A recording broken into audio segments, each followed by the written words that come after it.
On a visit to a Hawaiian volcano, a tourist loses his way. I made a grave error and I was really in trouble.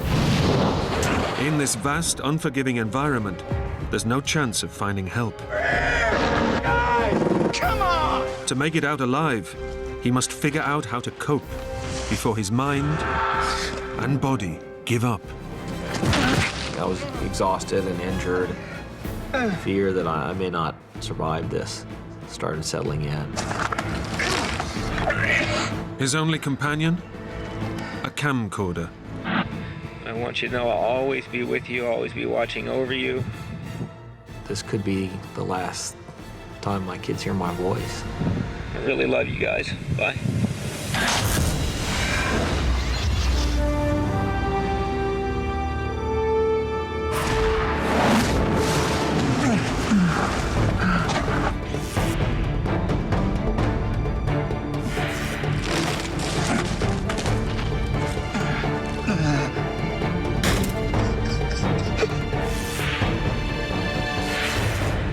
I'm scared.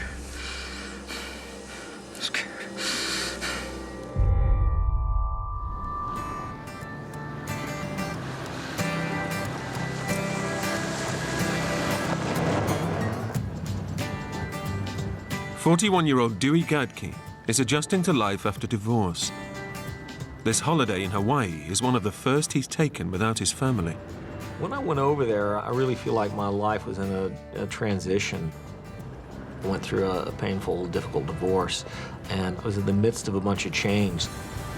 Everything felt new in many ways. I think I was taking things less seriously and becoming much more exploratory, much more curious. Dewey's hoping that a week exploring the majestic scenery of Big Island will help him come to terms with the past and plan the future. That is amazing. Like every tourist, the must-see highlight of Dewey's trip to Hawaii is the spectacular Kilauea volcano.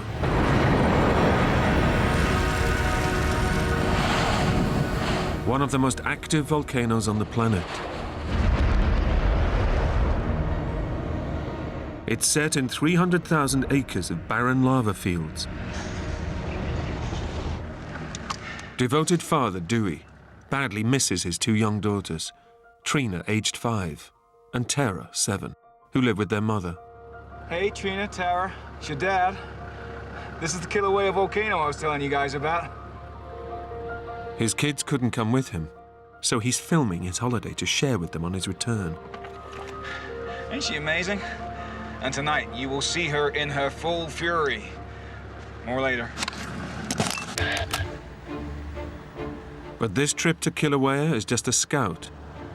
Dewey plans to come back after dark when the volcano looks even more dramatic. My friends had told me that viewing of the volcano was much better at night because you can't see the lava in the bright sunlight.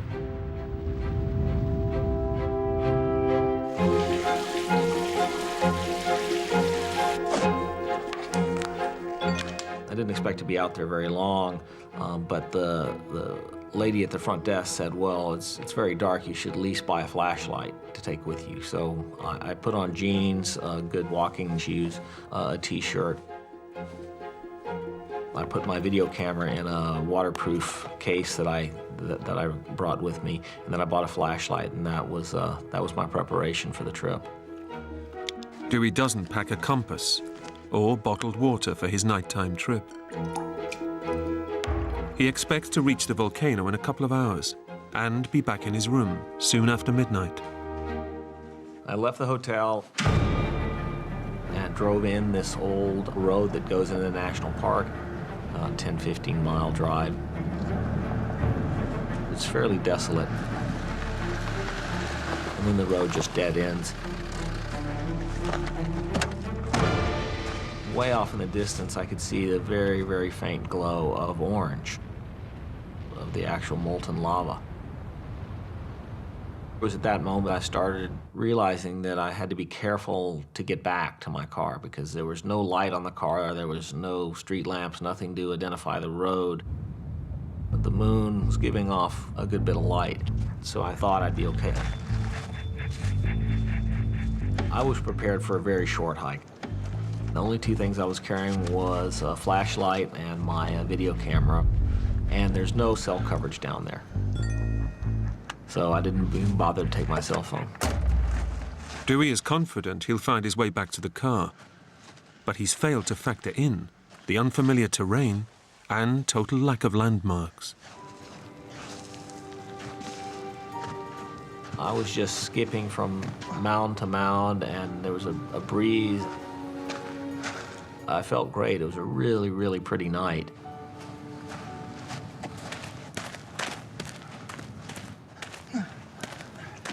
But after 2 hours, Dewey is still a long way from the distant glow of flowing lava. I was like, that orange glow doesn't seem much closer than it did an hour ago. This seems quite a bit farther than they had told me. I thought about blowing it off, but I was pretty committed to actually seeing it and having the experience, so I didn't do that.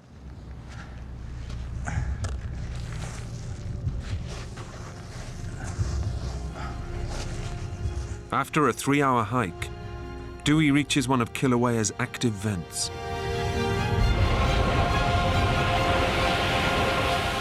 Here, molten lava pours spectacularly into the sea and solidifies,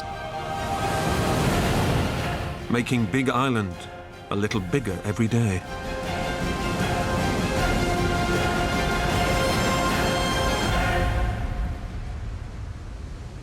The steam and the sense of the ocean and the boiling water was just immense.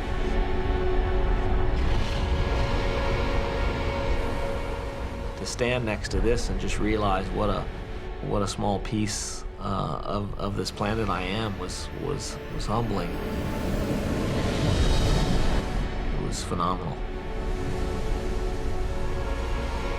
So I took my video camera out and I started filming it.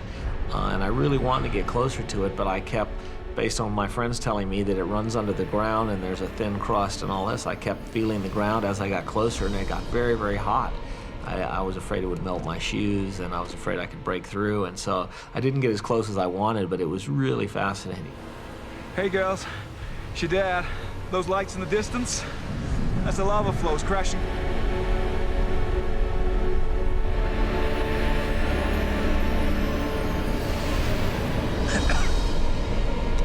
I kind of doubt you can see anything. It's sort of like the landscape of the moon.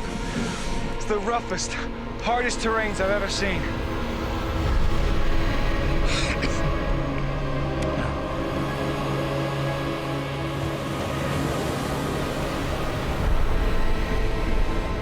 That's it right there, girls.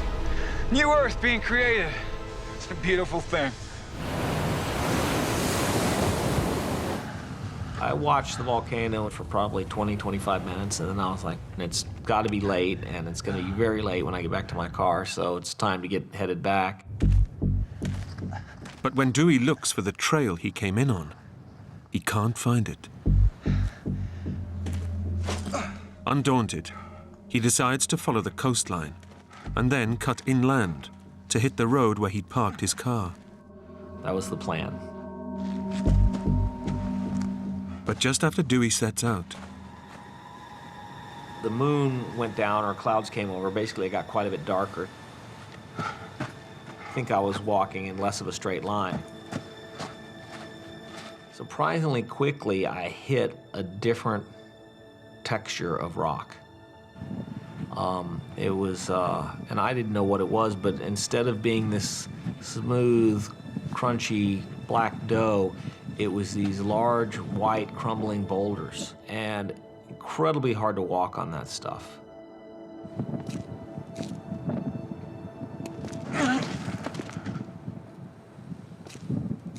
If my thinking had been clearer, I think I would have noticed that I've somehow moved to a different topography, a different geography. Something's changed here. But I just didn't know if this was some strange, I'd seen so many strange formations and strange things the lava had done that it didn't occur to me that this was a bad sign. 3 hours later, Dewey thinks he's hugged the coast long enough. By his calculations, he should be only minutes from his car. Okay, that's gotta be enough. At the point I thought I've got to be past the end of the road, I turned left to walk inland, expecting to hit the road in my car. That's where things started going badly. Dewey's taking a terrible gamble. If he misses his car in the darkened moonscape, he'll be heading deep into 300,000 acres of uninhabited volcanic fields. There was no trail at all. I'm just walking across raw, unmarked lava flows.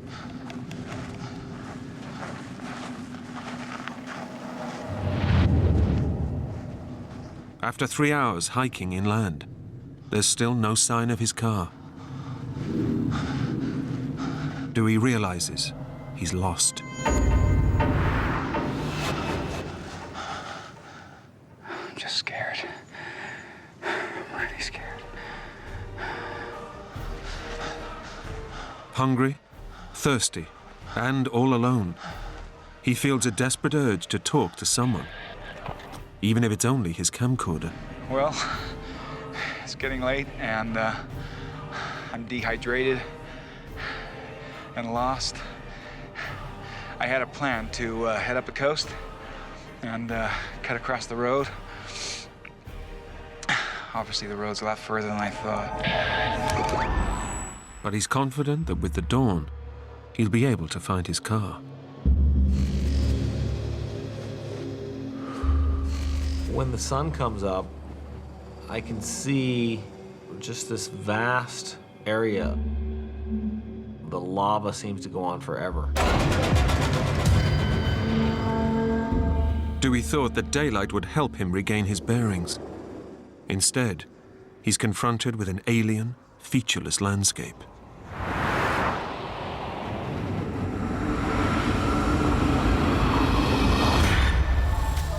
With no mobile phone, he has no way to call for help.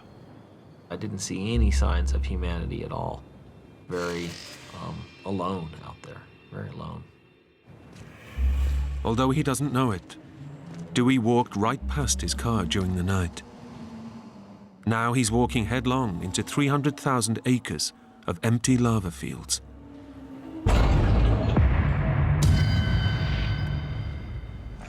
Dewey breaks out his camcorder. Recording a video diary for his daughters at least gives him someone to talk to. Well, I can't find the road. I've circled, I must have walked 5-6 miles of absolute hell. I just can't work out how you get to this spot without having crossed the road. I don't think I'll be hiking without a compass again.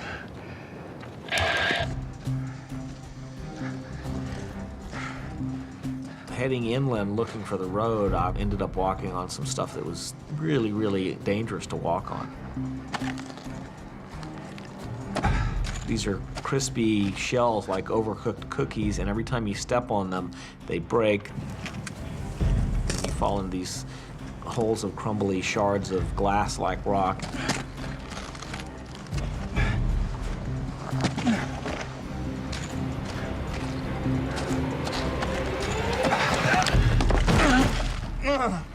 A shard of volcanic rock has ripped Dewey's arm open. I sliced a vein, and a lot of blood came out. It was really frightening. Dewey has nothing to bandage his wound with. Instead, he clamps it with his hand and hopes the bleeding will stop.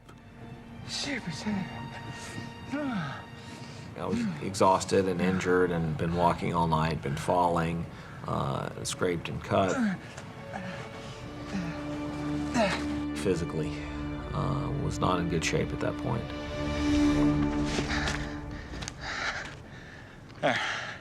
Pretty dumb, huh? Well, I just want you guys to know that I'm working really hard to get back to you. Well, this is what I've been walking on all night. It's the roughest, nastiest terrain I've ever walked on. Miles and miles and miles of this stuff. Far as the eye can see. Really nasty terrain.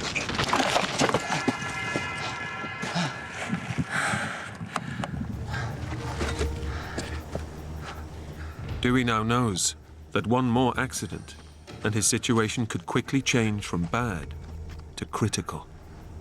Worse, it looks as though he's still miles from safety. I didn't see any signs of humanity at all. Very vast, very alone out there, very alone. Shortly after noon that first day, I really started seeing my thinking go bad. I would get confused that I was seeing terrain I'd seen before.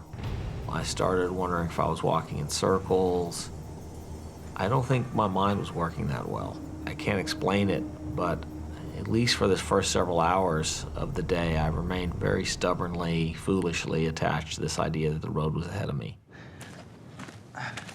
But then, Dewey hears something. I had a helicopter coming straight toward me. If Dewey's hotel reported him missing, this could be a search helicopter. Hey! Over here! Hey! Guys! But he has only seconds to try and get noticed. A mirror attached to his camera bag may be his salvation. Come on, guys. You can see me. Come on. There was this grand fantasy that they would see my flickering mirror and come down and pick me up and fly me out and we'd all go get breakfast. Hey! Over here! Hey! But it wasn't playing out that way.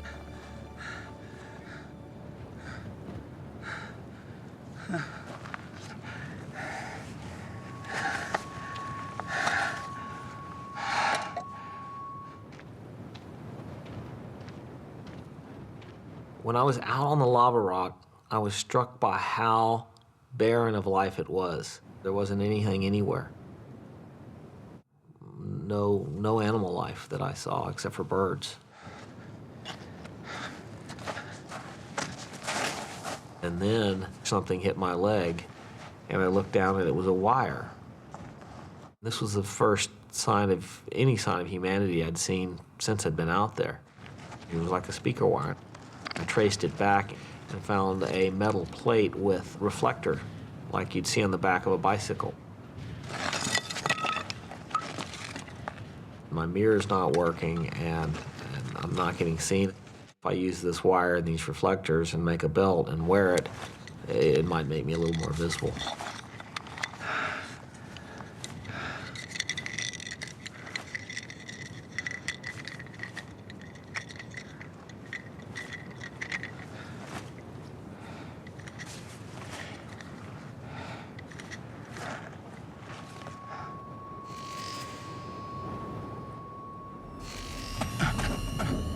Dewey is bitterly regretting his decision not to bring any water from the hotel.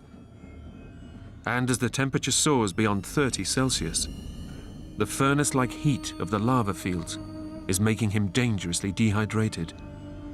He's now feeling dizzy and nauseous.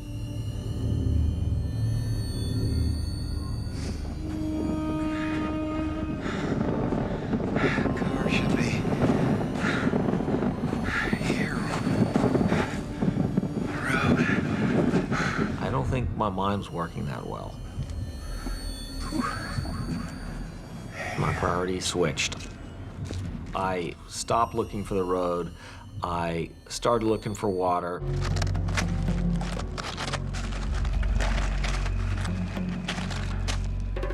Surrounded by dust and rock, it seems like a futile task.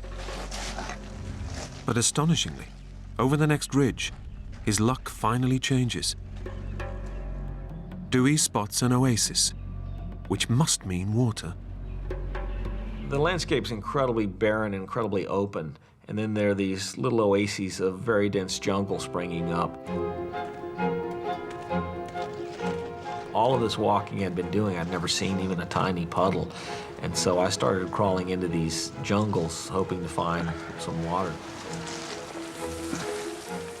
Inside the jungle, the variety of plant life is just unbelievable.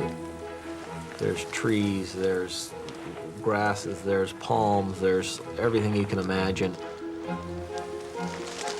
And they're growing so closely together, you can't even see or touch the floor. You just bend them over into this suspended net of plants and crawl on top of them.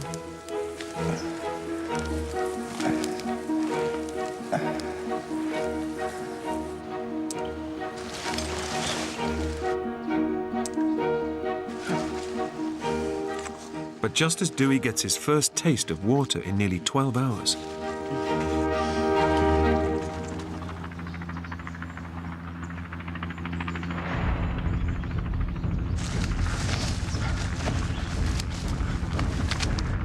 Come on, guys, over here! like the first helicopter, it doesn't appear to notice him.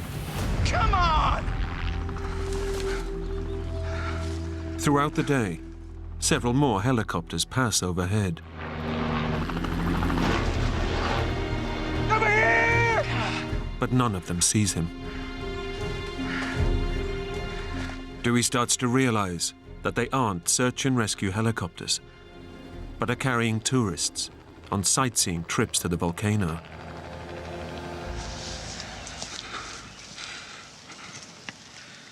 Mad with thirst, he's torn between trying to attract their attention and finding life-saving water.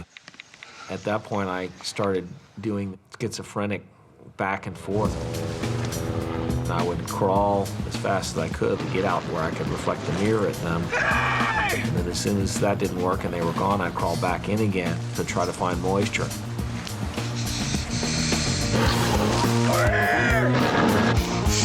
Guys! Come on! I was really operating in very much a panicked way that was just, it was burning up everything I had. Then I look down and the beads of sweat on my arm are as big as the drops I'm getting. So I'm exerting way more energy and water and moisture than I am actually getting moisture.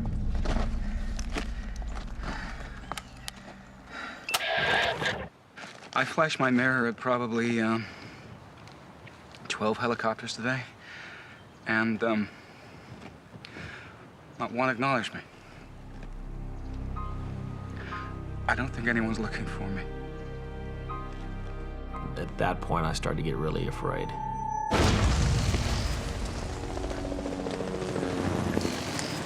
I can't do two things at once. I need to find water. I'm going to make it for at least a year without a helicopter, but I'm not going to make it another day without water.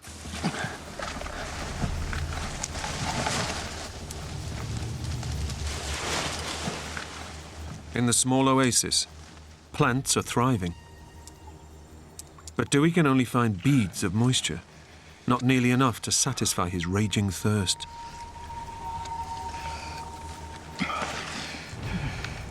I see this very large drop of water. I'm leaning over to try to reach it, and as I do, I'm supporting myself from falling by pushing on the edge of a tree with my left hand.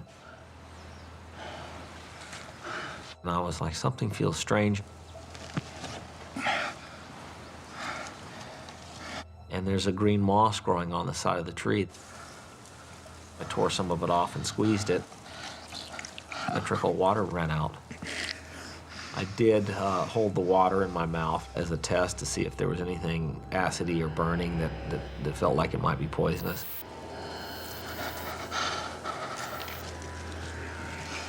It looks like Dewey's in luck, but he needs to collect more than just a mouthful. My flashlight batteries were dead. I threw them away, and I started squeezing this moss into the handle of my flashlight.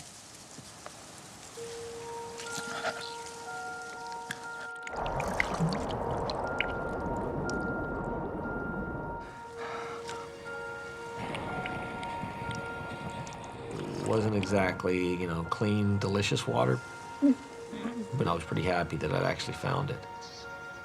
That gave me some confidence. It improved my thinking and my sense of hope. I don't think I was completely dancing for joy yet, but I was encouraged. I actually had found a source of water. That was the life-saving moment for me.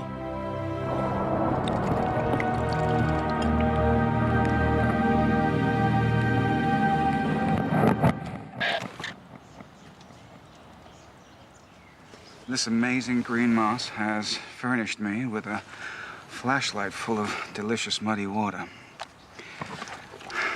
Muddy water never tasted so good.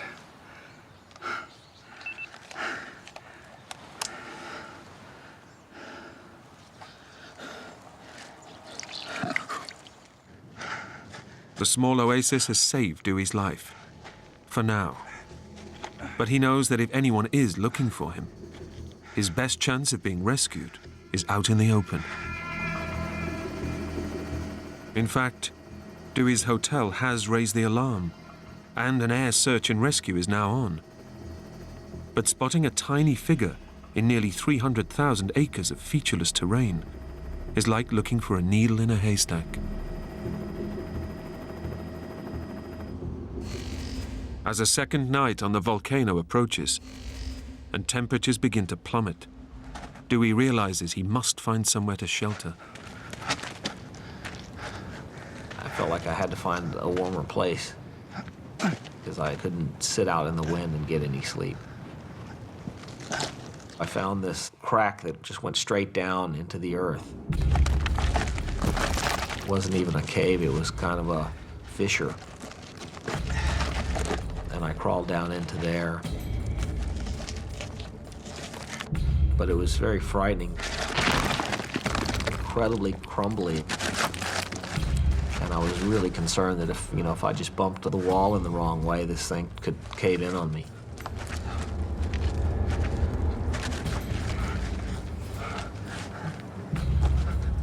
I was just nervous about it, but I felt like I had to be out of the wind because the wind had gotten stronger and it was getting chillier. Dewey now faces the grim hours ahead, knowing that at any moment, his shelter could become his grave. It was straight down into the ground.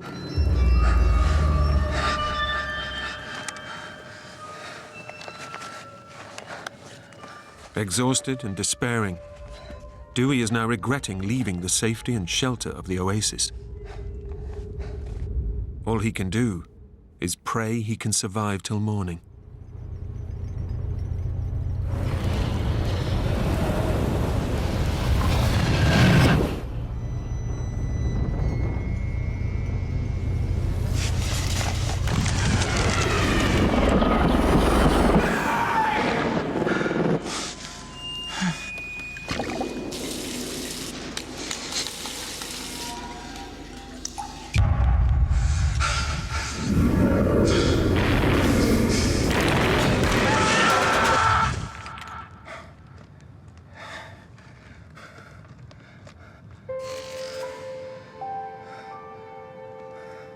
Dewey can see no way out of his predicament. Hungry, dehydrated, and demoralized, his video messages are becoming increasingly desperate. In the beginning, the camera was really a solace to me. It was comforting to actually have something to talk to. Kids, hi. It's your dad again. But by the third day, some real grounded fear that I may not survive this started settling in. I'm so sorry to let you down, but I'm in real trouble here. Truth be told, I don't know what to do. I just don't know what to do. Dewey's beginning to think that he may not make it out alive.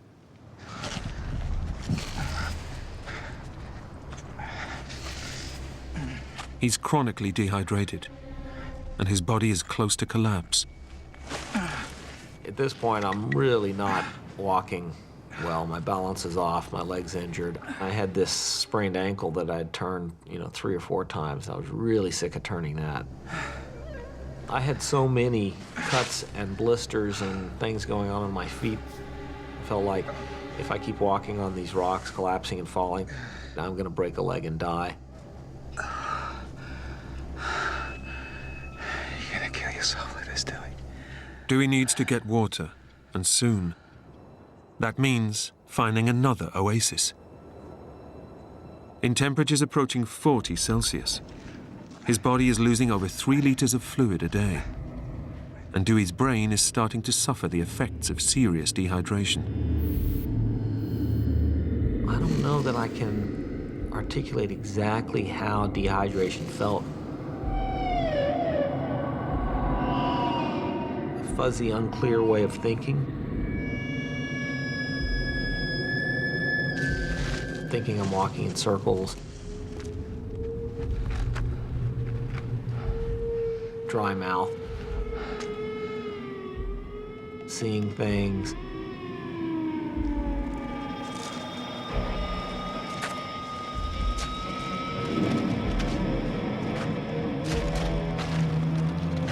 But Dewey isn't seeing things.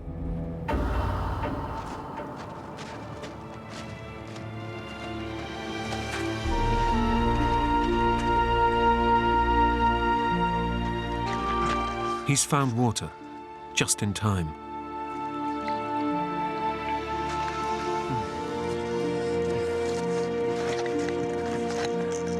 Dewey decides to change his plan.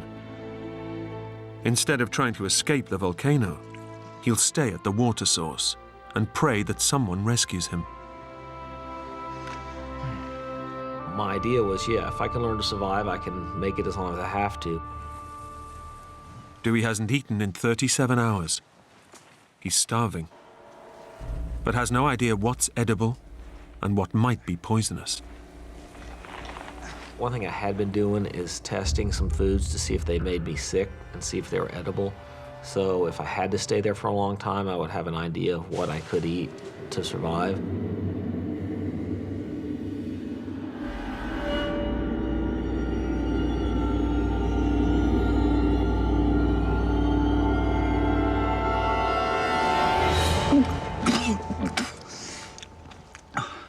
Guess that one's a no.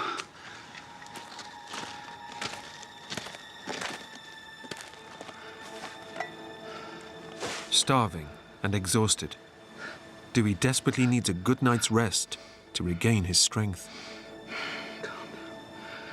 Calm, Jerry. So I figured I'd better come up with a way to shelter myself. Dewey's life in the city hasn't prepared him for this. So he must dig deep and develop survival skills.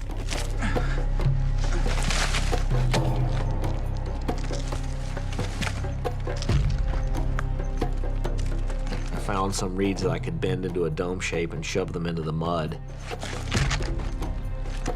And then pile stuff on top. That afternoon, I made a rudimentary little hut that I could crawl into. It was very, very flimsy.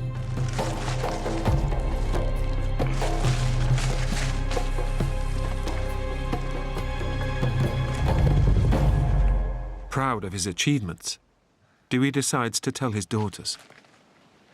Hey, Trina, Tara. You always said you wanted a vacation home, so here it is. I just built this shelter, and I'm hoping it's gonna help me survive. These leaves here, they're gonna help me collect water.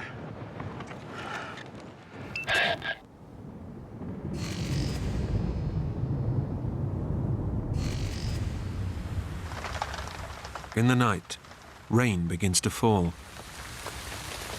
A light shower could fill his leaf collectors with life-saving water. But this isn't a shower.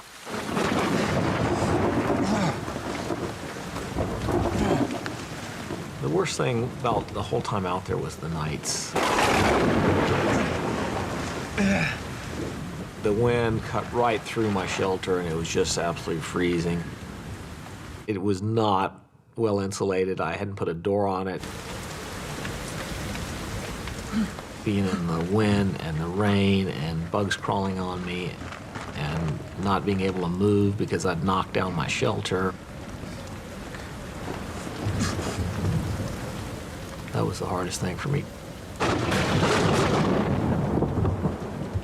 I shivered the whole night, and it wasn't a mild shiver. I shivered like deep muscle shiver.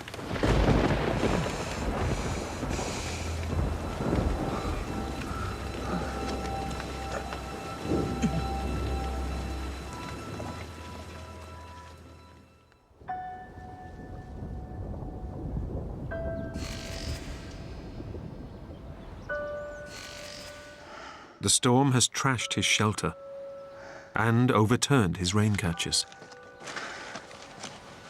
The third morning, the hunger had set in, the isolation had set in. I'd been shivering all night. I was exhausted. I was injured. I was sore. There was a lot of hopelessness. To make matters worse, Dewey now makes a shocking discovery. I had all these shards of pumice or lava rock or whatever it is embedded in my feet.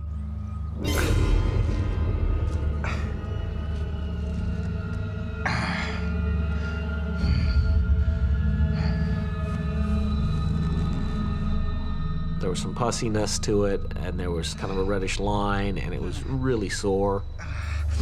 Just a constant swollen pressure inside of it. That's when my idea that I can sit this out, it fell apart. I thought, well, I can sit it out unless I've got gangrene or unless I've got some infection. It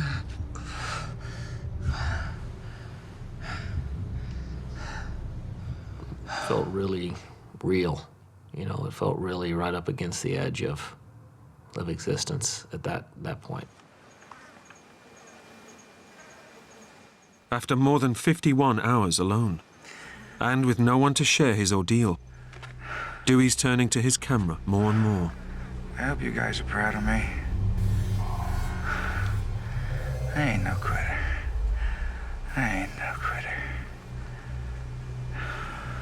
I got my reflector belt up in the tree. But, as you can see, it ain't doing me no good.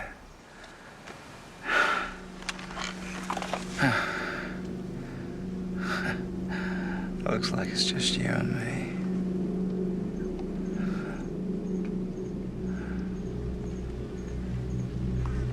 Unknown to Dewey, search and rescue helicopters are out looking for him.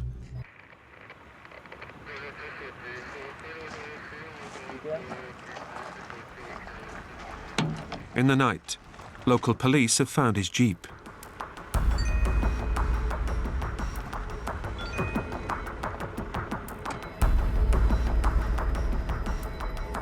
But after 3 days, scouring 300,000 acres of volcanic fields, they're starting to think he hasn't survived.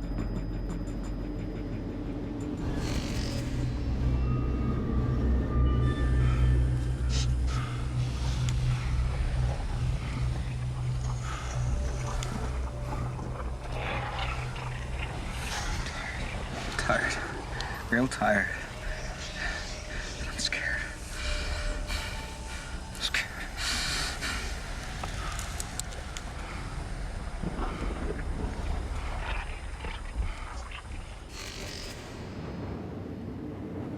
By morning, Dewey's hit rock bottom, and the infection in his foot is spreading. The pain is excruciating. Any remaining hopes Dewey had of walking off the volcano are gone.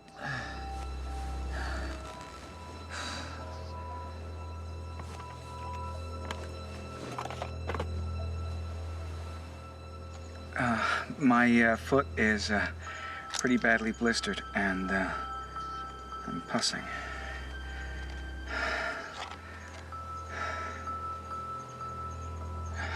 They gotta see me to find me. His only hope is to make one final attempt to attract the passing tourist helicopters. Well, I thought if I could build a large fire with a lot of smoke, might actually attract rescuers. Dewey decides that the lava fields which have held him hostage for 5 days might give him an escape route. If he can use the red-hot lava to ignite a branch, he can start a fire and make a beacon. But to do it, Dewey must brave the volcano's toxic gases. Even brief exposure to concentrated carbon dioxide could kill him.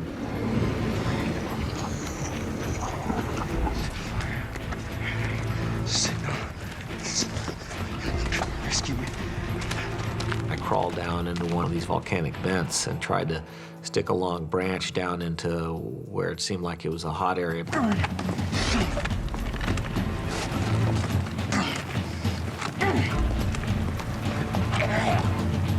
Light! Light, son!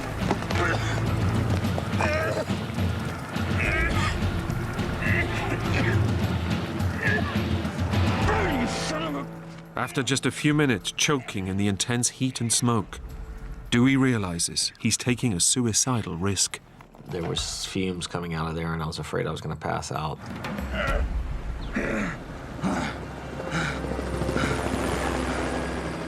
It's a bitter blow. Tourist helicopters continue to fly by, and Dewey still has no way of attracting their attention.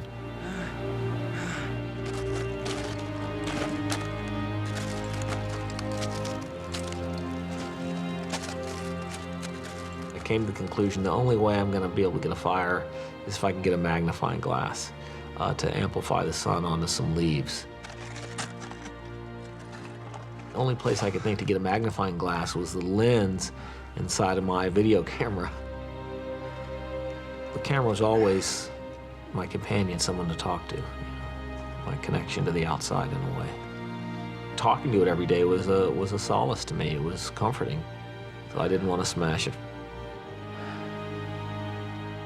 Before destroying the only companion he's had, Dewey decides to record one final message to his daughters. I was thinking, you know, this could be the last time my kids hear my voice.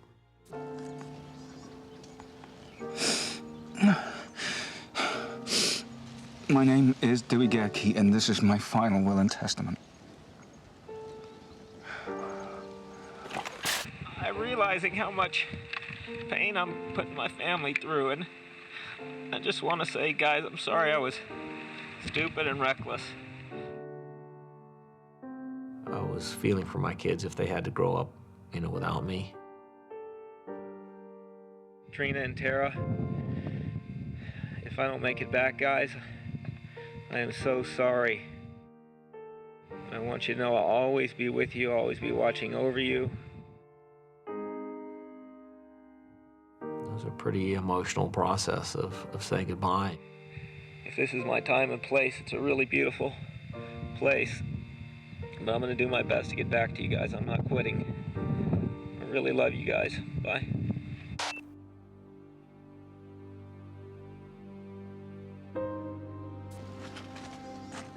But Dewey does have one slim hope.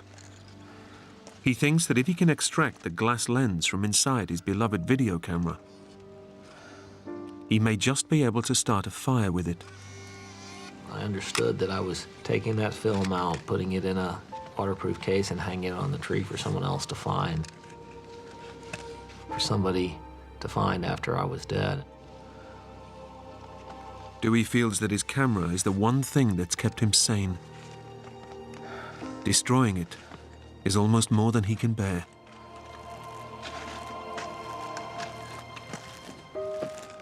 But I figured I needed to. I needed to, you know, make the hard choice and try to find a way to stay alive.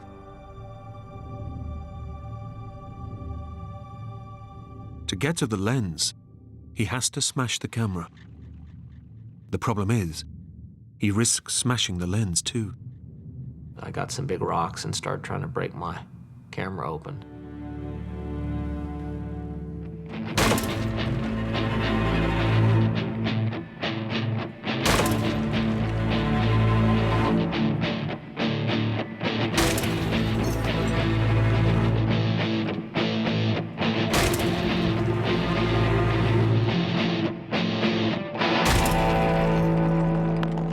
I couldn't get anywhere. The lens just won't come loose. If I hit it too hard with too big of a rock, I would have crushed the glass, and it was just a painful effort.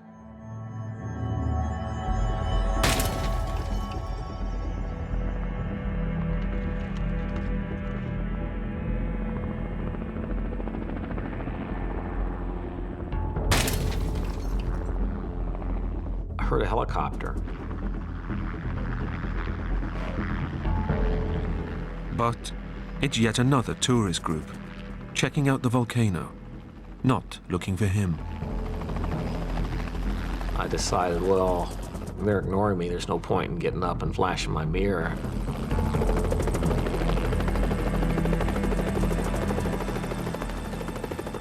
But it flew right over to me, and I was like, is it possible that they actually saw me this time? And started circling me, and it was at that moment that I totally knew they saw me.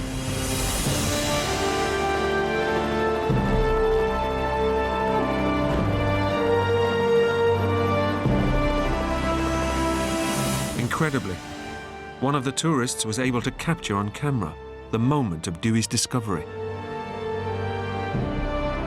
Yeah, he needs help. He's waving you down.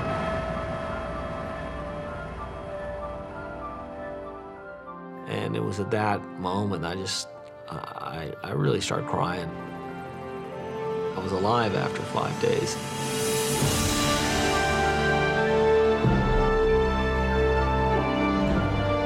Had this huge kind of release of all the fear and all the desperation I've been kind of keeping somewhat at bay. And it all came busting forth, and I just sat on the ground and I cried and I shook.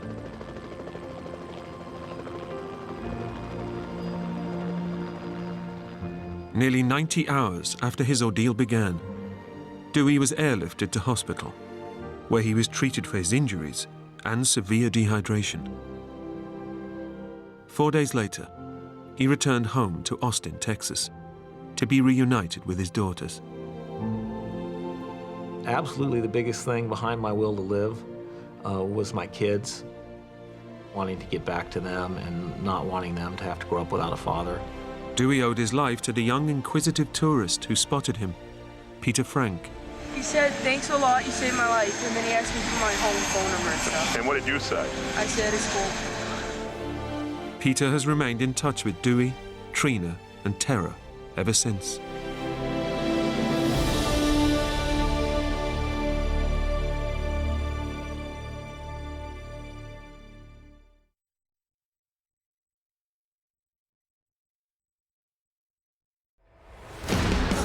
A thrill seeker convinces two friends to hike into a remote canyon. I chose what I thought was the easiest canyon. I think he was trying to convert us into becoming mountain men. But when they get lost in the narrow crevices, I can't do it! they become trapped. This is madness.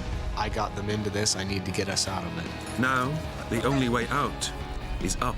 I'm gonna climb out. It felt like he made it. It's just a wave of fear that rushes over me. It's something that I'll never forget.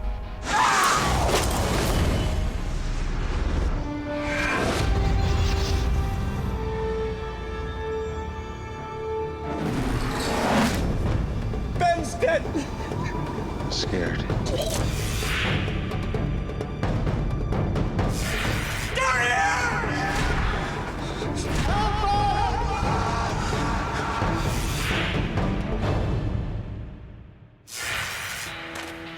Grade school teachers Ben Gowans, Jason Cox, and Clay Craig are setting out on a spring break adventure. Come on, big guy. We met when we were in college together. We were in the School of Education.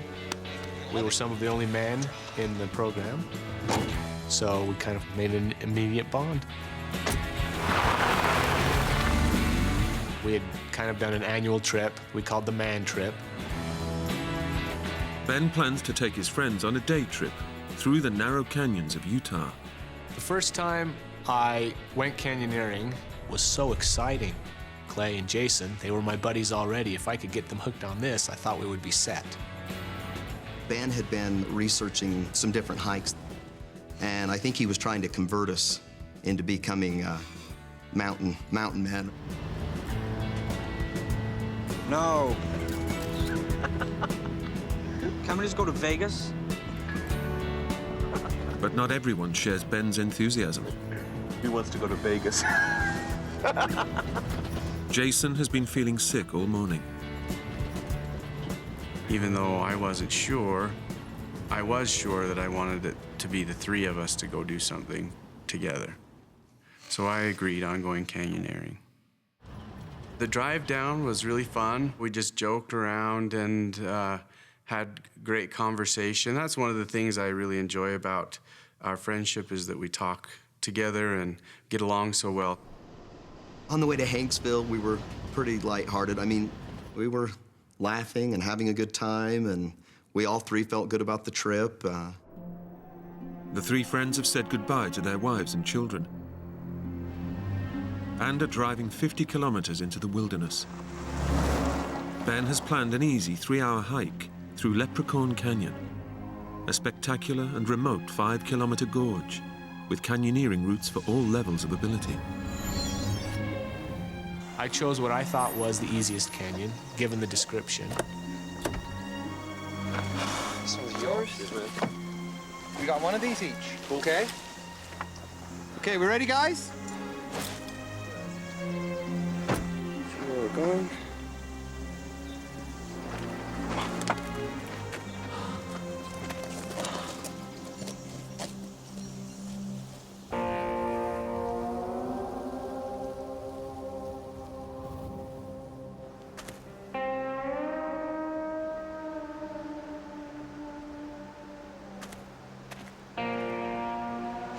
See what I mean? But the beautiful scenery is the last thing on Jason's mind. Where's Jay? Jay! Come on, Jay, move your butt. You want to go back to the car? No, it's okay. I'm coming. Okay. Come on, man up. I wasn't feeling that great. I was just really sick, not feeling well at all. And they were saying, you can go back to the car if you'd like. It'll only be a few hours. Jason kept saying, I'm okay, I'm all right. So we kept going. You know, I think in the back of my mind, I was hoping that Jason would say, I can't do this, let's turn around and go back. And there were two things going on in my mind at that time. I'm not a quitter, so I didn't want to give up on it.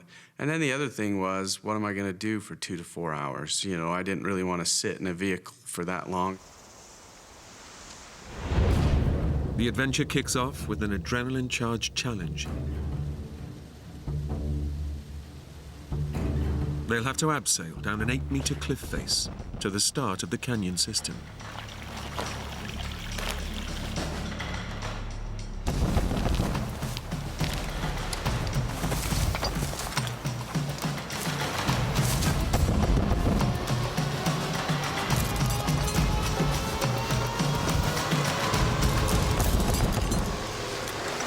I'm not sure about this, guys. Come on! Jay, you can do it! You're okay, you're okay. No, that's it. Come on.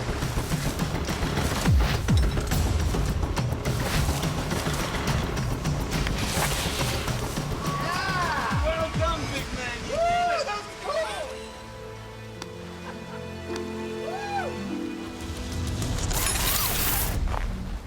Ben has chosen a circular route through the canyons and back to their vehicle. There's no way they could climb back up the way they came. It was probably a 25-foot drop. Once we went over that point, there really was no option of going back up the canyon.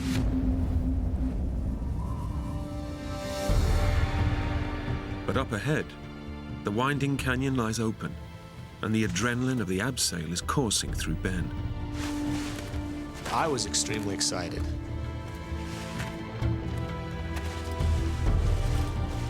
I was in heaven. I was having the time of my life.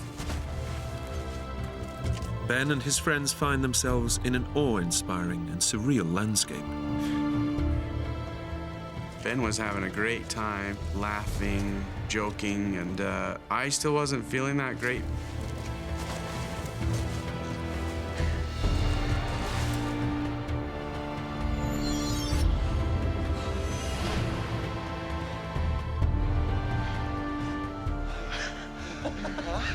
I told you it was awesome. Hey, you feeling better? Yeah.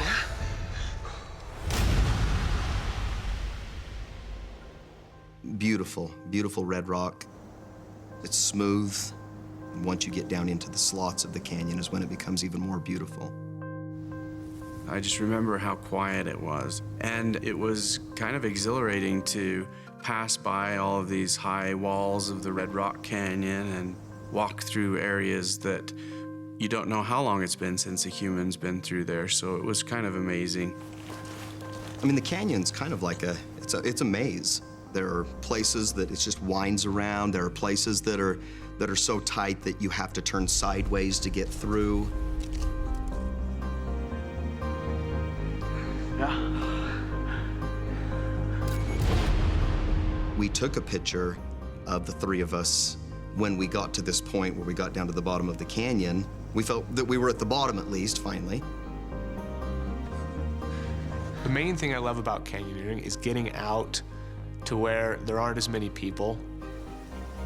I just loved being somewhat isolated in a place that no one had been, and to me, just being deep in the slot canyons where the walls are narrow and twisting, and the light and just the scenery and all the things that you can only see and you can only do by going canyoneering. That's what really appealed to me. It's just an incredible, I mean, I don't know if you can call a place both beautiful and dangerous at the same time, but it was just so, I was in awe. But the beauty of the canyons can distract even the wary from the dangers that lie within.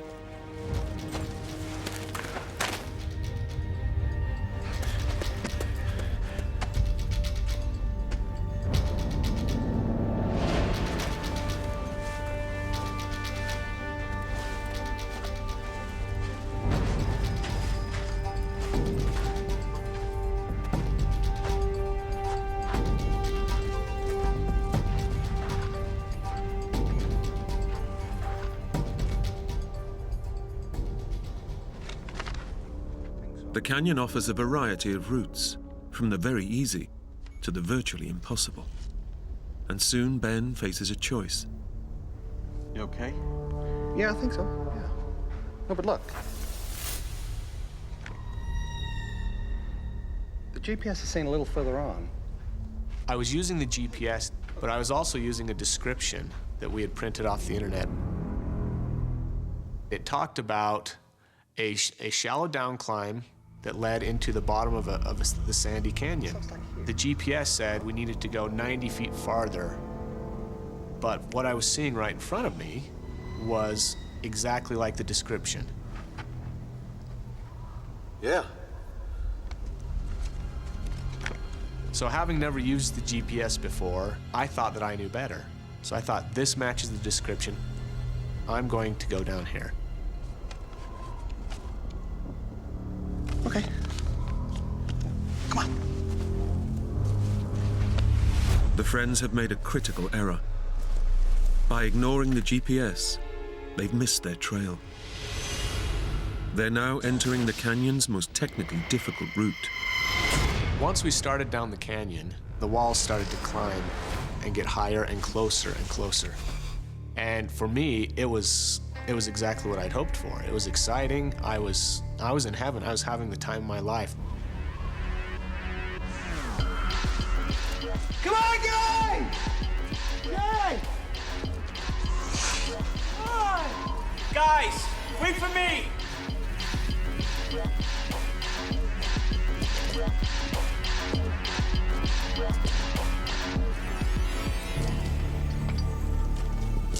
They don't know it yet. But the three friends are at the entrance to one of the narrowest canyons in the world. Jason is worried. The route Ben suggested shouldn't be this extreme.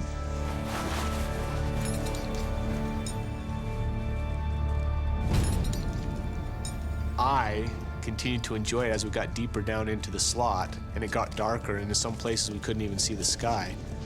And it was amazing to me.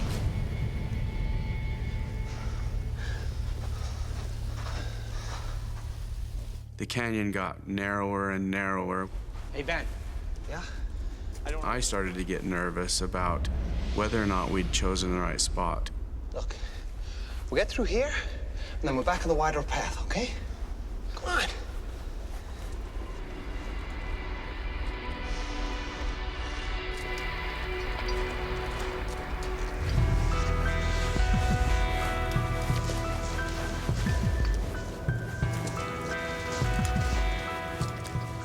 The canyon is so narrow, it's not long before they have to leave the safety of solid ground. Now they use a technique called stemming. You put your knees up against one wall and your backside up against the next, and you kind of shimmy your way until you can get to another spot.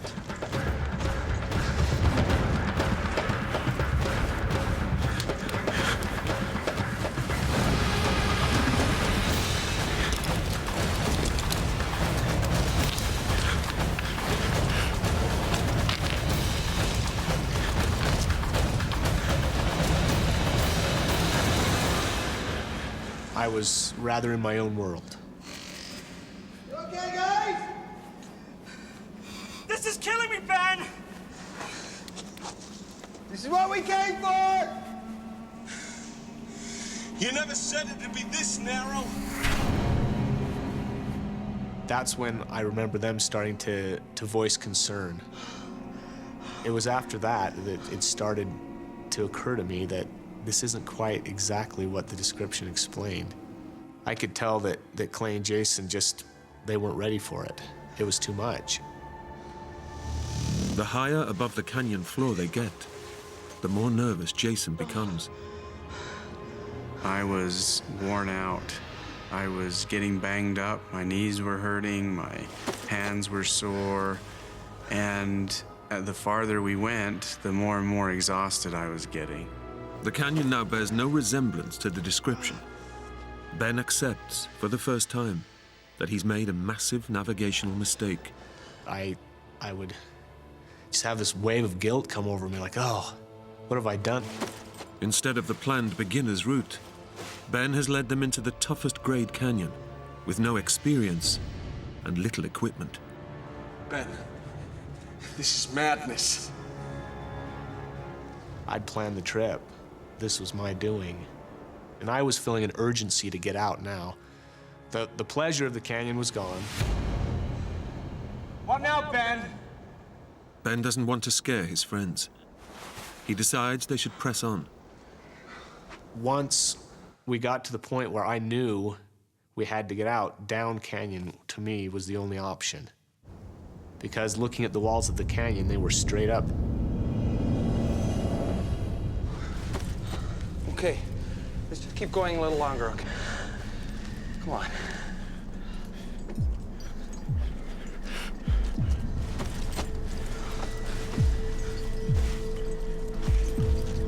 At 6 meters above the canyon floor, Jason is already struggling. I was just trying to hold my place, and my legs were burning. I was exhausted.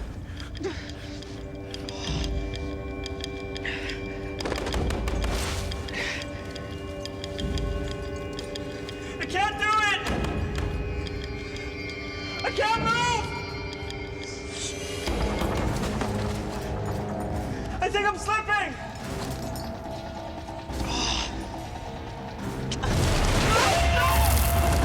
Jay!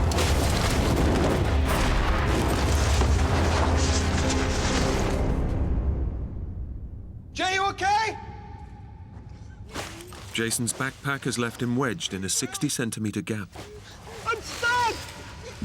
with 1 million tons of rock pressing against him. Guys, I'm stuck here, come on! Okay, Jay, keep calm. I've never been one to be claustrophobic, but when I got into that space in the canyon, I felt for the first time just like everything was closing in on me. I really thought I was going to black out.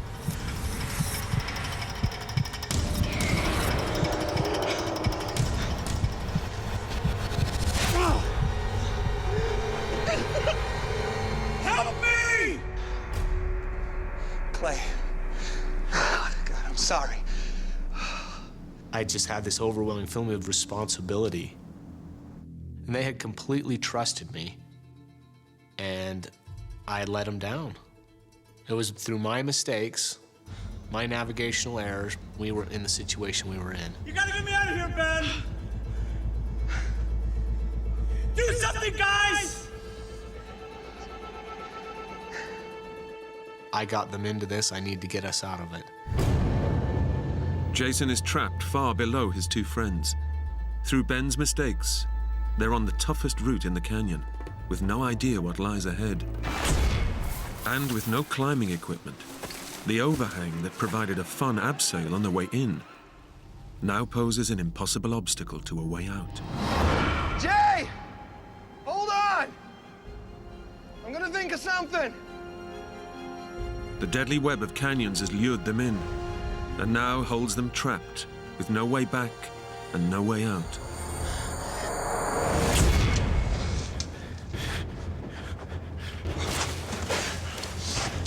Ben, the group leader, presses on in search of a way out up ahead.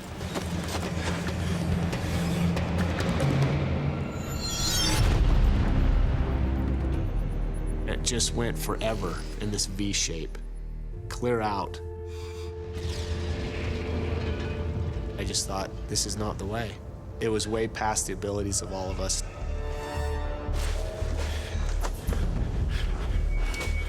He returns with bad news. We can't go that way.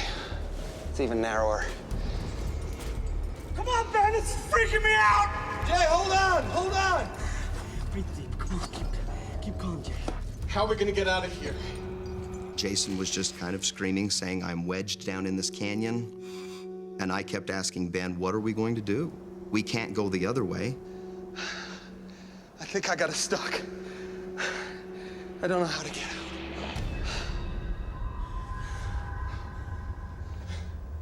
I had 100% trust in Ben.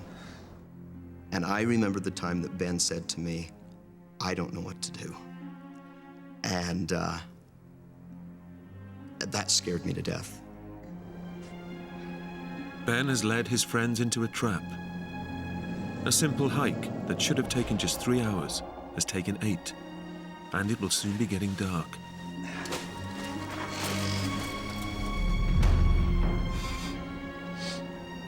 I decided we can't continue this way. Jason's stuck already. He's exhausted. Clay is not happy either. We've got to do something else. I'm gonna climb out. If I could just climb to the top of the canyon, just to the lip, I can drop a rope down to them. I will come back down and I'll help us get out. And then we'll walk out on top of the plateau. Are you crazy? No, I think I can do it. I couldn't have lived with myself if we didn't all get out. Jay! It's okay, buddy, I got it. I'm gonna climb out. I'm gonna set up a rope. I'm gonna get you out, okay? Ben felt a lot of pressure to get us out.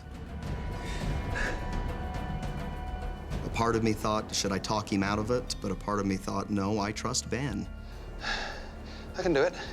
When it came to this sort of thing, Ben was the man. I mean, he had done this before.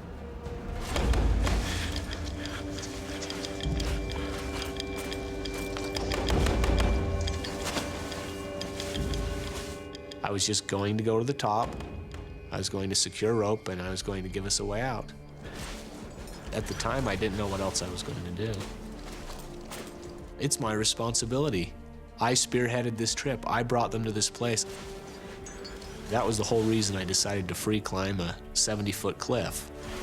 Ben is a novice, attempting an ascent that would challenge the most experienced climber. Way to go, Ben! But he's powered by a potent cocktail of guilt, adrenaline, and sheer determination. God, he was doing good. I just kept thinking, come on. I felt like he was going to make it. He was going up the side of the wall very quickly. I was quite surprised at how fast he was able to make it that high.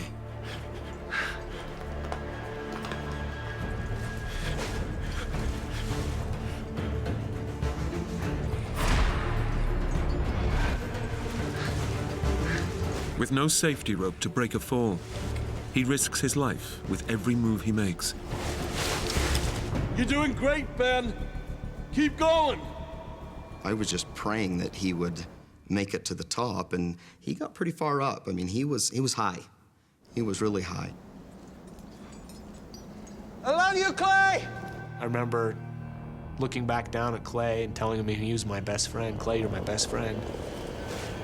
You're almost there, buddy. As I'm making progress, finding it a little more frightening to be higher and higher above the canyon floor. That's it, pal.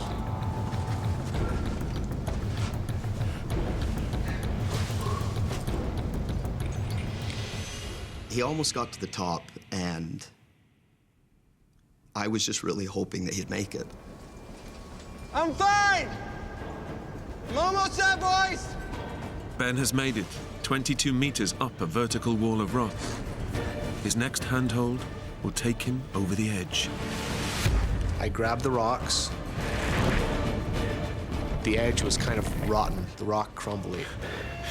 I know that I'm going to fall, and it's just a wave of fear that rushes over me. I know instantly that I'm not going to make it, that I've failed. It felt like he made it. You couldn't have been any closer. Then, disaster strikes. He grabbed onto that last rock just to pull himself up and out. And when I saw that snap, everything around me, it was silent, it was slow motion. I've never heard a man scream like that.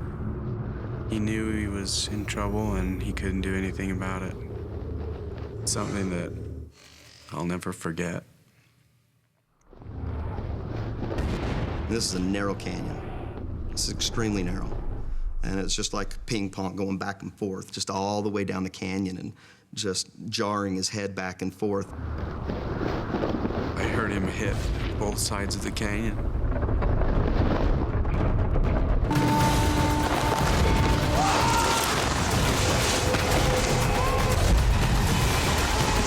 Then a large thud when he hit the bottom of the canyon.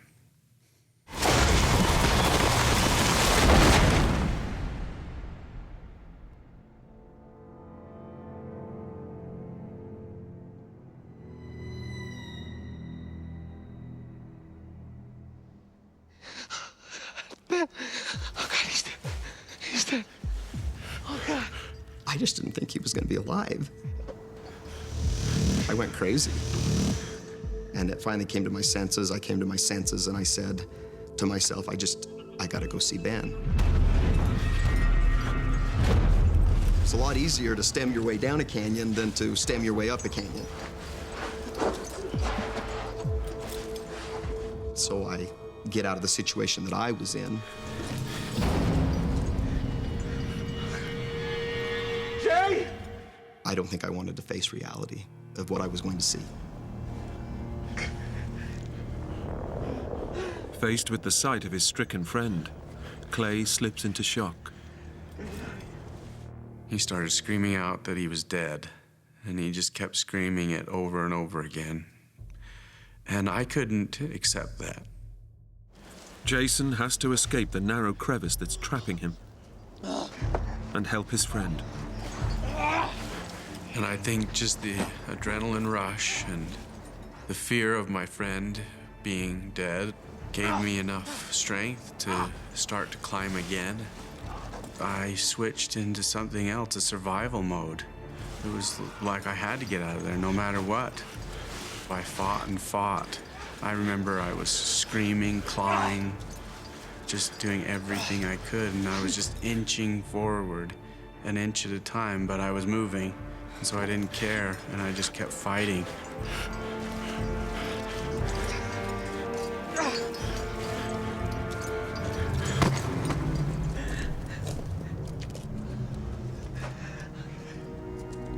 I was so grateful that Jason got out. I can't even tell you. When I saw Jason, it was just the most welcoming sight because he had it together. And I think he saw me going crazy and just knew that he better pull himself together. I immediately started assessing the situation, trying to see what was going on. Gotta get help. I was going to have to be very calm and try to help Clay and Ben. I felt a great weight fall on my shoulders. His head had hit a sandy area about 2 feet away from that boulder.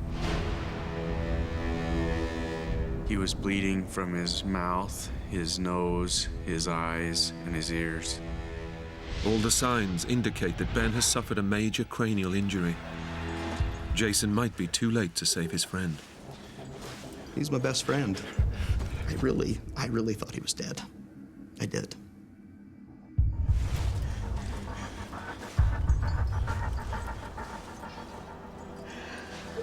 Clay's not dead. He was breathing. It's a miracle he's alive after the 22-meter fall. So I started to check him over for broken bones and injuries. I felt his ribs, and they felt broken. I immediately knew that he had a very severe head injury. His scalp on the back of his head was peeled up, and he was bleeding from different areas. Oh, God. The impact has violently shaken Ben's brain within his skull. The blood vessels in his head have burst. As blood accumulates, it puts pressure on the brain that could prove fatal. The friends were only meant to be out for a leisurely hike. What's this? Bug spray? Band-aids? Damn, there's nothing here! They're prepared for minor cuts, but not a traumatic injury. Just looking at Ben, I couldn't believe that I was in this situation. And Ben can't be lying there spitting up green bile and bleeding, and this isn't real. It was not really happening. We gotta get out. Clay switched again into a panic. We gotta get out. Gotta get help. I went crazy. I think I went into shock. I kept thinking, I'm gonna save the day, and so I tried to climb my way out, too. That was one of the most desperate moments I've ever faced. I kept telling him we needed to just stay together and pool our resources and be able to talk it over together. Sarge, I can't do this.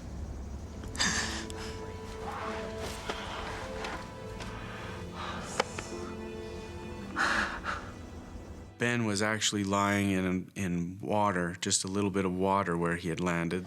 Because it was so cold and I knew we were going to end up spending the night, I talked Clay into helping me move him to a place that was dry, where his head was elevated, and we could watch him really closely as it got darker.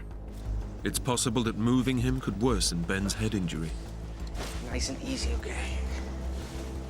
But by not moving him, the dropping temperatures will almost certainly bring on hypothermia. The entire time we were moving him, he was just moaning and groaning and in a lot of pain. We knew he was hurt badly. And their ordeal is about to get worse. The sun is sinking, and the darkness brings a sudden drop in temperature. Jason and Clay must sacrifice their jackets to keep their friend alive.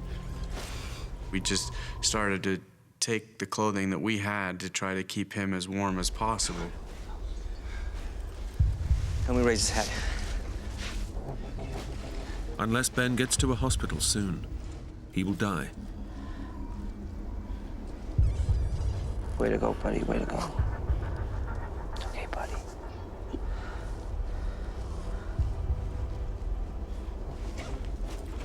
Jason and Clay take stock. They have to find a way to save their friend. We were in a place where the climb was well beyond our means. We didn't have the experience, we didn't have the gear. It was frustrating and scary. No signal. You tell your wife where we were going? The first thing that I did that was wrong, and I knew was wrong, was not discuss with my wife the exact location. I hadn't left maps or any plans or anything like that. Nobody knows where they are. Their only hope is that their wives will send for help when they don't come home. But even then, finding the three friends deep in a narrow canyon in the vast Utah wilderness will be virtually impossible. There are hundreds upon hundreds of slot canyons down there, and the three of us are stuck in one of those. Jay. What? I'm scared.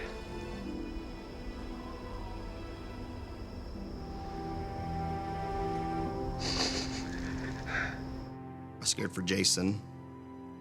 I was scared for me, obviously, that I couldn't get out. My number one fear was Ben. Ben is slipping in and out of a semi-conscious state. Their day trip adventure has become a desperate struggle for survival. He's in a bad way, Jay. How are we gonna get him out of here? He's not dead. You hear me? He's not dead. Anybody? The night was probably the thing that I dreaded the very most because I knew the temperature would drop. Darkness has fallen. The temperature plummets below freezing, and Jason and Clay huddle together for warmth. They've already given their jackets to Ben to keep him alive. This is the first time in my life that I'd ever been so cold that I couldn't stop my teeth from chattering. I kept thinking, I just can't wait till this ends. It's gotta end, because it was so miserable. It is so dark down there. It was cold. It was a bone-chilling cold. And as the temperature drops even further, the weather worsens. Jason. Jay. What? Look at the sky. So that was one of my fears throughout the entire hike. And as the night wore on, it got cloudy and it looked like there was a possibility of rain. It's not good. What are we gonna do? Let's cover up Ben. Keep him dry. Clay started looking for a place up off the canyon floor where we could be able to get to if it did start to rain. There was a little ledge about 10 feet off the canyon floor, and we were hoping that between the two of us we could get Ben up there. We didn't want to move him unless we absolutely had to. Clay, it's getting worse. The best we can do, right next to Ben, keep him warm. Just hope to God it doesn't rain. He didn't talk to us at all. His guts were hurting him. He was still bleeding. We prayed all night that no rain. We can't do that. We cannot do the rain. If you get a rainstorm, it doesn't take much rain for a flood to come, barreling through those slot canyons. If there's a sudden downpour, the dry, sandy canyon would soon become a raging torrent. The prospect of a slow, lingering death would be transformed in an instant into a swift and violent drowning.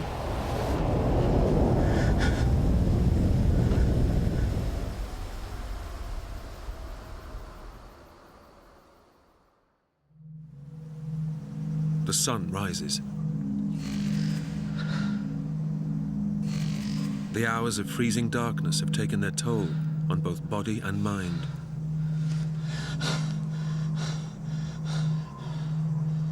And the new day brings no relief.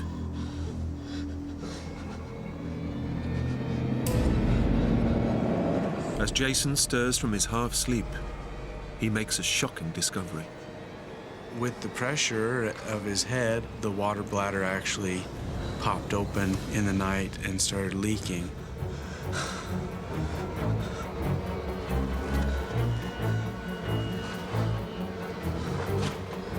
All the water's gone, man. When we first assessed what we had, I thought we could last for at least 3 to 4 days. But then after we lost all that water in the night, I didn't really know how long we could last. it was almost completely gone. There was just a couple of swallows left in the bag. They give the last precious drops to Ben.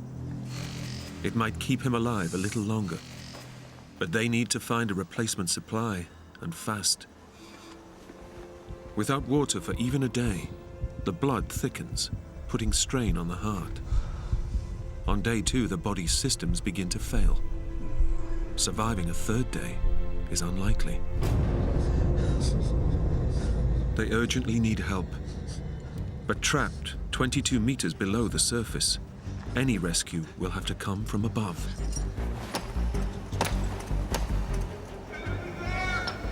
We formulated a little plan together, one of us tending to Ben, making sure he was doing okay, while the other one would go and hit the canyon wall 5 times, wait for a few seconds, hit again 5 times. Help us! Is anybody there? We did that all day, back and forth. Can you hear us?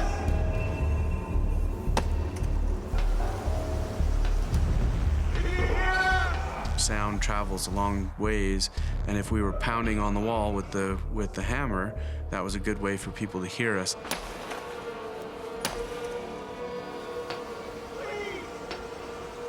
But they're in the middle of nowhere, swallowed up by thousands of kilometers of uninhabited wilderness. As the hours pass, Clay and Jason begin to entertain their worst fear.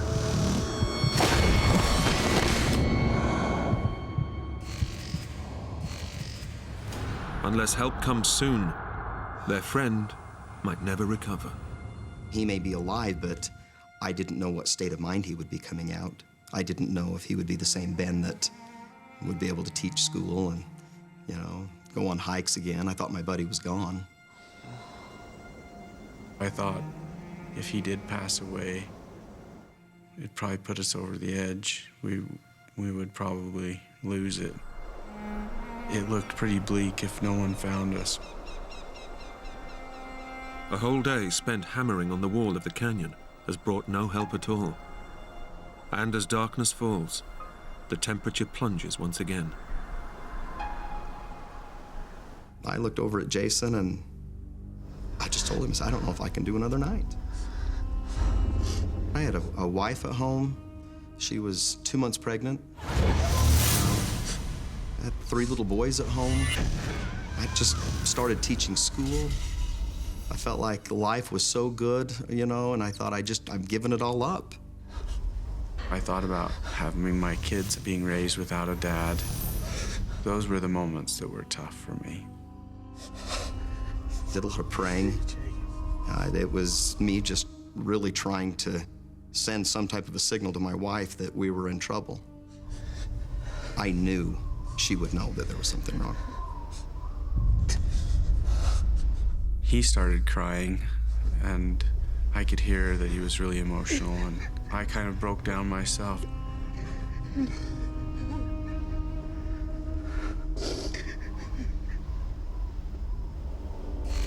Their lives are nearing their end. It's just a question of what will kill them first: dehydration or hypothermia. And Ben will be the first to die. I couldn't even imagine staying down there any longer, going through another night. It was the coldest I've ever been in my life down there. We all 3 felt responsible for each other, and it would have been really hard to live with the fact that one of us didn't make it out. Rescue is unlikely. They haven't left any details of their planned route with their wives. The only way out is the same freefall climb that has left Ben clinging to life. If Clay or I had tried to climb out, I think either we wouldn't have been able to get very far just due to our lack of energy, or we would have fallen and that we would fall to our death. There's no way out. The canyon has become their tomb.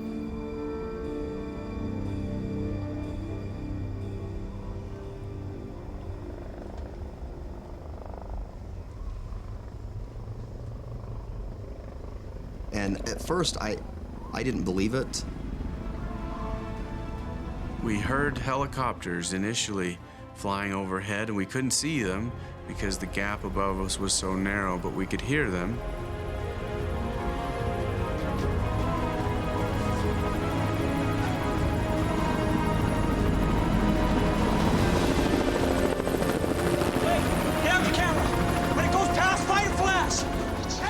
We had a camera, and we thought that they might actually see the flash. The helicopters approached our area. It's a miracle. Someone is looking for them. Jason and I were both just screaming and trying to get someone's attention.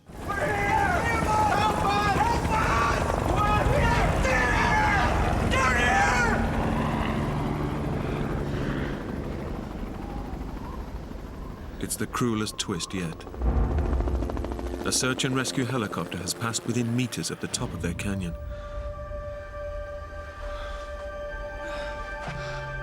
But 22 meters below the surface, they're virtually invisible.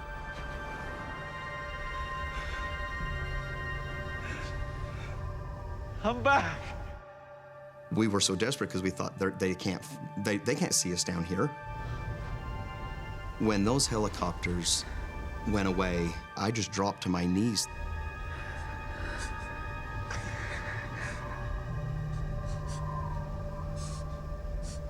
It was so quiet. I just remember how quiet it was.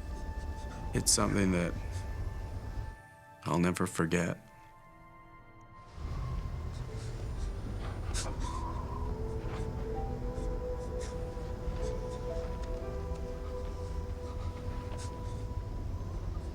We were desperate.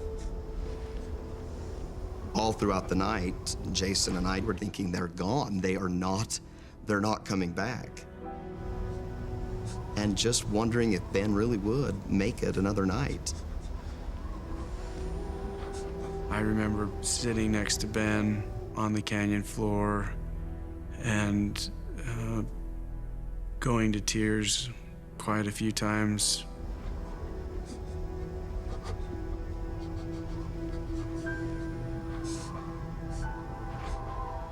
I thought my buddy was gone.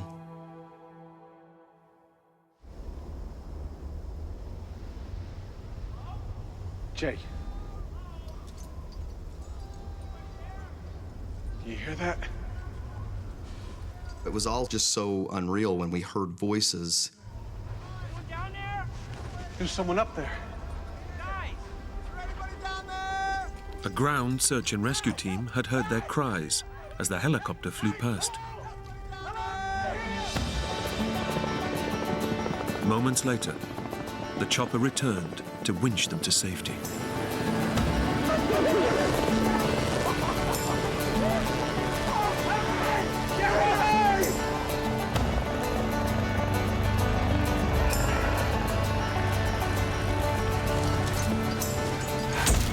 "30 hours after falling 22 meters to the canyon floor, Ben was airlifted to safety. The wives of the three friends had raised the alarm when they didn't hear from their husbands. By checking the internet research Ben had done on the canyons, his wife managed to locate the area they were in. While his friends quickly recovered, Ben was in rehabilitation for months. He had severe head injuries, broken ribs, and a burst eardrum. But eventually, he made a complete recovery. I remember starting to climb up to save us. I was going to climb to the top. I remember brushing the dirt out of the cracks. The next thing I remember was waking up in a hospital bed at the University of Utah Hospital. Despite their traumatic ordeal, the three remain best friends. I shouldn't be alive. I should have died in the canyon. Jason and Clay did save my life. They were there when I needed them, despite my stupid mistakes. I still love the outdoors, and we still go on man trips. We go hiking. We don't go to slot canyons anymore. We still get together every month and go to dinner, and I still feel like they're my best friends. They're my brothers. Doesn't matter what happens in life, we're still really close, and I think we always will be.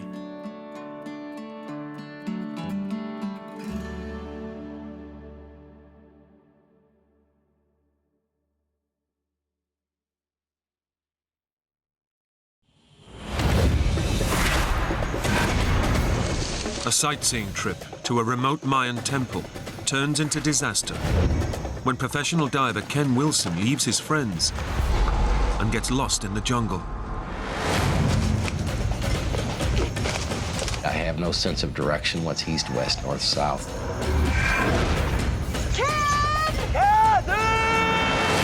He's lost. He's going further away.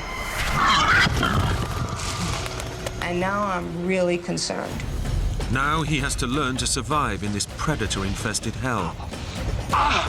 But weeks alone in the jungle will destroy his body and his mind. This is not right at all. There is something wrong here. I could already be dead, and I don't know it.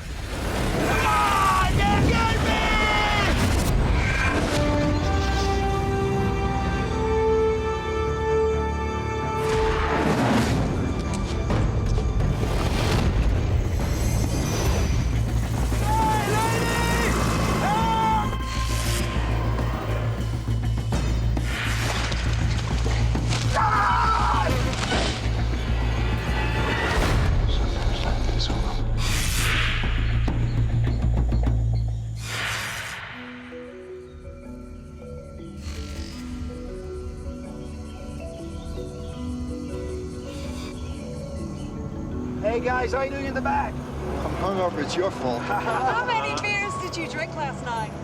Professional diver Ken Wilson and his employer and close friend Kathy Gorgens run a small tourist resort on the Mexican island of Cozumel. We sell fun. You're taking people to do something they love every day. And that's when people are happy. And that's the best time to be around those people is when they're happy. Ken, tell them about your first dive. Oh, Kathy, yeah. Well, I used to tend bar in Bon Terre. For Ken, this was a chance to quit his job in construction, to do what he loves best, scuba diving. It's probably one of the most peaceful things you could do. You're totally weightless. It's almost a form of meditation. We'd love to take you diving, Ken, but you're wearing your wetsuit on back to front. Ken is like, I would say, something that you find like a rock and you think, oh, this is pretty, I'm gonna keep it. And then you shine it up and you find out he's a gem. Today, they're taking 2 of their customers to see the ancient Mayan ruins on the island. All right, let's check it out. Here we go. It's the last day of the holiday, and tomorrow they all return to the US. Hold on. We had 6 lovely days of diving. On the 7th day, we decided we'll walk around the ruins, work up an appetite, go have breakfast. Hey, you want a guide? No, no tour gracias. But I'm a good guide. No tour gracias. I'm the best guide ever. The Mayan ruins are all that remains of a lost civilization that lived on the island over 1,000 years ago.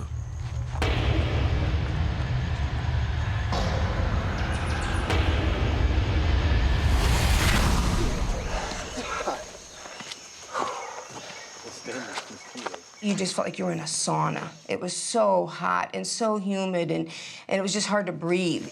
And then the mosquitoes were just so bad. Well, this certainly isn't the one in the picture. Collapsed and overgrown, the ruins are a far cry from the magnificent Mayan structures Ken had imagined. Let's go a little further and see what we can find. You know what? You guys go ahead. I'll wait for you here. You sure you'll be okay? Ken, I'll be fine. We began to work our way out through the ruins, and of course now it's about 11 o'clock and the heat's really building up. Look, Ken, I'm sorry, I'm going back. It's not long before the other 2 have also had enough of the oppressive heat. Don't worry about it, don't worry about it. Me neither. I said, well, I'm going to walk on about another 15 minutes. And I probably should have stayed with them,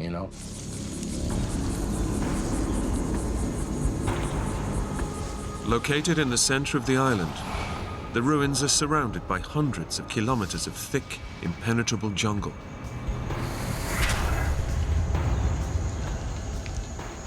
At that time, there wasn't any signs, there wasn't any markers, and it was pretty grown up. Ken is determined to find the ruin pictured on his ticket receipt. But he's having no luck, so he decides to head back. I need to get back. Catherine's hot. She needs to leave. We need to go back and get something to drink. But it's not as easy as he thinks. All the paths look the same. So I crossed yet another intersection, then another intersection. It became a little confusing about which fork of this I was taking, so I began to explore off this branch, and I would come to the next intersection, and this is not familiar. The network of Mayan pathways that centuries ago linked one building to the next is now an overgrown maze. And Ken is lost in the middle of it. I'm sorry, guys. This is really unlike Ken. Half hour goes by, 45 minutes go by. Now my intuition's kicking in. It's going, there's something wrong. Ken's not like this. This is out of his character.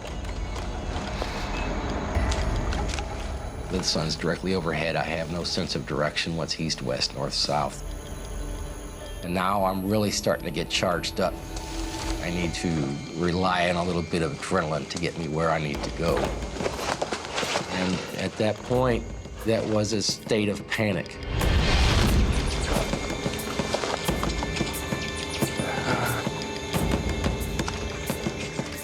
Then all of a sudden, an hour goes by, an hour and a half, and I said, that's it. There's something wrong here.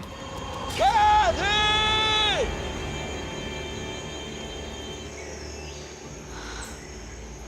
We don't hear him. So I said, let's go back to the entrance. Maybe he's waiting for us back there. What was that? Then I heard this real faint call. That's Ken. That's gotta be him. Ken! Ken, we're over here!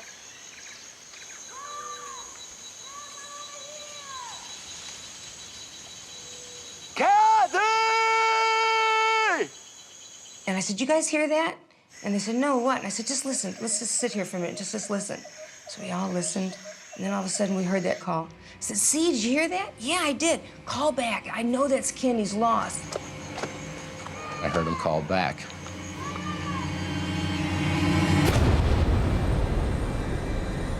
Thinking he can make out the direction of Kathy's voice, Ken makes a fatal error.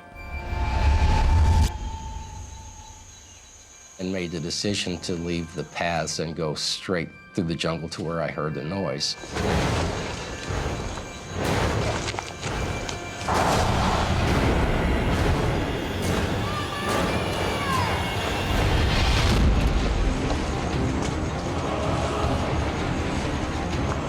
Ken thinks he's heading straight for Kathy. But he's been deceived. The thick jungle has distorted her screams. And every step he takes is leading him away from her and deeper into Cozumel's dark heart. Kathy! Kathy can no longer hear Ken's cries. And now I'm really concerned. He's lost. He's going further away. So whenever I didn't hear a response from the last call, it really gave a sort of sinking feeling. Kathy! He's hopelessly lost in one of the deadliest environments on Earth. In just 3 hours, it will be dark, and Ken will have to confront the terrors of the jungle at night.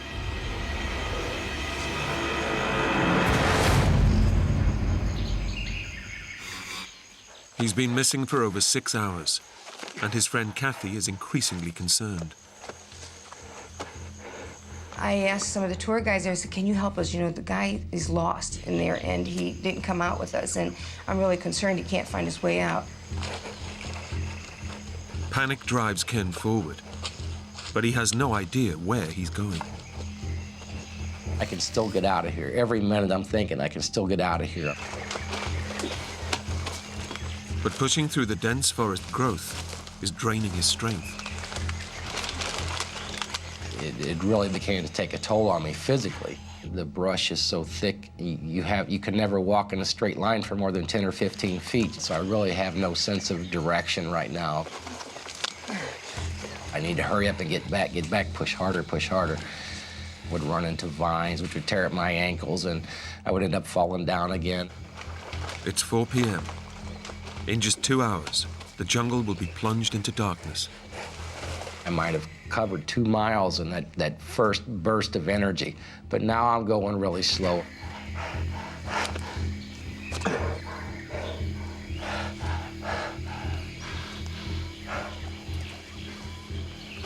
Sun's starting to set in, it's getting darker and darker. Desperate to escape the jungle before nightfall, Ken pushes himself harder.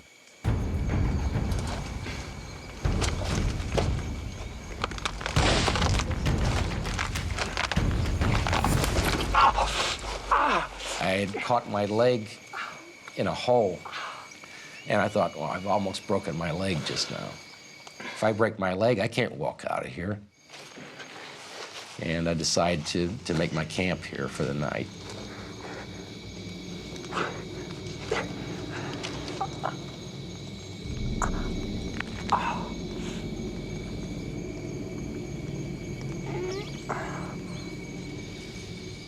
Ken now faces a terrifying night alone in the jungle.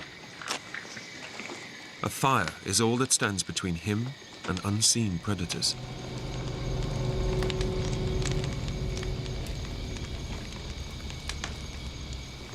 It was a little bit of an eerie feeling because I'm thinking there could be someone out there watching me.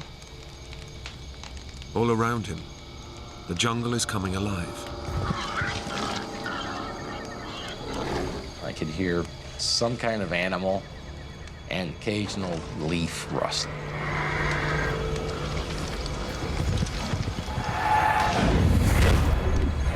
I had a degree of paranoia, and there was no way I was going to be able to sleep in that situation.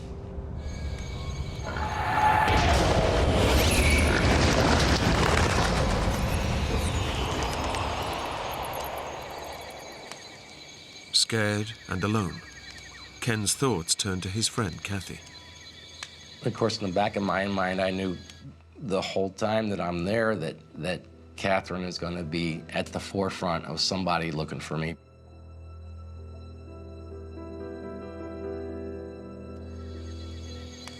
He doesn't know it, but he's right. Kathy's raised the alarm back at their hotel. But at night, there's nothing anyone can do. I was crying. I was really upset. I just sat on the edge of the bed, fully dressed, just praying and praying, please, God, help him find his way out. Please help him find his way out.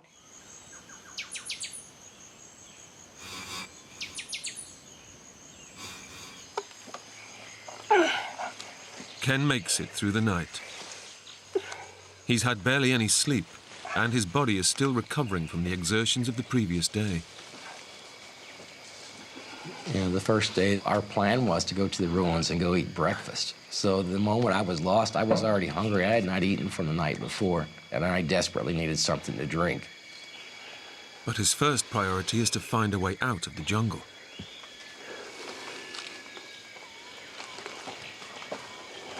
His flight back to America is due to leave in 6 hours, and he's determined to be on it. As soon as the sun came up the next morning, I can still make it to the airplane. I can still make it. I can make it to the flight. Wouldn't it be something if they had all my bags packed and Catherine was at the airport and I ran in to get in line at the last minute? I can still do it.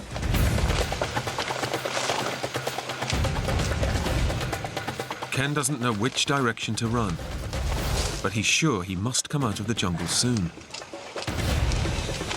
Now I've got to come out in the road. It's going to be any minute now. The jungle is an assault course, and Ken has to climb and drag his way through it. A lot of times we got to get it done. You've got to call on that adrenaline to help you out. You're using your adrenaline as a tool. Yes, I can still make it. I can still make it to the airport in time to get on my flight. I'm going faster and faster because, you know, I've got less and less time.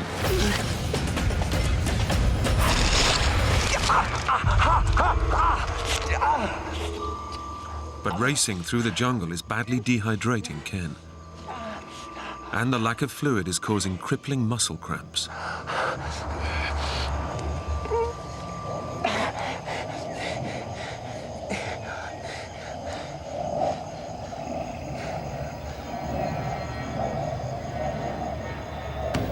And it's too late, anyway.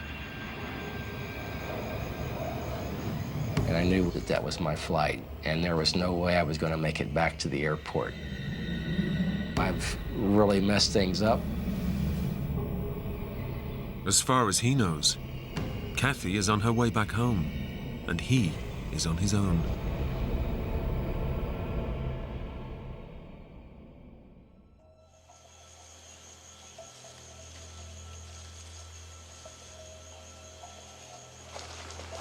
Ken has no choice but to keep going and try to find a way out.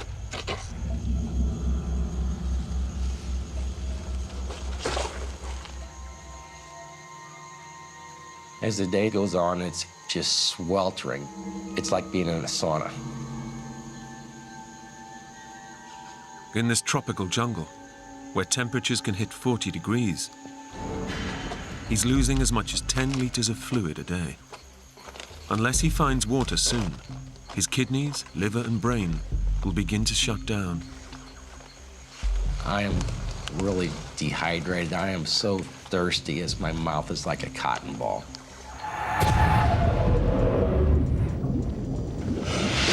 You don't care whether the water's dirty or not. Any water will do. It's not a lot, and Ken risks deadly bacteria. But then he hears something to give him hope. I begin to hear this drone, this sound. I said, this has got to be the highway. I can hear it.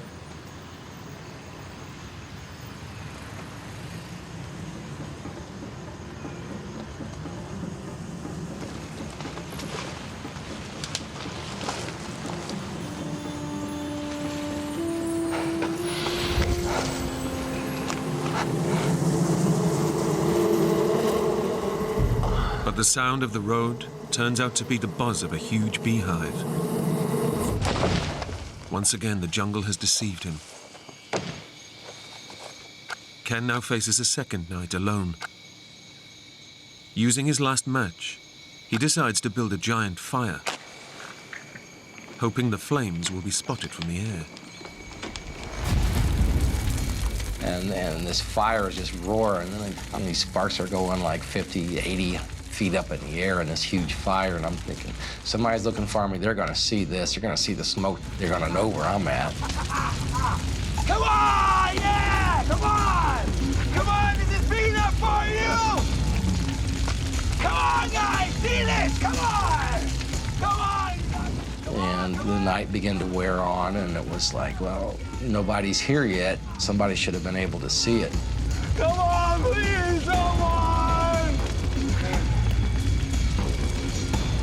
But Ken's fire is just a pinprick of light in nearly 1,000 square kilometers of jungle. Nobody sees it. I wanted someone to come in and save me and pull me out of the jungle. For the first time, Ken begins to fear that his decision to wander off on his own may cost him his life.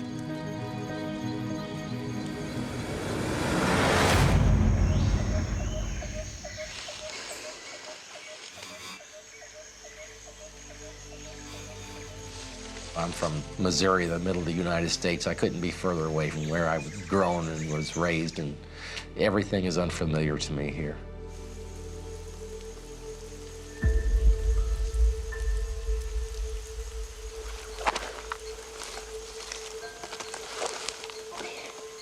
This hunger that begins to take over, that you can feel your stomach's empty. There's nothing in here.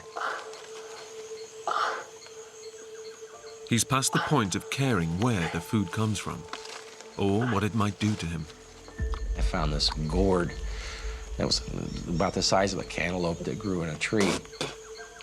And I took a taste of it. It tasted like I can only describe it as the way lighter fluid smells. And I thought, you know, this is really toxic.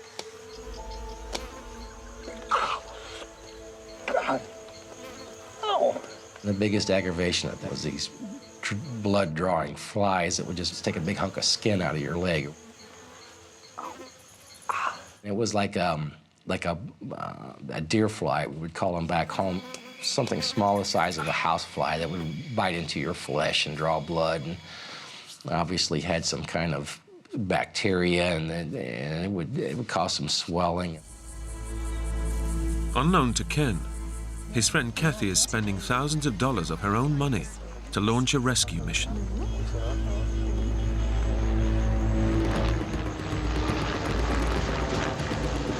I never experienced anything like this. I mean, I love this man. He's my best friend, and I can't even imagine what it would be like if he died.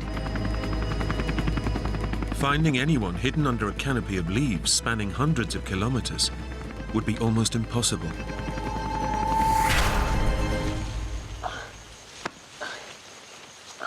But Ken is already working on his own solution.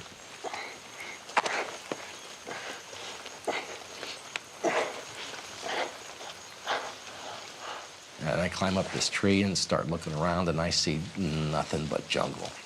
No matter which direction I look, it's just jungle. Ken uses the only tool he has with him, a penknife, to cut down the thick foliage for a better view.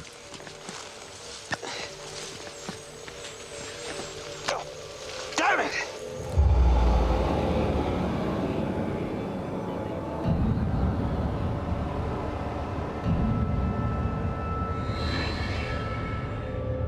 Ken can't afford to lose such a vital tool. It could make the difference between life and death. I went all the way down, about 30, 40 feet down the tree, with my eyes exactly on it.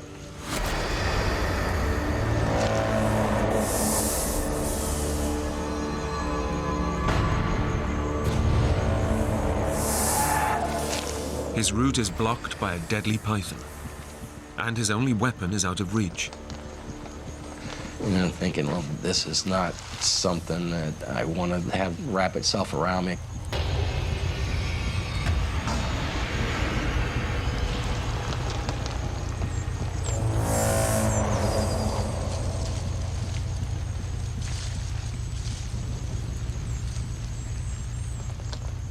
Ken must find the knife.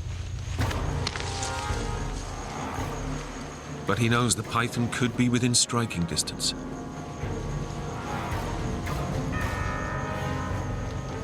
And I could not find the knife. I looked around in the leaves, couldn't find it. And something else is lurking in the jungle. I can hear this noise. It was really heavy. I could hear sticks breaking. Kept getting louder and louder.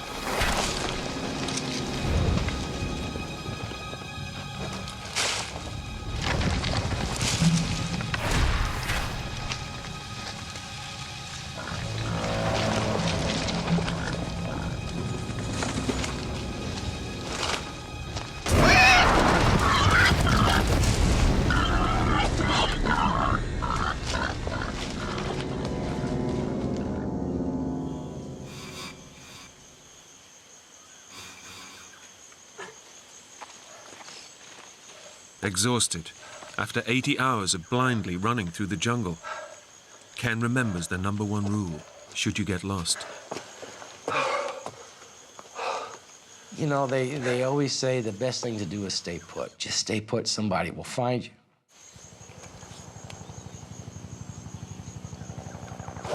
Almost immediately, his prayers seem to be answered.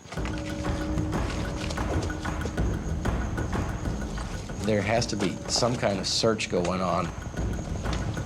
I decided I'm gonna climb up this tree and I'll be able to flag down this helicopter that I can hear in the distance.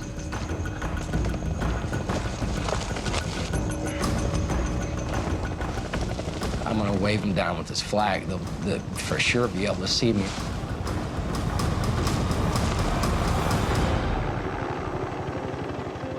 The helicopter is definitely searching the jungle. Kathy's come through for him. Hey, I'm over here! Hey, over here! And I see that they're going to start searching this area, and here I am. I'm going to be out of here. It's over now. Look out now! Here! Guys, look! And I'm thinking, oh, this is great. They brought in some kind of American search team. I'll be out of here. Lickety-split. Look down! Come on! Look down! I'm here! Come on! Come on, please! I can see this lady inside the helicopter with white tennis shoes with laces. She's wearing gold-rimmed glasses, has blonde hair. Hey, come on! I can see every detail. If I would have had a rock in my hand, I could have hit the lady inside the helicopter. I was that close. It was like a for sure moment I was going to be found. Look down! I'm here! Come on! Come on, please! But it's not Kathy. The lady is talking to somebody on the other side, and it just keeps going. Come back! Come back! I'm here! God damn it! Guys! Come back! Oh!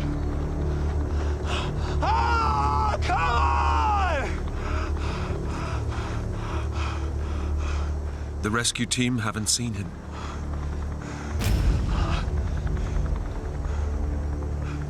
I'm reliving this in my mind over and over again. I just can't believe this just happened. It was just devastating.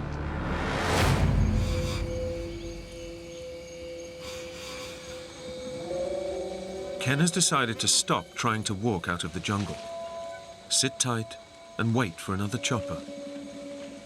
But staying still makes him easy prey. Well, I would be just covered with mosquitoes in the night. I would cover myself up with 60, 70 leaves like a blanket to try to keep these mosquitoes away.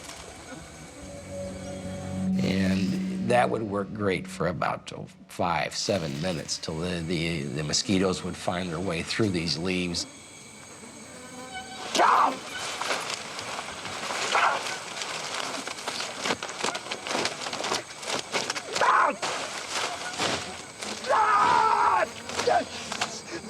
I had to jump up and just be totally aggravated and start slinging leaves around and just repeat the process every 10 or 15 minutes, every night. And it was the only way I could keep the insects and the mosquitoes from just eating you alive out there.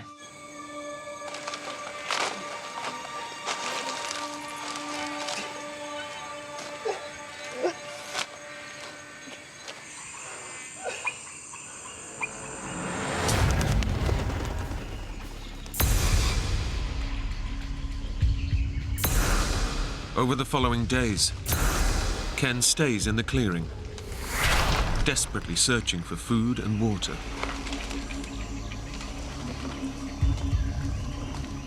I found these plants that are growing in the tree limbs, and they're holding their own water.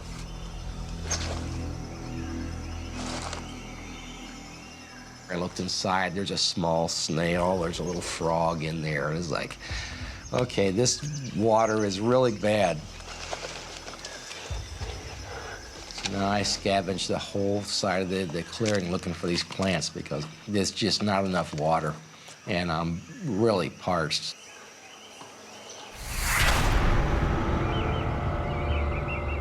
I was sitting there dreaming about snow cones and popsicles.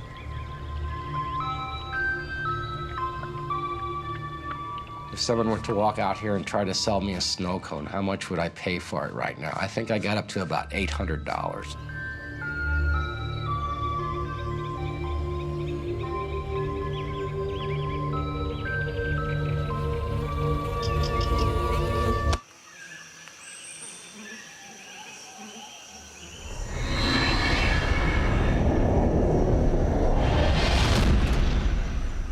But Ken's daydreams are a dangerous distraction.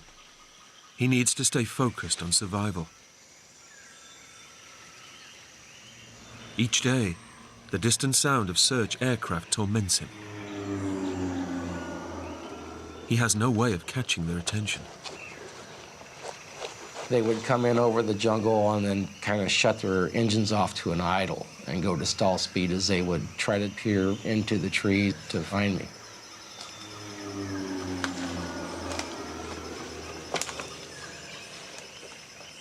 Ken knows they can't see him through the dense jungle canopy.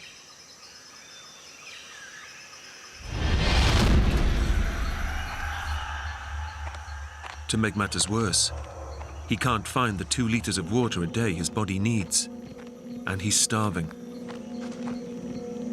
He hasn't eaten more than a mouthful of fruit in 8 days. I mean, my body's turned on itself now, and it's feeding on my fat and my muscle, and I'm really starting to lose weight.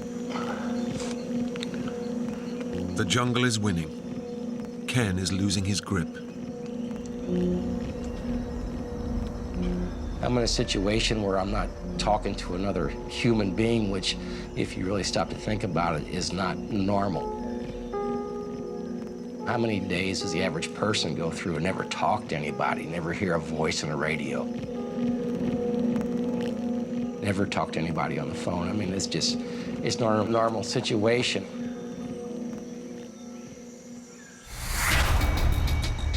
Ken fears he'll lose his mind, and with no sign of any more helicopters, he decides he has to get moving and save himself. I've wasted 4 days sitting here now. I'm just gonna have to get up and walk. He's heading straight through the jungle maze, hoping to hit a path or road.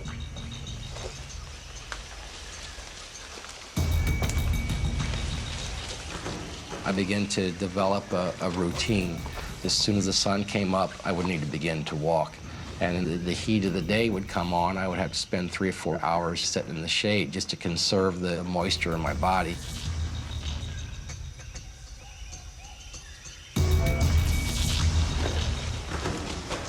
I wouldn't let negative thoughts influence my situation.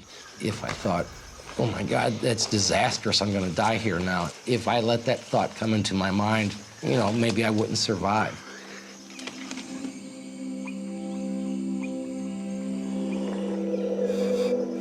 But days without enough water and more sleepless nights are pushing his body to the edge of human endurance.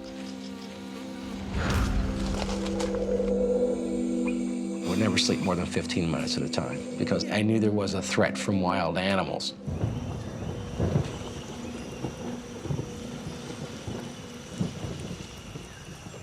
There's only one way to fend off the animals and get the rest his body needs. A fire. Although he has no matches left, he's thought of a smart alternative.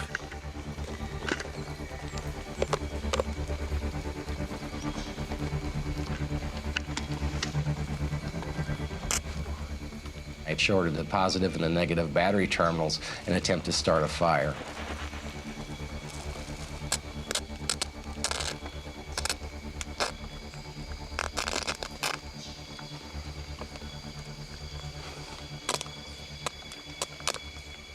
However, there just wasn't quite enough juice in it to work.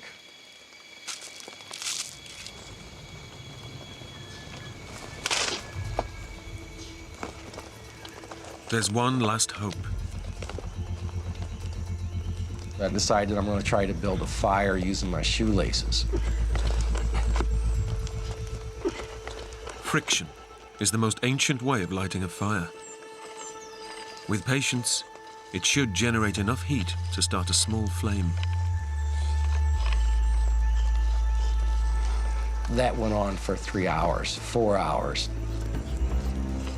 It would just get hot enough to smoke a little bit and stop, but everything there was so wet that the fire just wouldn't start.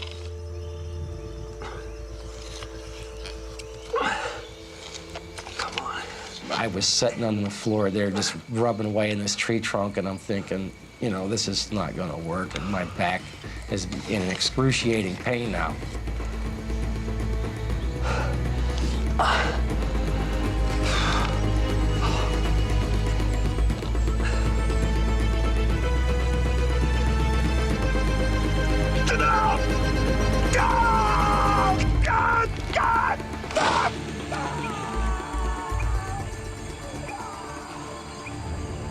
Everything Ken has tried has failed. He's losing the battle. The jungle has started to claim his body. Now, it will claim his mind.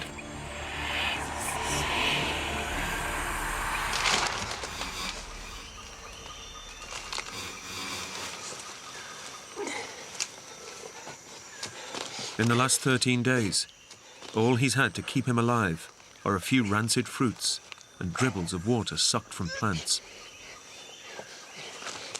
I was thinking all the time that this could go on forever, that I'm never gonna get out of here. I know I can't last forever. Eventually I would die, but I can't let myself dwell on that. Dehydration is tearing Ken apart. I know I need to eat, but the first call is for water. My body's saying it needs water.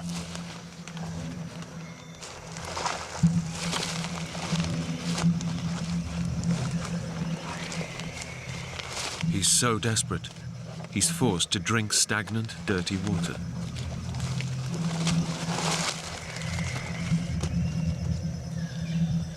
And as I'm dipping my camera bag to use as a filter to try to filter out some whatever contaminants could be in this water, I see a small lizard.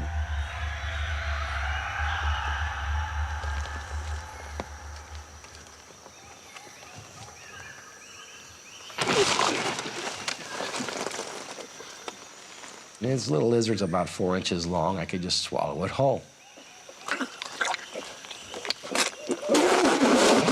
I started to swallow him whole, and then he got stuck in my throat because he was still alive.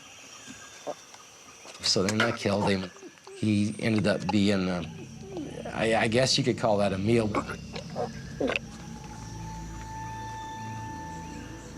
Desperation is pushing Ken to a place he's never gone before. Fantasy and reality are starting to blur. I began to build these elaborate scenarios about what was going to happen when I walked out of here. That's it.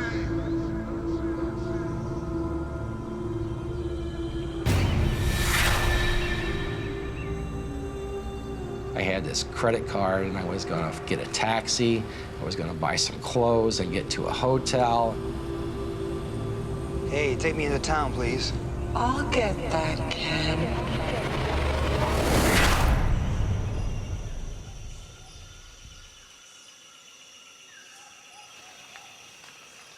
And it isn't just Ken's mind that is unraveling. His body is falling apart too.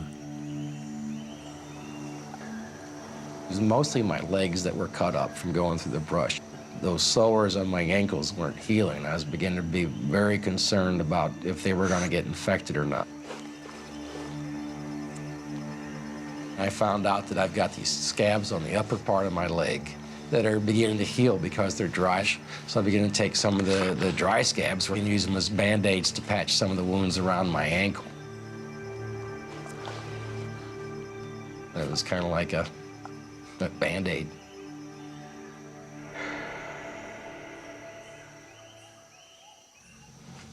Ken's situation is desperate. Lost, alone and weak. He's being pushed to the edge of sanity.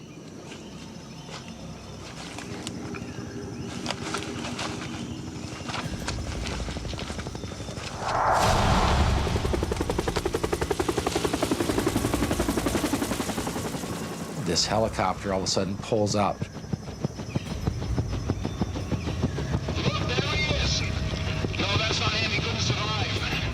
There's some kind of loudspeaker in there, and I can hear what they're saying. Mr. Wilson, you're a truly amazing man. But we regret that we must inform your mother.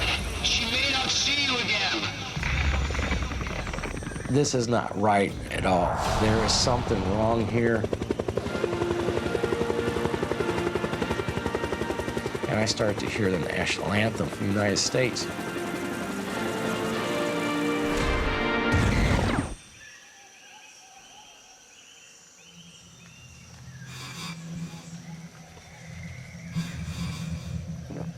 Ken is desperately trying to keep his body together. But after 2 weeks alone in the jungle, he's slowly losing his mind.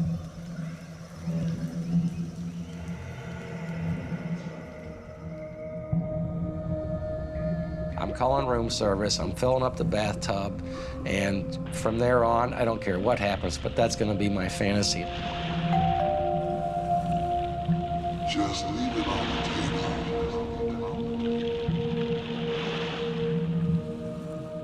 He's increasingly drifting off into a dream world, from which he might never wake up. It was just so many weird things that, and I'm beginning to wonder if it's something within my own mind that is keeping me here.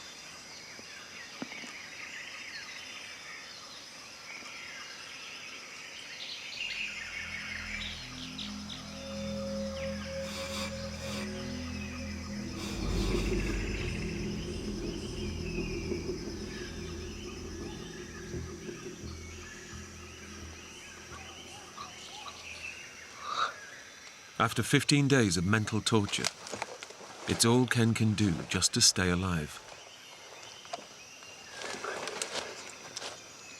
My body needed water so bad, it could never think anything but quenching my thirst.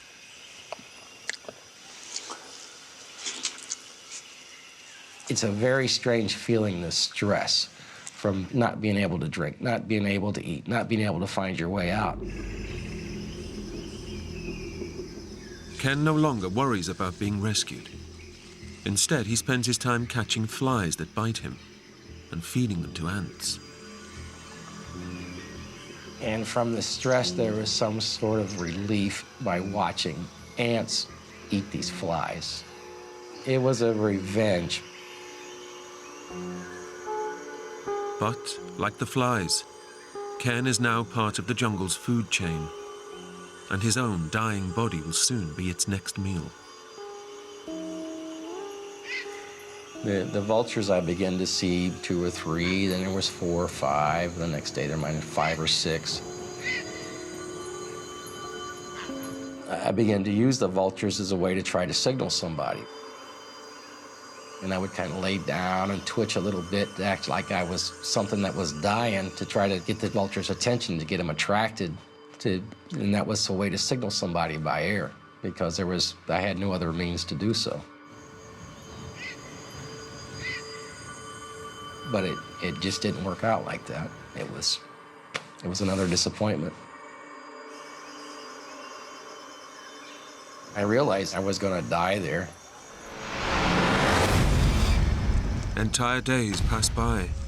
Instead of trying to find a way out of the jungle, Ken's becoming part of it. Now my clothes are nothing but shreds. I haven't shaved in 2 or 3 weeks. You know, I'm matted with dirt. I have no shoelaces. Ken is still only alive thanks to occasional mouthfuls of stagnant water. He's physically and mentally broken.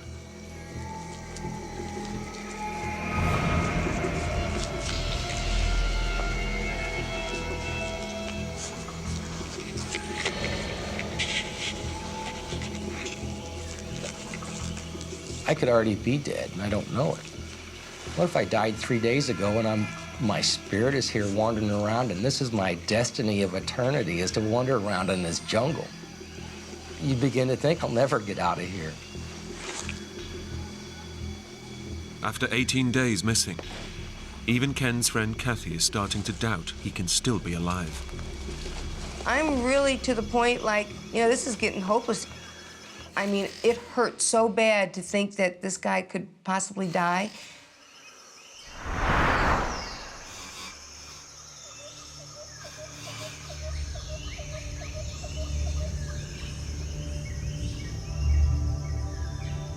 I just laid down and I dozed off a little bit. In a few minutes, I woke up and there was a woman standing there holding a baby.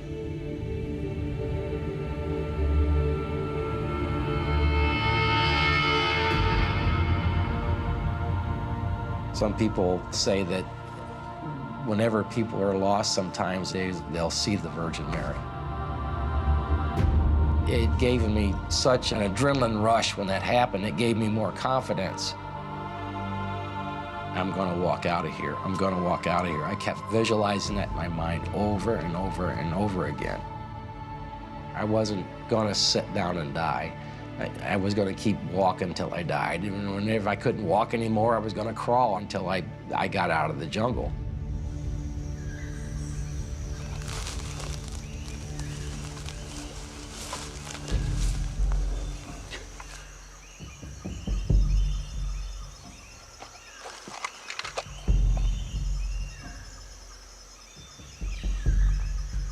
This is like one of the first things I've seen of civilization since I've been lost.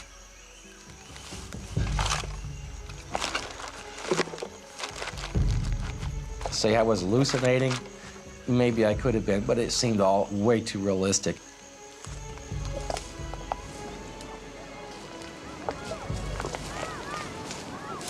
Once I had came out there, I knew exactly where I was because I'd been there before.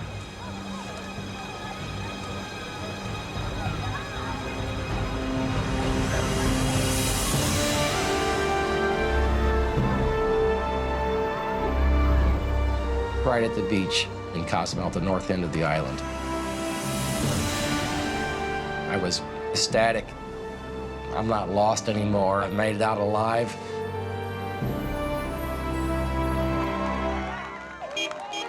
After 20 days fighting crippling hunger, dehydration, sleep deprivation, and jungle predators, Ken is finally safe. He had his hair packed, like spiked with mud, big cuts and scratches, and just looked like he's just been chewed up.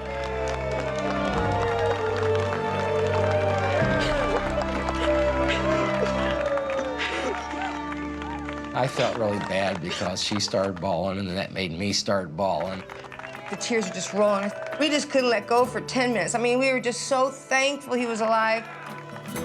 It really brought us really close. Ken's recovery took 6 long months. To help cope with the ordeal, he returned to his greatest love, scuba diving. The experience changed the way that I think. The fact is, within 10 seconds, any of us could be gone. So I decided I should be more kind to other people. I should be more generous with what I have. I'm just happy.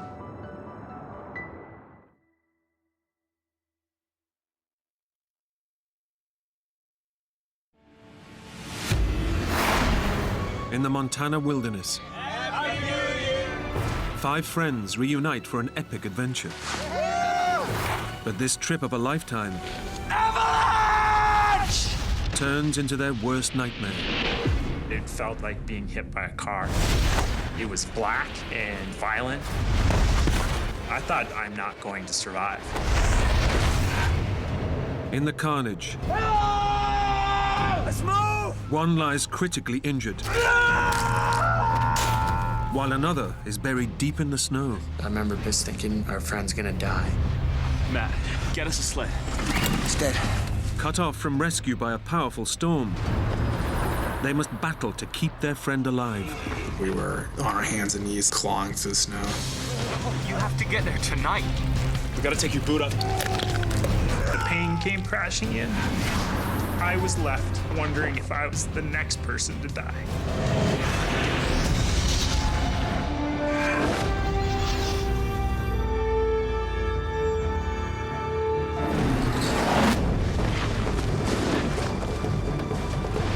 One, two, three, four, five.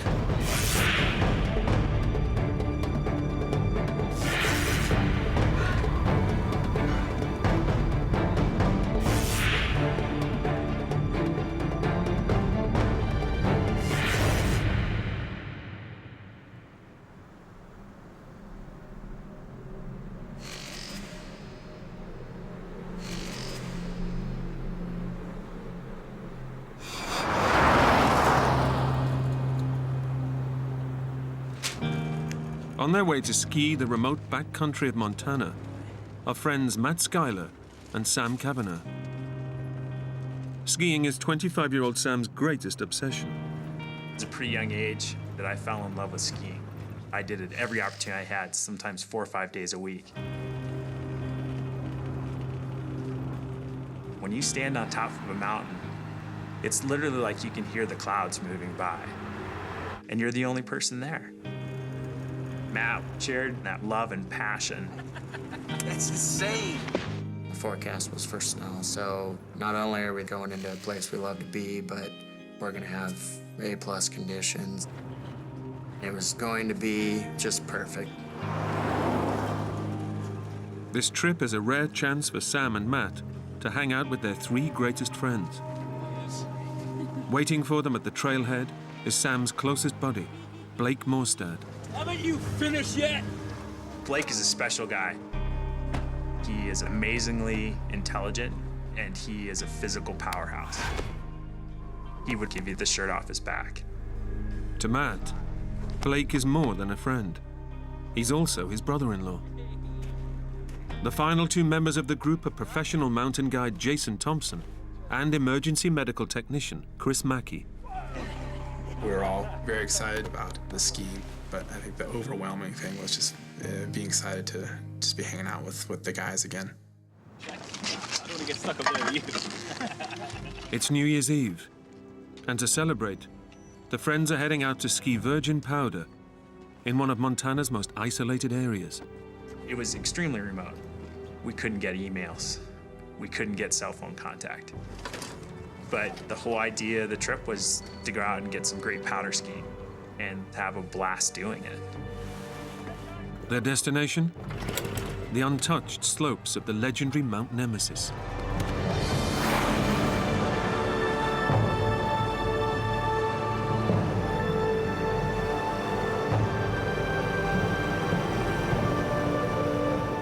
The mountain is famous for powder skiing and notorious for deadly avalanches.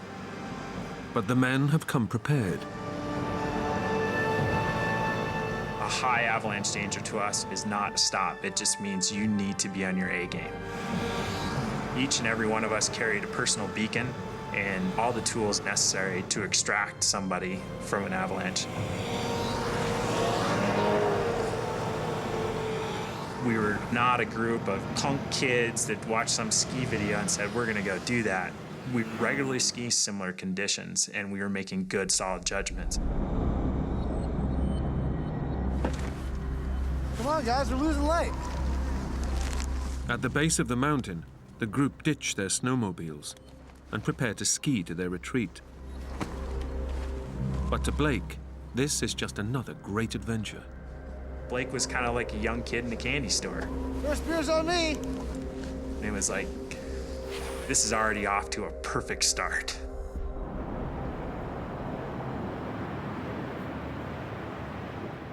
The friends have skied 8 kilometers cross-country to their base camp. They're now all set to see in the new year. Happy New Year! But Blake is celebrating something much more life-changing. Okay, guys, I have a special announcement. Addie's pregnant. I'm gonna be a dad. Wow, good luck to that! It was a pretty momentous moment. Good work, man. Hey, didn't know you had it in you. Blake suddenly was gonna have a little man looking up to him and exploring life for the first time. And so we took out the personal video camera. And I remember Blake toasting his wife. Hey, Addie. I love you. I look forward to seeing Junior pretty soon here, too. Happy New Year, Eddie! We all fully expected that next year we'd be celebrating the craziness that was 2005.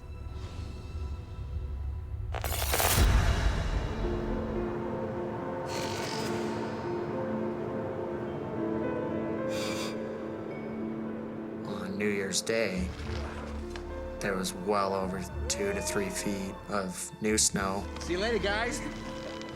It was just perfect. The skiing was phenomenal, so we were stoked.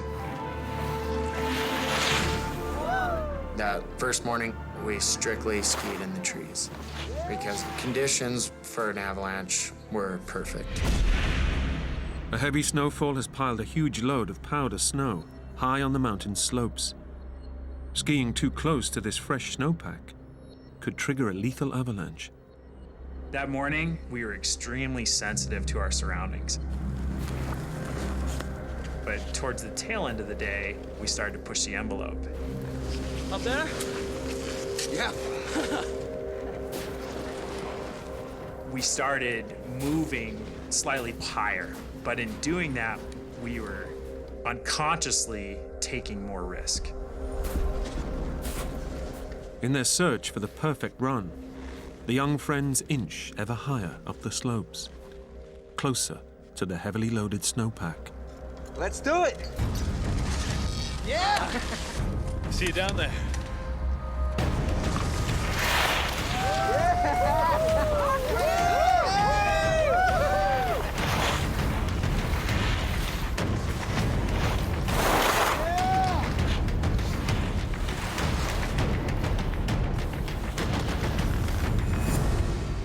Finally, only Matt and his brother-in-law Blake are left up top. You all right? Go ahead. He skied off.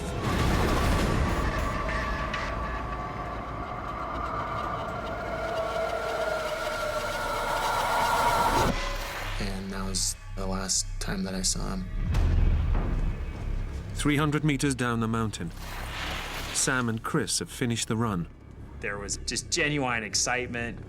Chris pulls out the camera and he looks at me, he's like, "So, Sam, What'd you think?" That was awesome. But, gotta tell you, I'm exhausted. As Chris powered down the camera, suddenly you could just hear this distant, faint noise.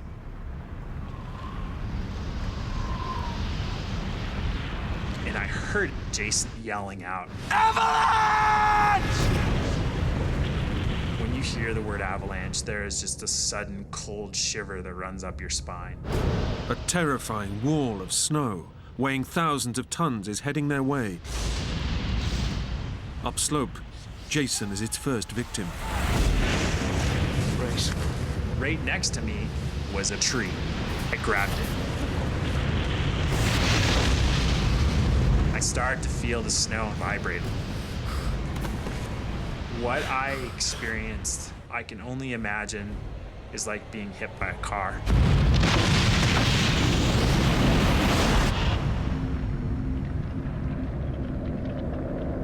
My world, the world that I knew it to be, had completely evaporated. And I was now being subject to something that was not going to spit me out until it was done with me. It's a big impact when a wall of snow hits you at 100 miles an hour. It's like being tossed around like a rag doll. All of a sudden, I was being tossed and turned, not knowing which way was up or down. It was black, it was violent, and I thought, I'm not going to survive. To his horror, Chris Mackey realizes that the avalanche is sweeping him towards a dangerous precipice. I knew that there was a fairly large cliff below me. There was also nothing I could do about it.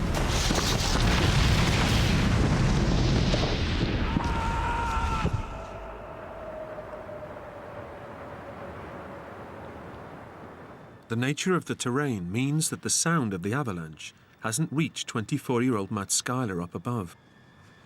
He's unaware of the disaster unfolding beneath him. From my vantage point, I couldn't see anything, and I didn't hear anything. He's waiting for Blake to shout that the way is clear for his run. I was waiting for someone to yell, "Go ahead," and I waited and waited and waited, and I finally started yelling down, Hello? Hello? Hello? So I just kind of thought, I'll just go down there and see what's going on.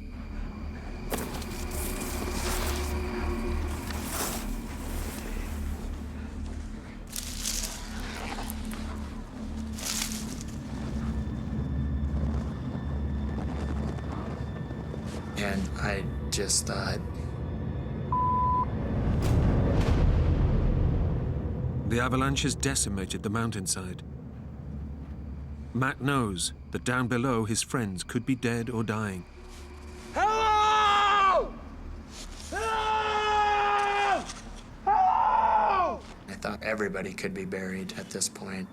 As far as I knew, I was the only one left. Jason! Grayson Blake! Hello! Hello! Jason! Jason! When I saw Jason, there was relief that there was somebody else with me. Jason, are you okay? Yeah, are you okay? Professional mountain guide Jason Thompson has freed himself from the avalanche. But he knows that buried under the suffocating snow, his friends have only minutes to live. Let's move! Jason told me to flip my beacon on and start figuring out where everyone was at. Each one of the 5 is carrying a beacon that emits a signal to indicate their location, even if they are deep beneath the snow. We got 3 people we have to dig up and get breathing again. We got 10 minutes, max. We have very limited time. You take this side, I'll take over here. Blake! Chris! Blake! Chris! Blake! Down the mountain, Sam Kavanagh slowly regains consciousness. Moments ago, I was in the clutches of the avalanche. And there I am. I had floated to the top, and I'm only partially buried. The first person I could see was Chris.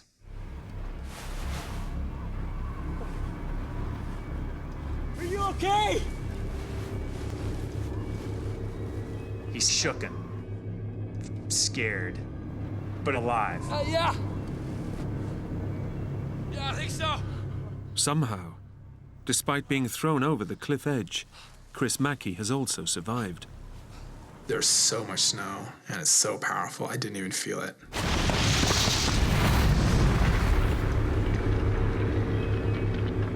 There was probably 2 seconds of weightlessness and then just a soft landing.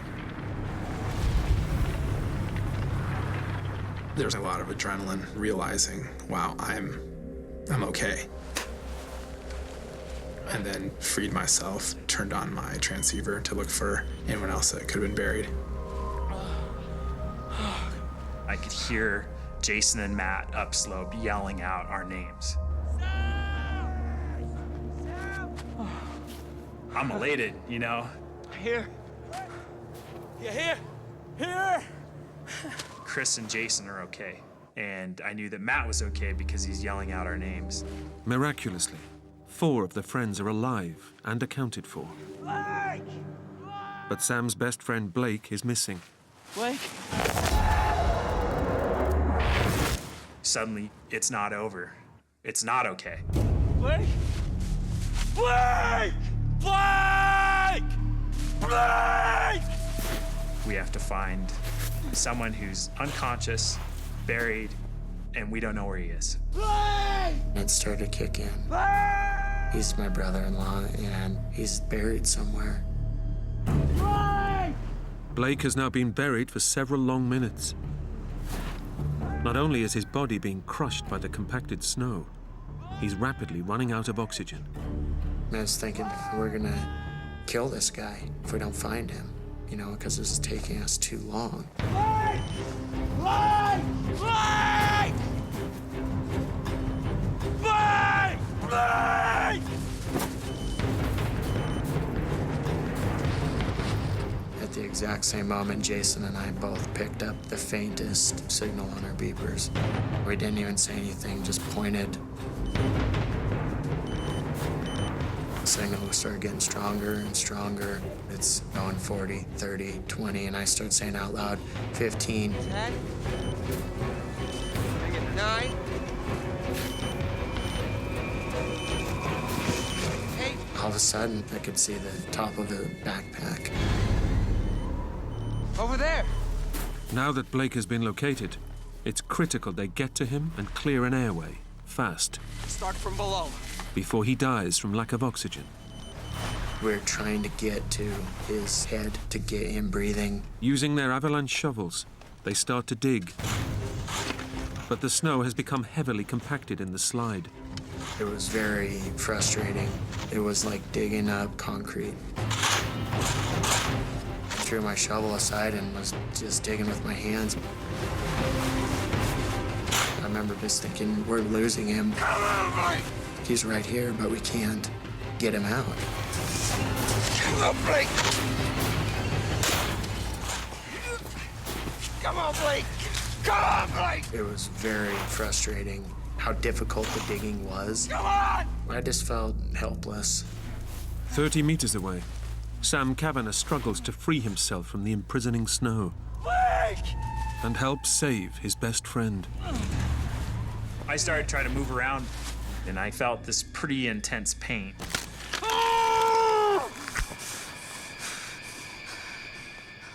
And that's when I finally looked down. My foot was facing 180 degrees behind me. And there was about 4 inches of my tibia bone sticking through my ski pants. Despite his horrific injury, Sam is desperate to help Blake. But first, he will have to do the unthinkable. And so I really just tried to prepare myself. I grabbed it, I spun it 180 degrees.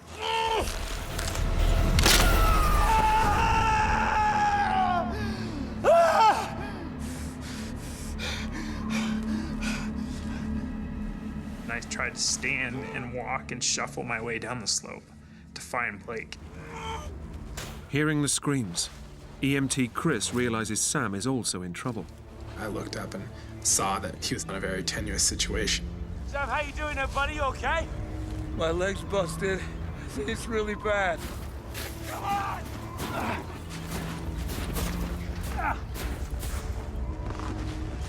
This is just shocking. There was a very big laceration on the side of his leg and quite a bit of bone sticking out. It's gonna be okay, Sid. It's gonna be okay. It is certainly the worst compound fracture I'd seen to that point. Okay.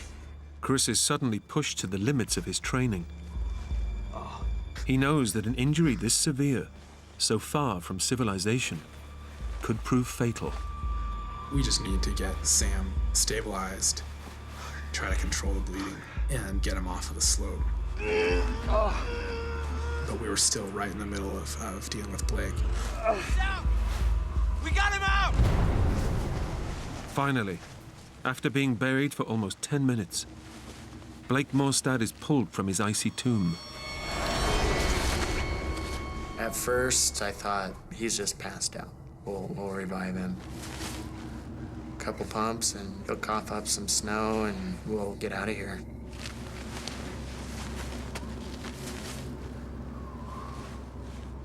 Blake has no life signs. Compressing his chest will simulate his heartbeat, pumping blood round his body and keeping his brain alive. Man, come on. Pump his chest. 1, 2, 3, 4.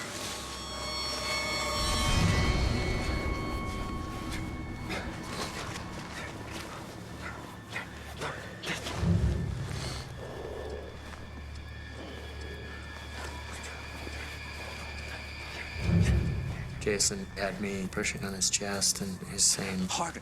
Go harder. break a rib if you have to. I remember being really frustrated, thinking we're losing him. They did CPR for a few minutes, and they yelled up, "It's not going well." Chris! We need you down here! Keep the pressure on here, buddy, okay? Stay calm. I'll be back, all right? Okay. I raced down through the debris.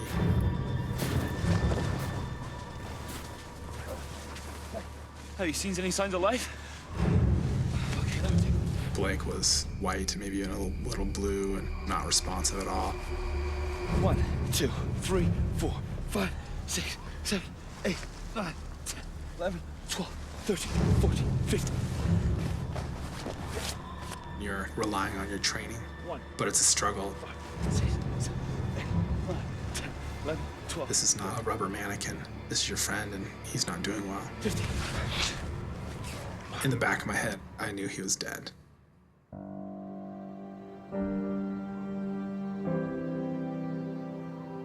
But you continue just out of hope.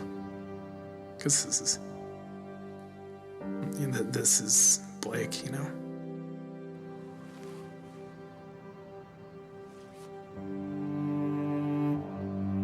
I remember just looking at Jason, and he was just like, this is done. He's dead. And I just thought, wow.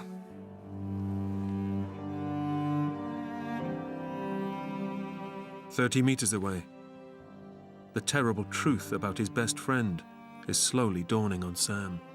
I just waited for this physically dominating man to stand up and take care of me. I saw 3 people stand up, and one wasn't Blake. That's when my world came crashing, and I was left wondering if I was the next person to die.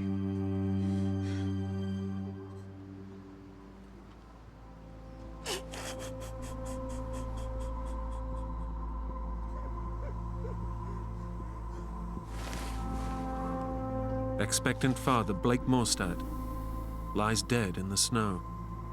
That's a tough realization, but he was gone. There was nothing more that we could do for him, and that was fairly apparent.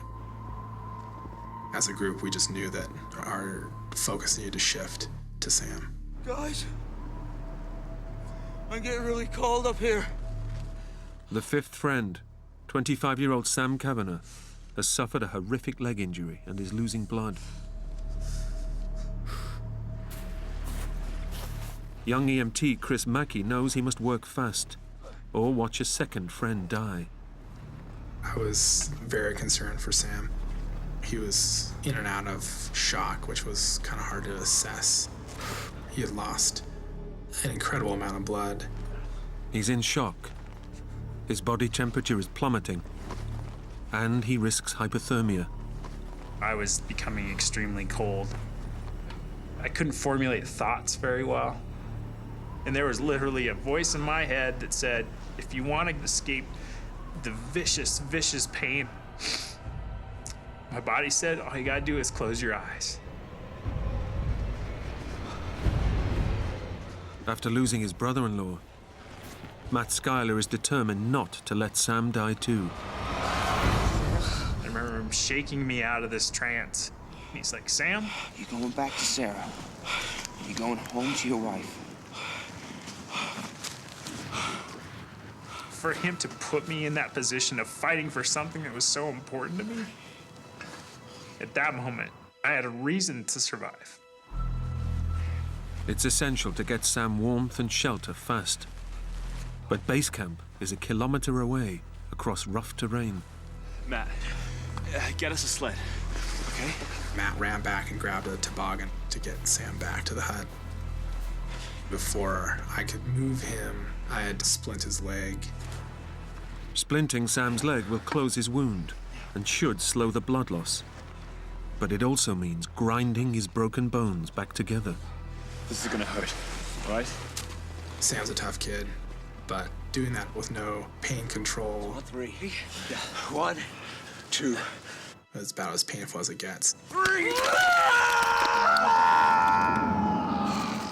By nightfall, the men begin their short trip back to camp, but soon realize that Sam faces a grueling journey. The deep snow and level terrain mean that the sled keeps sinking. We were on our hands and knees, just clawing through the snow. We were working as hard as I've ever worked doing anything. We were just going 10 steps at a time. And we'd just fall over, do it again. It just took forever to cover any ground. As the group struggles on, the temperature plummets to well below freezing, and Sam begins to show signs of hypothermia. Despite it being 0 degrees out, I was sweating bullets. I was shaking uncontrollably. Multiple times, Matt and Jason bundled up around me, just trying to stabilize me. Sam! There was times where he just wouldn't really respond, and we would shake him awake. Sam, you stay with us, buddy, okay? Hey, don't go to sleep, buddy. It was a critical situation, for sure.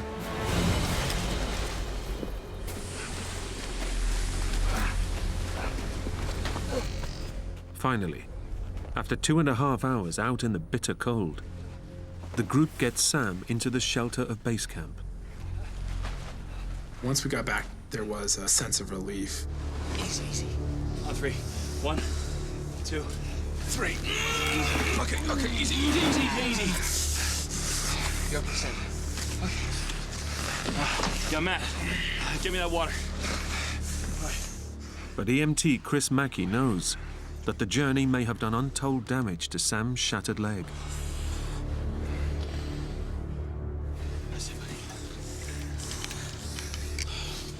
It's at that point where we needed to look again at his leg, and I knew the boot needed to come off. Okay, Sam, that's gonna hurt. I tried to prepare Sam for the pain that he was gonna be going through. I want you to bite down on this for me, and we're gonna get this done, okay? Yeah? He bed down on a rag, and we slowly, precariously started to remove his boot.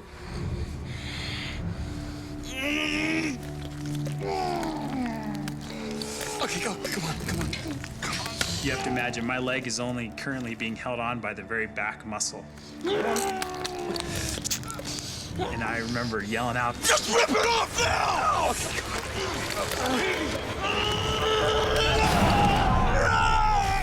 It was pain that it takes your breath away. It leaves you gasping for air. Okay. It was like nothing I've ever experienced, nor do I ever want to experience that again. Now that the boot is off, Chris can finally see the severity of Sam's injury and its deadly implications. This is just shocking. Sam was bleeding internally to the point of it being fatal, if not controlled. And there was really nothing we could do to stop the bleeding. Sam needs immediate surgery. But high on the mountain, there's no mobile phone signal to call for rescue. And it's far too dangerous to ski out in the dark. All the friends can do is watch over Sam and pray he lasts the night.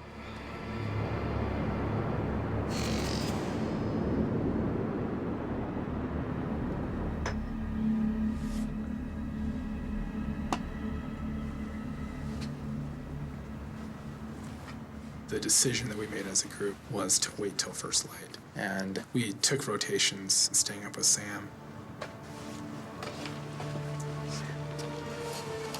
And as the hours drag by, the friends' thoughts turn to Blake, who only hours ago was still among them. We were all mourning Blake. It was unsettling knowing that your friend was lying out there in the dark, in the snow, alone.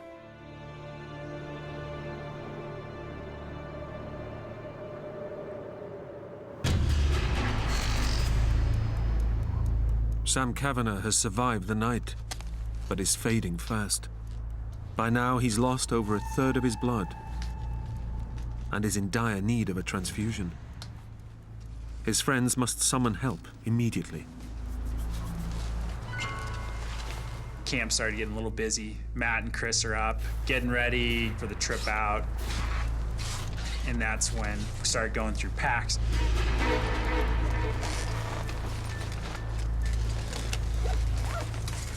And realizing we didn't have all the stuff that we needed. Spare ski poles. They're in Blake's pack. Without ski poles, it will be impossible for them to reach civilization. But going back to revisit their dead friend is a task no one wants to complete.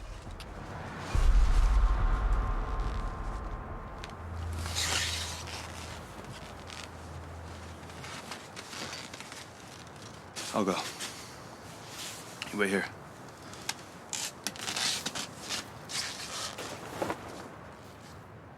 I followed our tracks up from the night before,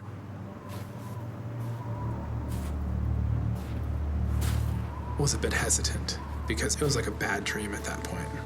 And seeing the evidence of the avalanche made it all very real again.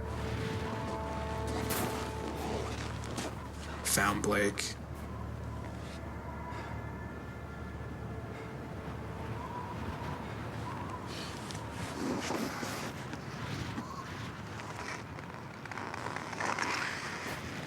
Searched around and grabbed some ski poles.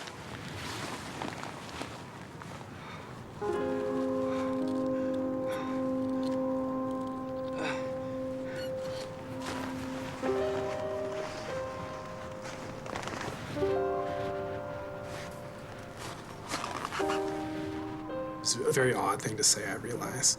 It was one of the most beautiful things I'd seen in my life. The violence of the day before had been replaced. It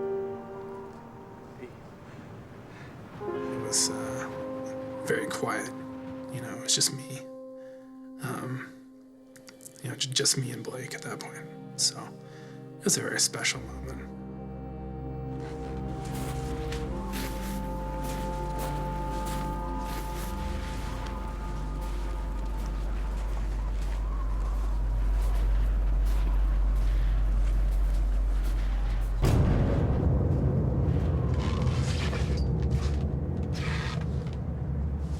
You ready? Hang in there, young.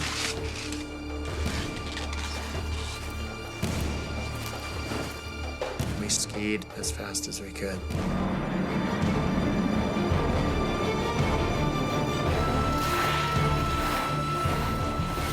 For 4 hours, they ski through dangerous avalanche terrain. Finally, they make it to the base of the mountain, where they left their snowmobiles. From here, they're just an hour's drive from mobile phone contact with the outside world.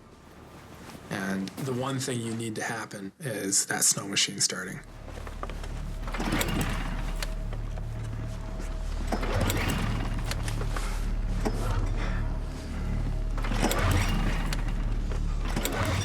We couldn't get the stupid thing to start. It's dead. It was a nightmare. The snowmobiles belong to Sam, and Matt and Chris aren't sure how to get them started. We tried different ways of starting it. We kicked it, we cursed at it, we cajoled it. Without a snowmobile, they face a cross-country ski that could take as long as a day. High on the mountain, the situation is rapidly worsening. A storm front is closing in, and if it hits, any helicopter rescue will become impossible. The weather was changing. That started to raise a red flag. I was really worried and concerned for my life. I didn't like the occasional whiff or smell that I would get from the decaying flesh. I knew that the life was slipping from me. But you have to hope that it's not over. My time wasn't done. I wasn't finished. Down at the base of the mountain, Matt is still grappling with how to start Sam's snowmobile. Sam is in a life and death situation. Nobody even knows. We just couldn't delay anymore. Chris decides he has no choice but to ski on.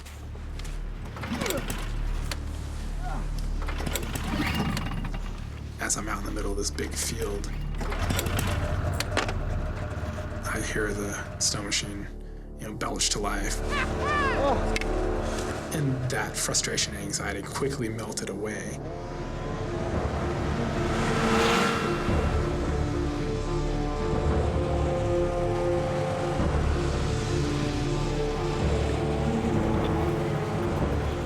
Once they emerge from the shadow of the mountain, Chris fires up his mobile phone.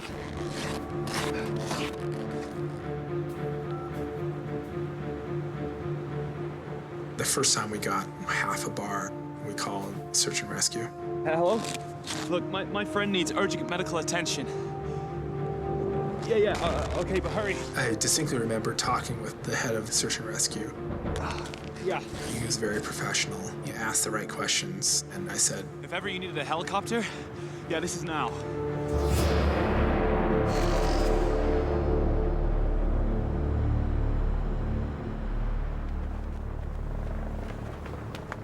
Suddenly you heard this very faint thud, and it kind of drew a little closer, And then Jason came in, he's like, man, there's a helicopter. They're coming. And you could hear this helicopter closer and closer as if it's just right over our head.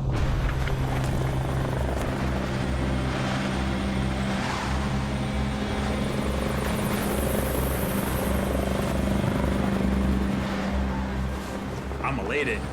They're coming to rescue us.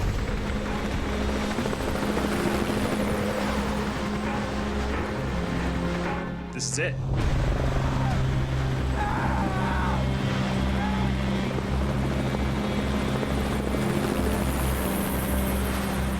Then the helicopter would faint and it would go away.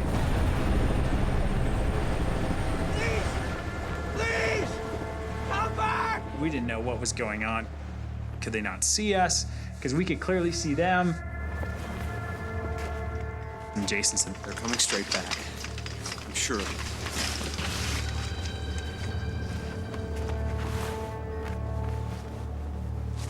And the helicopter flew over, you could hear the rotors.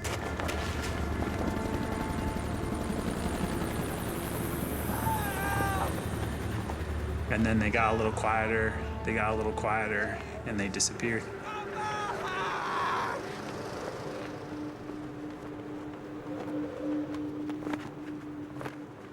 And it just went dead silent. 30 kilometers away, Chris and Matt have made it back to the safety of their truck, where news of the aborted rescue attempt is filtering through.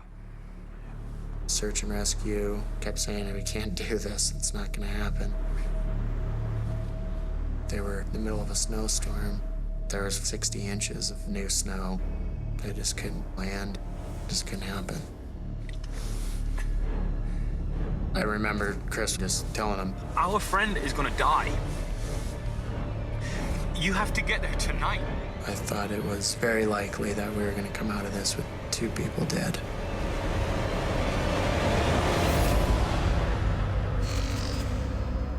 The rescue helicopter can't try again till daybreak, and the mood at camp is desperate. There was anger, but I just had to try to make it to tomorrow. But by now, Sam's leg is starting to decompose. And with no antibiotics to stop the spread of poisonous toxins, his organs are starting to shut down. I needed to go to the bathroom. And I was trying to pee into a plastic juice jug. Jason. And so I talked Jason into letting me sit upright.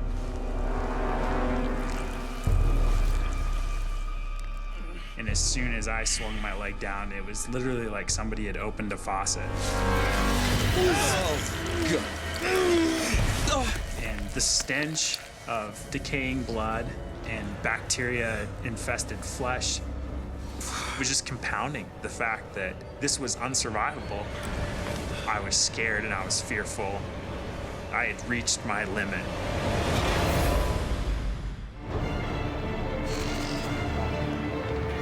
In the backcountry wilderness of Montana, search and rescue air crews are grounded by a fierce snowstorm. 2,000 meters up, Chris Mackey and Matt Schuyler have battled their way back to camp, where 24 hours ago, they left critically injured Sam Kavanagh fighting for his life. When Matt and I arrived, there was a big relief that Sam was still with us.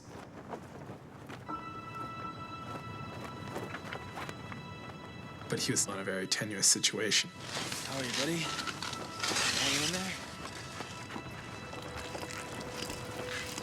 He had lost an incredible amount of blood. I'm not going to venture how much longer he could have lasted, but we were pushing that limit, I think. I knew that we were racing against time to get him to hospital. It's a desperate dilemma. Any attempt to drag Sam down the mountain would trigger further blood loss and probably kill him. His only hope of survival is an airlift, but rescue helicopters can't land in the deep snow around the camp. Matt, come with me, okay? I remember Chris said, if you want a helicopter to come in here, start stepping on snow and make a helipad. I knew if the helicopter couldn't land, we were taking out a dead body. It's early afternoon, and the storm rages on. But then a glimmer of hope. A medical team have fought their way through the blizzard. They'll try to stabilize Sam until the helicopter can land. To have that level of expertise there was a big relief. They had antibiotics and some pain medication, and medically pretty much took over.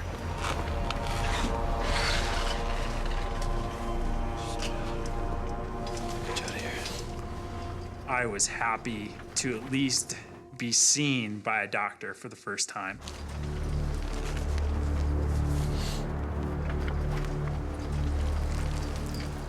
But when he opened up the bandage,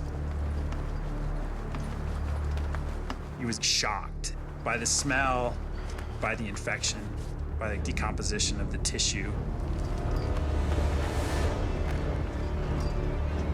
By now, the decomposing tissue is so poisonous, Sam's condition has reached critical.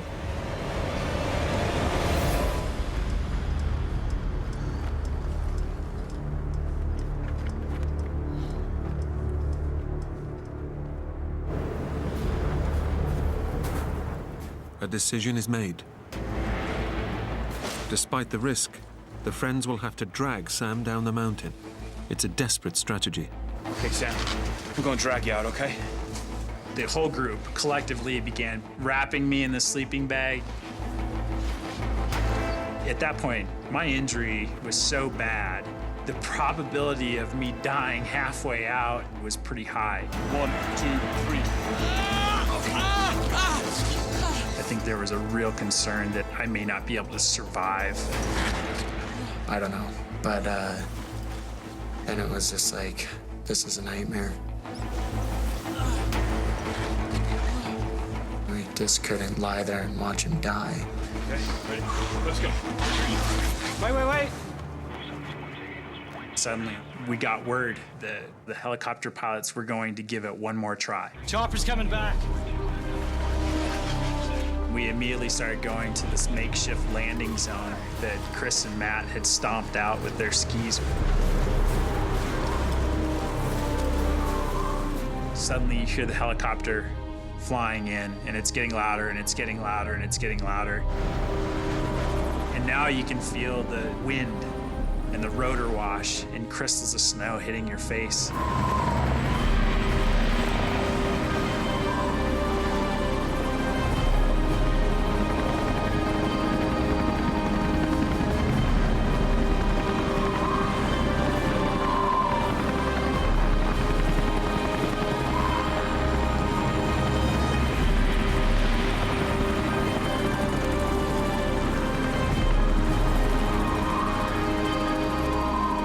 For the first time in 48 hours, I didn't feel pain. I was taken away from that, and I was rescued.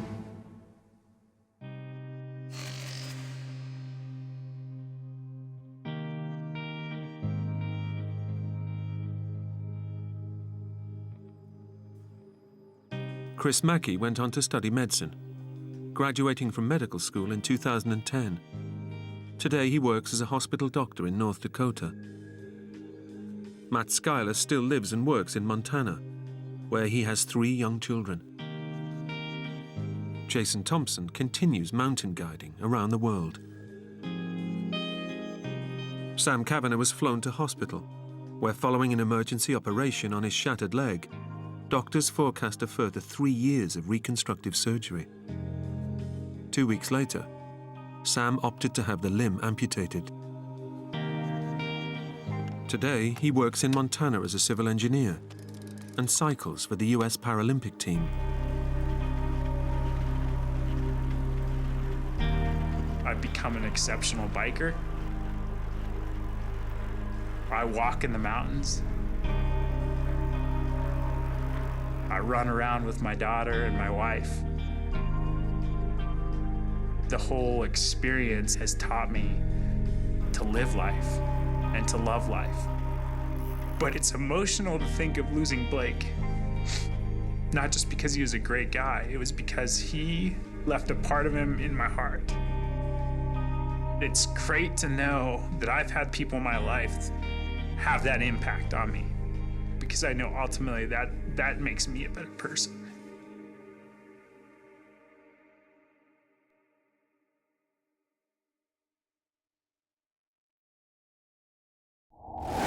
A young hiker, out photographing the Canadian coastline, makes a catastrophic decision.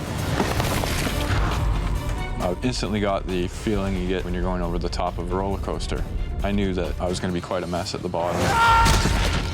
The fall leaves him with terrible injuries. It wasn't just a little crack. Bone was definitely separated from other bone. Stranded on a remote beach, his only hope is to drag his broken body to safety. I had to get to help or I was going to die. There was really no two ways about it. But when no help comes, his only chance of survival lies in overcoming one final unimaginable challenge. By that time, pretty much figured that I wasn't going to be making it out, no matter what I did.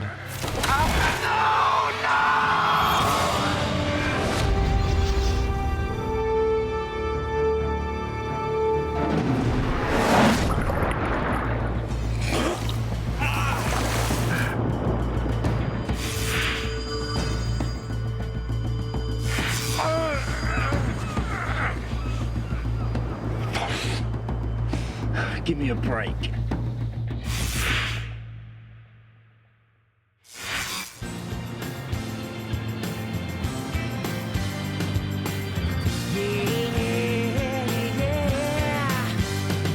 So come on, baby. Come on, baby. We're gonna rock it all night long. 26-year-old Canadian Jordan Nicurity has a passion for the great outdoors. After finishing his degree, he worked on organic farms all over Western Canada before losing his heart to the tiny island community of Hornby off the country's North Pacific coast. There's a real sense of community, people helping each other out, everyone knowing everyone. That's something that really appeals to me. Hornby has one small settlement and only a scattering of residents. There's a lot of great people there, and there's not too many people there, so those are two things that I sort of value. And it has another major attraction, kilometre after kilometre of hiking country and a wild and windswept coastline. There's lots of great hiking around there, huge sea cliffs. The sandstone formations are really quite unique. It's just gorgeous, really a picturesque place. Jordan runs a small gardening business, but he grabs every chance he can to take off on a hike. Today, he's heading for a remote beach on the island's easternmost tip. He'll take some nature photographs and be back home where he lives on his own by lunchtime.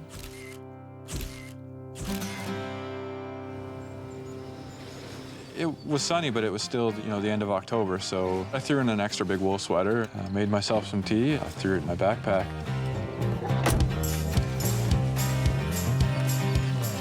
Threw my bag over my shoulder, and instead of just following the trail, I just decided to go bushwhacking. It was definitely a bit of a scramble up and over some logs and that sort of thing. All stuff I like doing. Half an hour later, Jordan reaches the coast. 10 meters below is the famously inaccessible Mushroom Beach. The way down to the beach is kind of treacherous. It's tricky to climb down. The steepness of the descent keeps most people away, so it's kind of nice and secluded. There's a rope that someone had tied to the base of a tree near the top to sort of help over this one bit, which is pretty close to vertical. So I just hung on to that and followed that down. It's a tricky climb, even with the aid of the rope.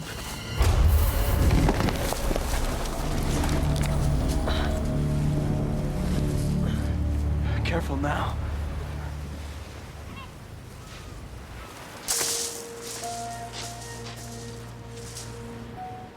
Jordan knows the only way off Mushroom Beach is to climb back up the cliff. But that's a problem for later. Hornby's vacation season ended weeks ago, so he has the place all to himself. The only sign of life on the beach is a makeshift wooden shelter. It was sort of a neat thing to look at. I took quite a few pictures of it.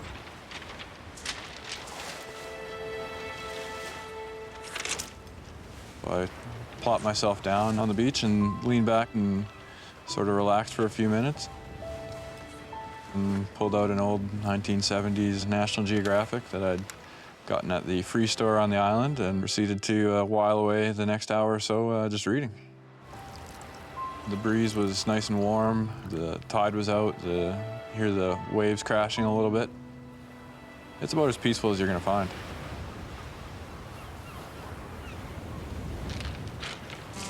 After his break, Jordan sets off to look for images that inspire him.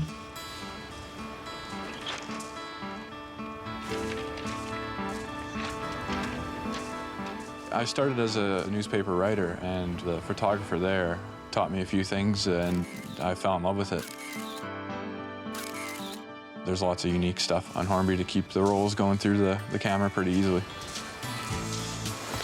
Jordan heads north in search of the sandstone rock formations the beach is famous for. That was part of my mission. I was going to go take some pictures of the sandstone. After exhausting all the ground level angles, he starts looking for a high vantage point.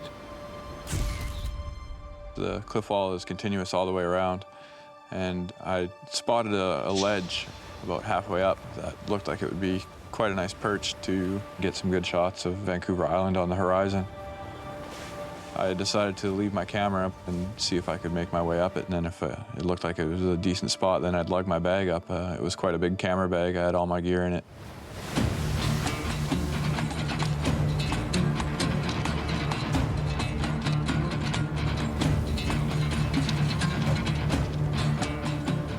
I was wondering how I was going to get up there. There was no obvious route. I've always been one to sort of enjoy climbing trees and scrambling over boulders and that sort of thing. So it was pretty easy climbing. You know, I didn't have to find any handholds or footholds or anything like that. But the higher Jordan climbs, the steeper the cliff becomes.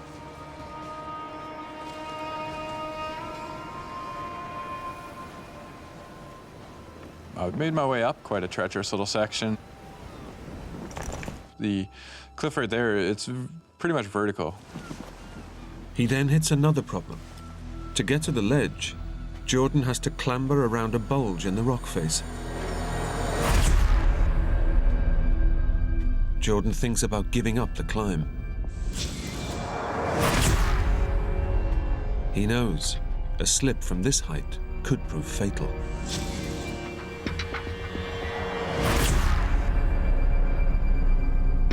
But he really wants that shot. So I just reached around to sort of shift my way around it. Virtually as soon as I got my fingers into this crack,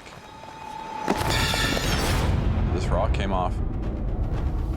I had my footing on the ledge, but not my balance for what seemed like an eternity. I watched this rock go down.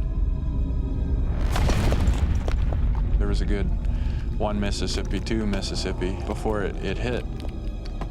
I looked at it and I thought, oh, that's me next. I knew I couldn't keep my balance and instantly got the feeling you get in your stomach when you're going over the top of a roller coaster. The adrenaline kicked in right away. I knew that this wasn't going to be a little twist your ankle sort of fall. Below was just a bunch of jagged rocks. I knew that I was going to be quite a mess at the bottom. I was thinking I was going to have to be sponged off the cliffs pretty much. When I first started falling, time seemed to slow about as close to stopping as it could. That was sort of the most surreal part of the fall, but it didn't take long for gravity to speed it back up again. Then suddenly I was on the bottom.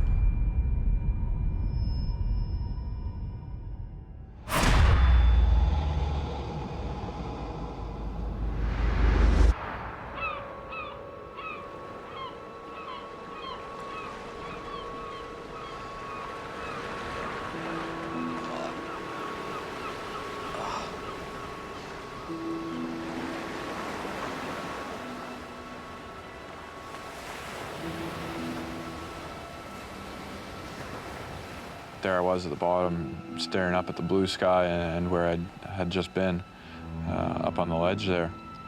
And I could feel that there'd been a big impact.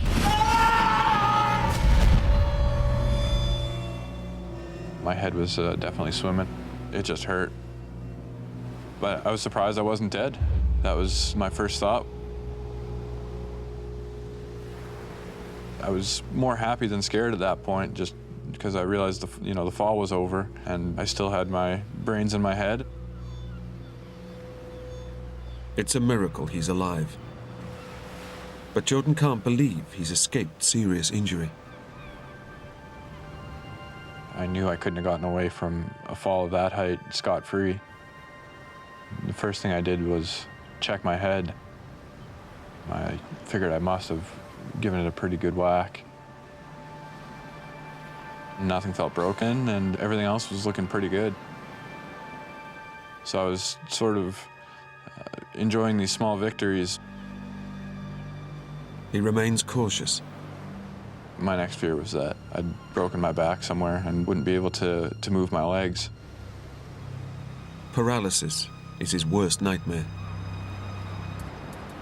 It took me about 5 minutes of laying there to get the courage up to try and wiggle my toes.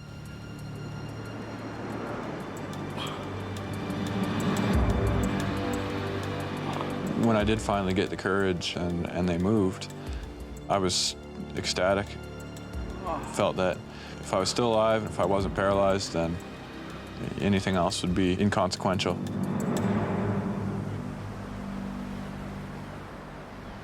My next mission, I suppose, was to see sort of what shape I was in beyond those two basics of still being alive and still being able to move my legs.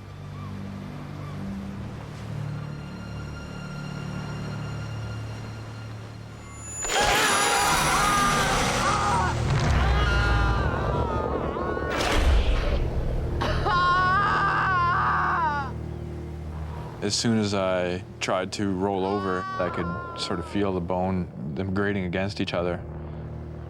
I immediately knew that something was, very, very broken.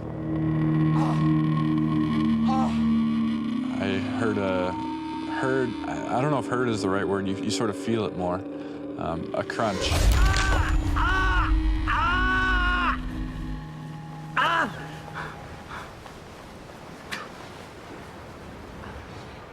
I was sweating from the pain and from the shock, and I reached behind and just gently sort of was touching my hip. I was very aware that it wasn't just a little crack. Where once there was smooth bone, there was now a couple jagged pieces sort of grinding into each other and was pushing against the skin. The fall has completely shattered Jordan's pelvis. It's a horrific injury that effectively separates his right leg from the rest of his body.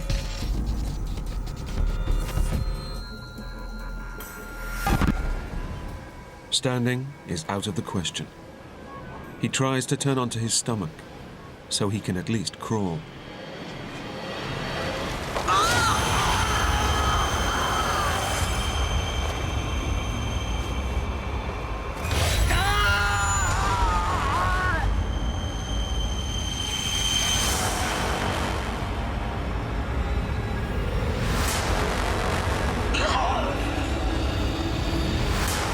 Now Jordan realizes the terrible situation he's in.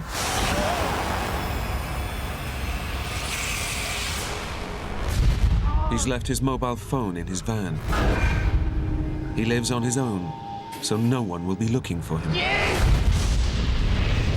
And Mushroom Beach gets almost no visitors this late in the season. Jordan is completely on his own.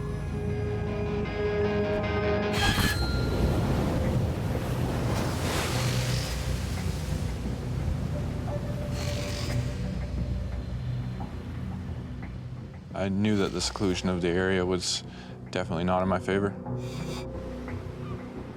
Jordan lives alone, so it could be days before anyone notices he's missing. His first priority? To find warmth before the chill of the North Pacific night sets in. My mind went back to the beach and all the driftwood there. My plan was to somehow get back there and have myself a nice, cozy bonfire.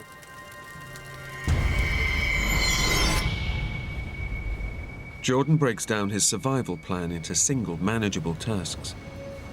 First, he must crawl the 100 meters back to his backpack. I knew I'd have to get back to my bag, which had this warm wool sweater and that last gulp of tea that I kept in the bottom of my thermos. But first, Jordan must shift onto his front. His horrifically mangled pelvis turns this apparently simple task into a nightmare.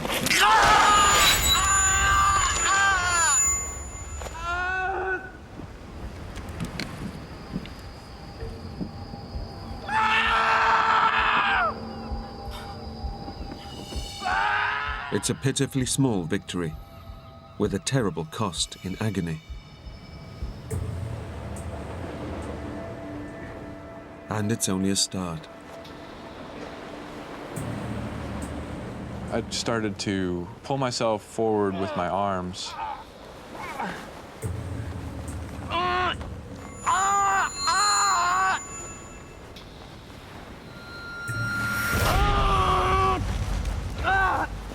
As soon as I tried, I would just get nothing but overwhelming pain, and my body just wouldn't work. The 100 meters feels more like 100 kilometers. Every movement grinds the edges of Jordan's broken bones together and tears at flesh, muscle, and nerves. It's all taking way too long.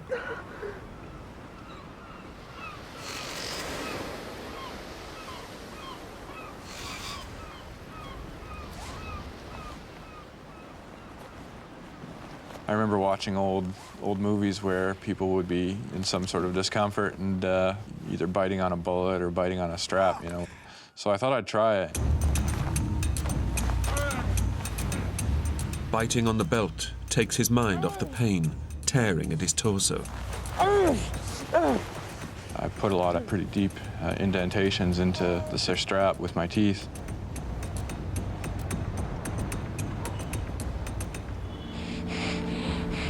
But the terrain constantly throws up obstacles that block his path. There's boulders the size of cars, there's boulders the size of lazy boy recliners, there's boulders the size of one-bedroom apartments all around this area.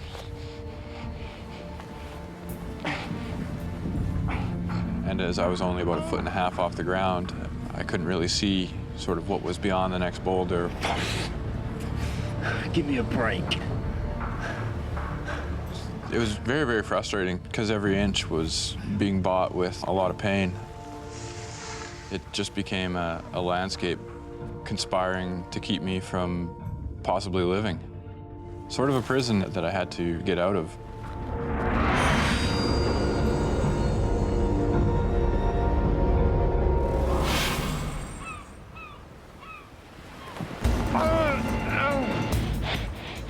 Although Jordan makes steady, if painful, progress, the terrain just gets tougher. There was sort of a slot between two boulders that I couldn't get through just pulling myself sideways. I sort of had to prop myself up on my arms and swing my legs underneath. In his bid to clear this latest obstacle, Jordan gets hopelessly stuck. I couldn't move. I couldn't go forward. I couldn't go back. I was sort of stuck because I couldn't get my right leg to follow the rest of it. It was just sort of being dragged behind. Help me! Although I knew that, you know, with the wind and everything like that, that no one was going to hear me, I just started yelling for help. Somebody help me, please!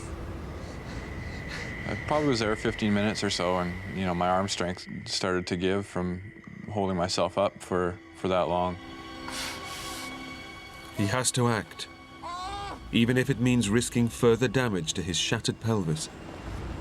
In the end, the only thing I could really do was just pitch forward onto my shoulder.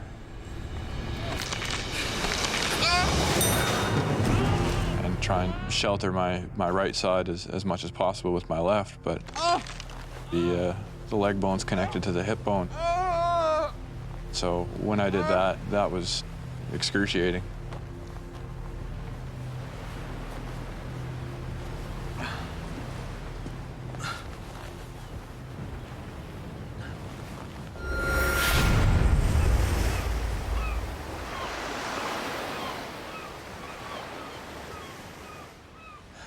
It's taken 2 hours of agonizing progress to travel 40 meters. And Jordan's not even halfway to his bag. But he's totally exhausted. As he braces himself for his next effort, he makes a horrifying discovery.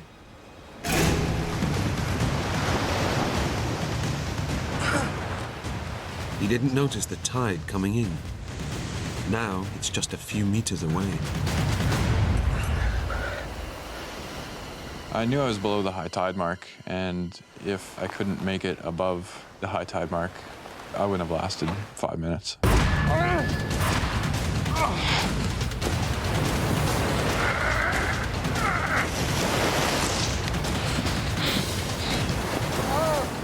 The sound of the waves against the rocks only about 2.5 feet, you know, below from where you are, and there's a long way to go. You have a lot of time to think about. You might not get out.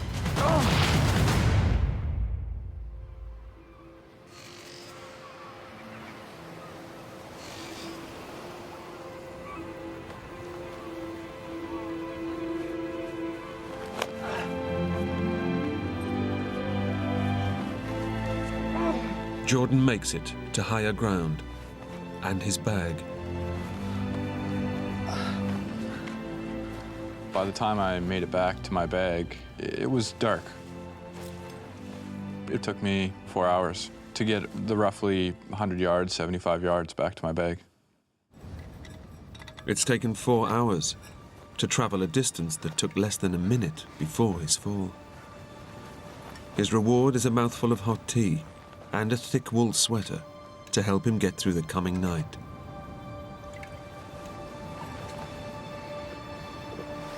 The temperature was dropping quite quickly as it was getting dark. To be able to pull into this magic bag and pull out, you know, some chance of salvation was great. Jordan hunkers down for the night. It's a beautiful night out. You know, the gentle lapping of the waves and all that, it would have been quite an idyllic spot if I wasn't in the circumstances I was in. He knows that whatever agonies he's endured today, the next stage of his journey will be much further and much harder. I knew that I'd need strength for the next day, and to do that I'd need to sleep. But that was virtually impossible. All I could do was sort of lay on my back and fade out maybe for 10, 15 minutes at a time, and then I'd shift and just the pain would wake me up. I would wake up and wonder where I was and why I was laying on this rock ledge instead of, you know, in my warm, cozy bed. Every time I remembered what had happened, it was definitely a feeling of dread.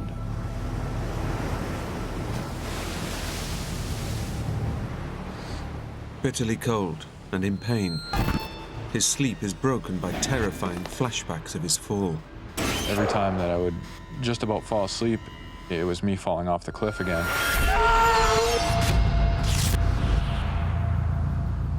It was a very long night.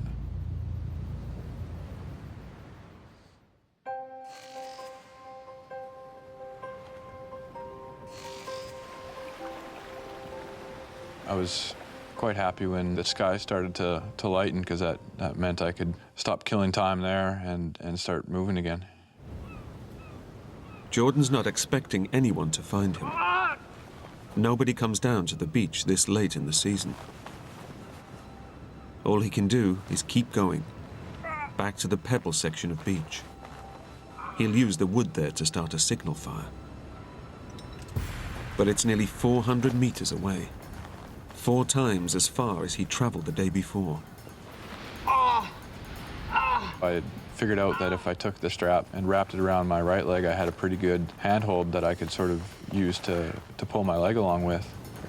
The strap stops the leg from pulling on his crushed pelvis, allowing him to cover ground twice as fast and with less pain. The new technique is a revelation. It wasn't such a struggle, and that in a way gave me hope. What Jordan doesn't know is that he also suffered serious internal injuries in the fall. With every hour, his chances of survival are slipping away. All these rocks are sandstone, so it was like pulling yourself over sandpaper.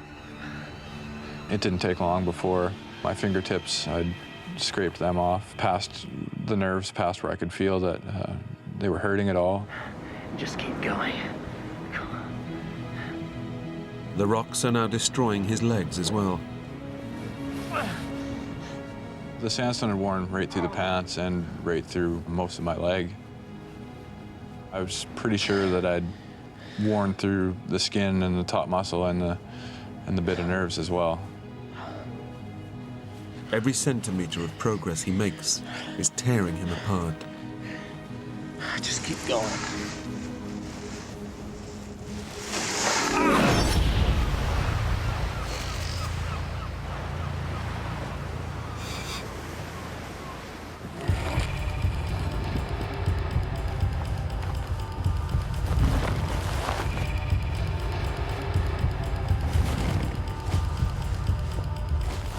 Unable to escape the mid-afternoon sun, Jordan is becoming severely dehydrated. The dregs of tea in his thermos are long gone. Tormented by thirst, he's surrounded by water he can't drink. These shallow pools had formed in the sandstone. I knew most of it was salt water, but I was so thirsty. I was hoping that the salt content would be low enough that it wouldn't hurt me.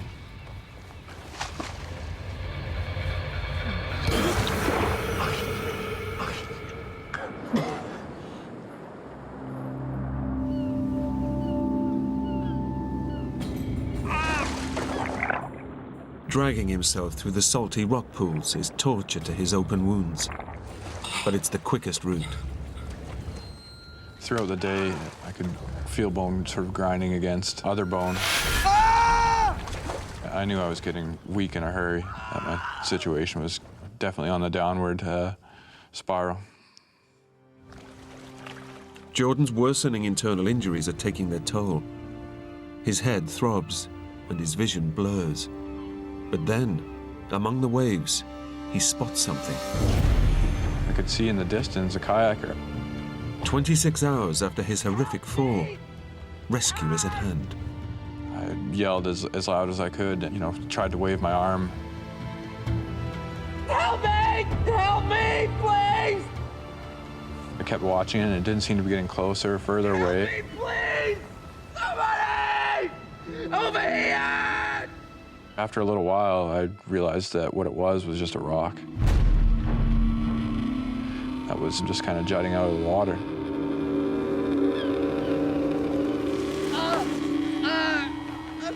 Jordan is losing the battle between his body and his mind. No, no! And there's worse to come. He's only halfway back to the beach when the weather suddenly turns.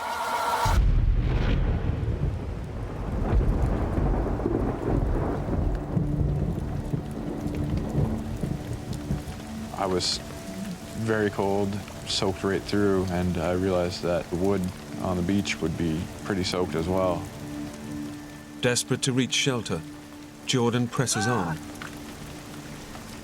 With every raindrop, my chances of lighting a big signal fire on the beach shrunk.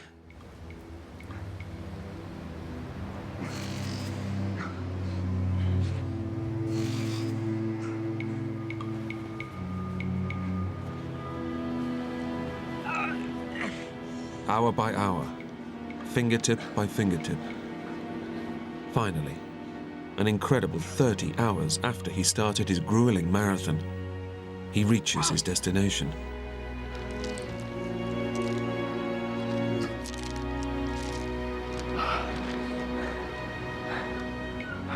It's too wet to start a fire, but at least the wooden shelter he photographed yesterday offers some protection from the elements.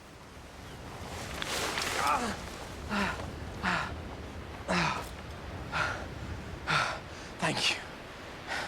Thank you. The shelter wasn't waterproof or windproof by any stretch of the imagination, but compared to the outside, it was definitely the Ritz to me.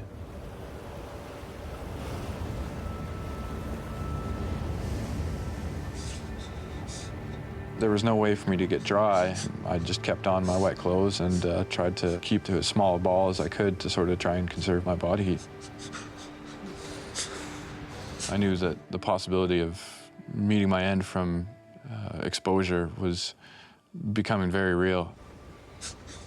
Jordan discovers that drinking water from the tidal pools was a mistake.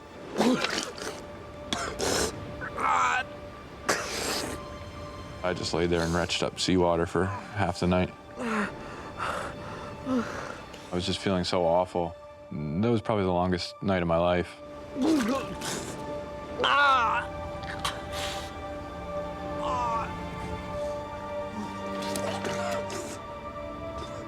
In the freezing darkness, and in the depths of despair, Jordan's thoughts turn to his parents and his brother Justin, back in Saskatchewan. I was thinking about my family, but not so much about me seeing them again. I was thinking about how crushed and how sad I would be if the situation was reversed. How frantic and how, devastated I'd be if something like this happened to my little brother, Justin. We're pretty close. If I was sitting at home cozy and he didn't make it out. His family are used to hearing nothing from him for days on end. By the time they discover he's missing, he could be dead.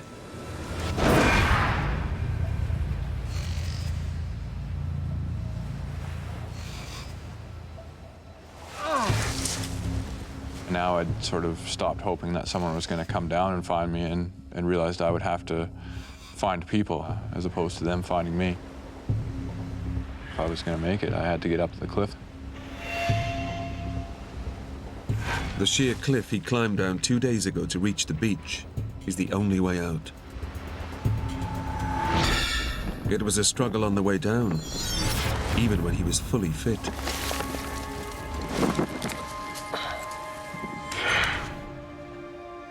Climbing up the cliff without the use of his legs is surely an impossible task. I either had to get to help or I was going to die. There was really no two ways about it, and when your choices are put that simply, you don't need a lot of motivation to carry on.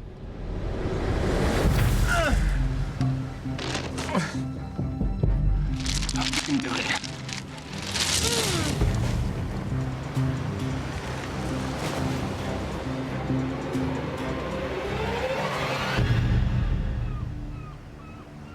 I was at the bottom looking up from 1.5 feet off the ground.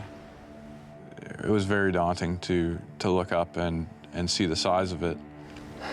I can't believe I'm doing this. I wasn't sure that I was going to make it. Jordan faces a vertical climb of some 10 meters. He'll have to rely on the strength in his arms to haul his entire body weight up the rope. Here we go. But there is no alternative. If he doesn't attempt the climb, he will die on the beach. 1, 2, 3. Ah!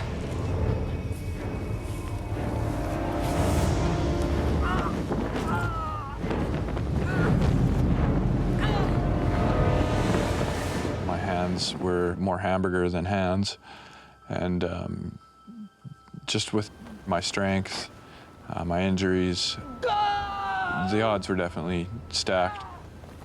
Using my hands as much as possible to brace myself.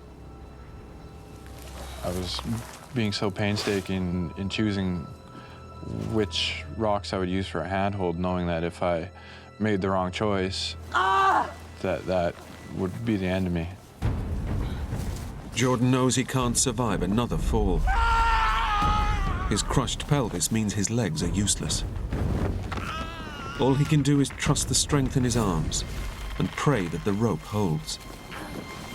He's nearly at the top when the unthinkable happens. The rope came undone from the tree that it was attached to, and I was very lucky not to tumble back down when that gave way. Luckily, it gave me half a second to reach over and grab the nearest rock and somehow keep from falling. Jordan realizes with horror that his arm muscles are about to give out. My arms were just dead logs, and my grip was becoming weaker and weaker, and it was becoming apparent that something, one way or another, was going to happen pretty soon. It was the scariest point of the whole thing. Jordan calls on the last drop of strength in his failing muscles.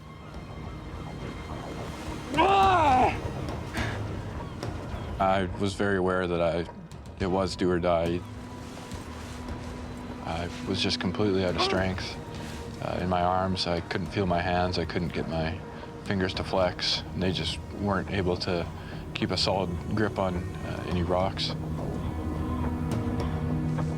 There are now just centimeters standing between him and safety. If I didn't get above it, I would die. There was no question. And if I fell from this wall as well, I would die, and there's no question in that. With the slickness of the rocks and the lack of feeling in my hands, it was a pretty perilous way to sort of maneuver, but that was all I could do.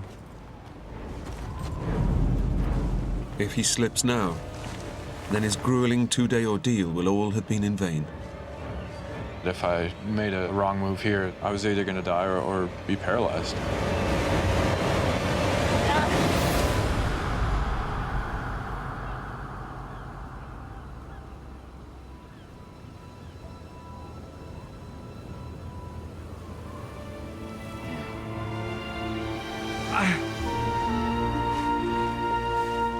He's made it. When I found myself down top after I'd flopped myself over the top of the vertical bit, I really felt that I'd gotten past the worst of it. But it's come at a terrible price. I had cuts everywhere, as broken up as I was, so near complete exhaustion that I couldn't move a muscle for probably 10 minutes. But I'd felt like I'd just climbed Everest.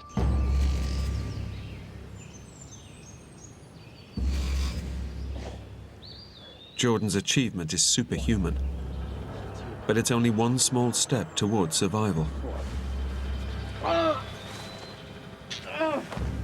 It's taken him 2 days to cover just 500 meters. The main road is almost 3 times as far again, and he's chronically dehydrated. 1, 2, 3.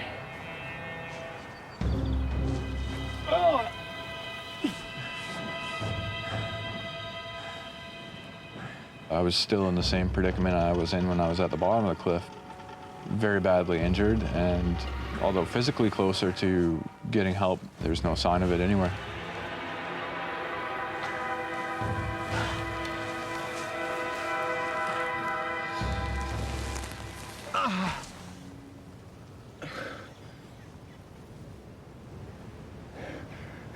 Help! I'd call for help. Help! There was no sign of anyone. Help me! Jordan is hoping that if he can reach one of the forest trails, he might encounter a hiker. The weather was still not exactly what you'd call ideal hiking weather, so I didn't really expect anyone to be out tramping around at that time.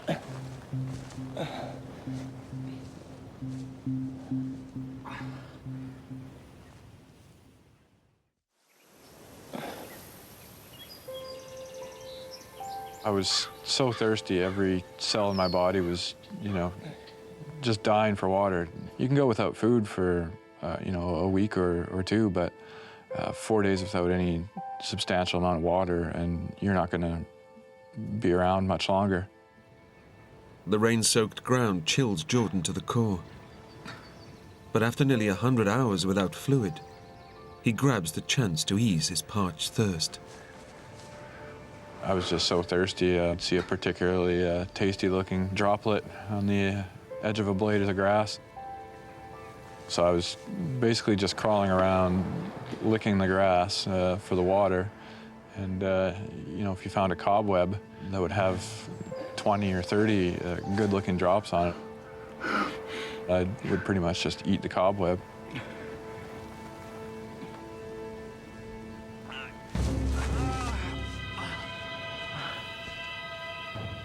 The toll from the climb up was pretty apparent, but I knew I had to keep going. So instead of looking at it as one big, long pull that I had to do, I would break it down into sections of about 10 pulls, and then I'd rest and give myself 5 or 6 seconds of rest and then go as hard as I could. Close to collapse, Jordan drags his broken body across the forest floor for 6 punishing hours.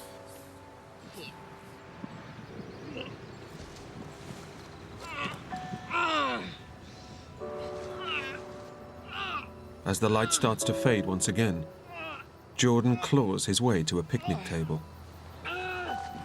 In spite of his agonizing injuries, Jordan has somehow dragged his shattered body on an epic journey of nearly 2 kilometers and up a sheer cliff. But now he's exhausted all his physical and mental reserves.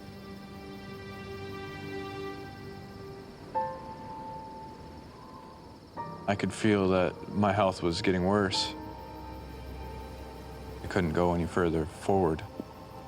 Pretty much figured that I wasn't going to be making it out, no matter what I did. Despite all his heroic efforts, Jordan Nikerti is convinced that at the age of 26, his life is ending. There was nothing to do but lay there, wait for death, and think of all the people that I wasn't going to see again.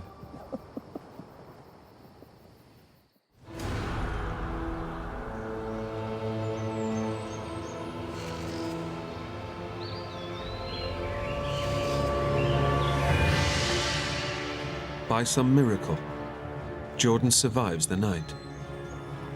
As dawn breaks, he draws on his final ounce of strength and determination. Severely dehydrated and slowly dying of his injuries, he forces himself to go on in a last desperate bid for life. My plan on the 4th day was to get as close as I could to where people might chance upon me. I was that close to death. All I could think was just keep pulling. The temptation to curl up and let go is overwhelming, but Jordan refuses to go quietly. It probably took me around 2 hours to get about 20 yards, so I was only maybe going 5-6 feet at a time and then passing out for 10 or 15 minutes. The physical reality had set in, and there was really no more mind over matter to be had. There was no way I was going to get to the trailhead, or very much further for that matter, because the distance I was able to go before passing out was just getting shorter and shorter. I was actually going to die very soon.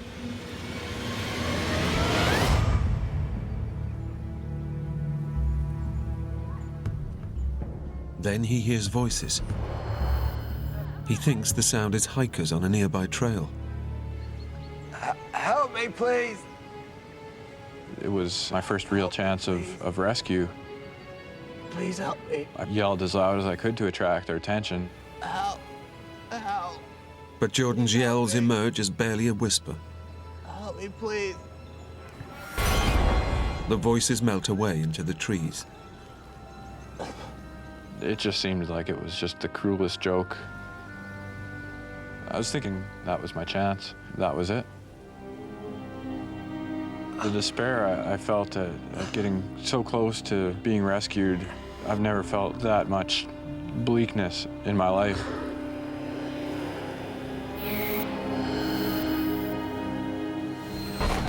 He starts to slip in and out of consciousness, dreams and reality blurring into one another.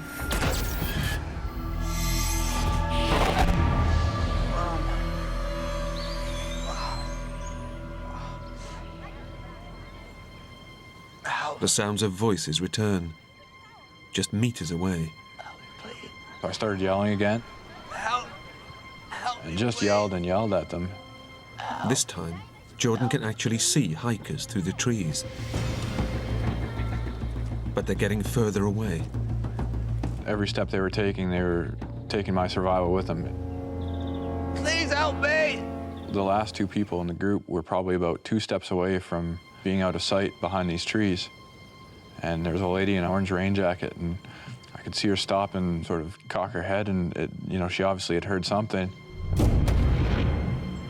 She started looking around and took a few steps back in my direction and finally saw me.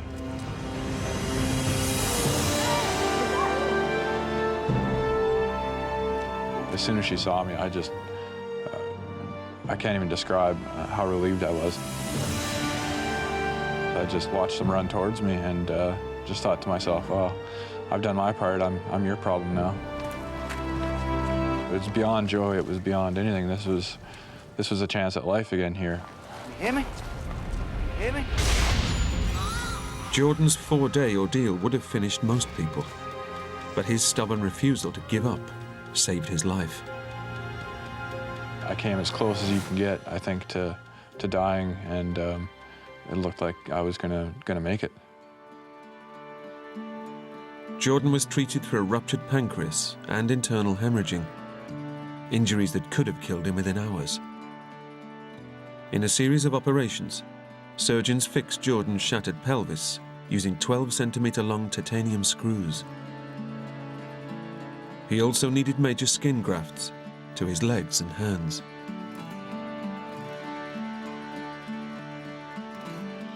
Jordan recovered fully and enjoys life at home with his family.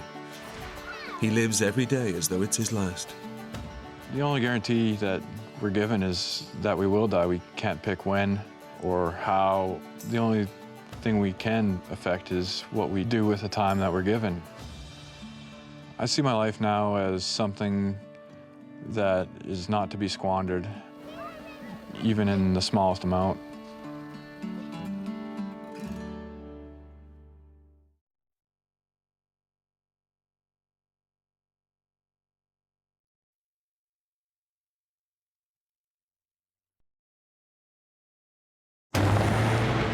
A retired couple are enjoying a day out in the New Mexico backcountry. You didn't have control of anything. You were rolling. But when a stroke of bad luck leaves them stranded in a hostile environment, there was no human life around. We were it. they're faced with a grueling hike back to civilization.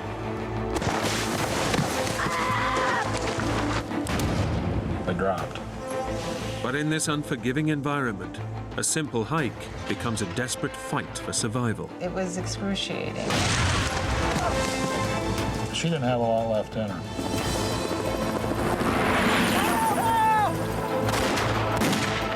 I just felt like I had to save her.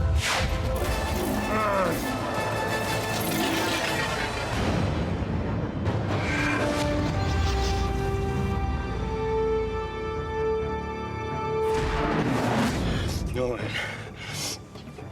I'm not leaving you. You're the only one that can get us out of here.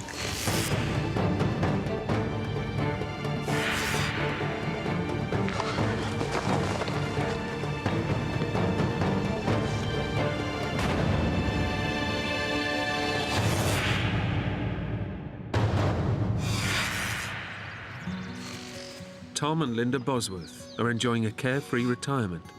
Today, they're looking forward to a day out. You coming, honey? A drive and a picnic in the New Mexico wilderness. Hey, put that down. That's for lunch. Tom and Linda have been married for 32 years. Their lifetime of shared adventures stretches back to the 70s, when they met on a skiing holiday in Aspen. He was really nice. He was not a phony, and he was cute. I thought she was very nice looking, number one. I thought she had a fantastic personality. That smile of hers was a knockout. You're not ready in 5. I'm going. Vietnam veteran Tom has spent a lifetime working in the car industry and his leisure time racing cars. He's still got the bug. He's just finished rebuilding a second-hand Jeep. Tom refurbished the entire thing. Tom loves a thrill.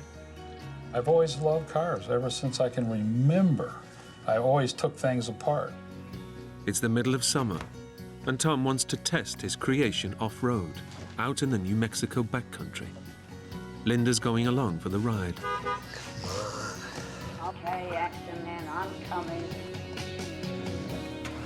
And I remember looking to see if there was any treat in the freezer we might like for dessert, and there wasn't. But I looked at that big water jug we had frozen, and I thought, oh, maybe I should take that. And I thought, oh no, I've got enough with me.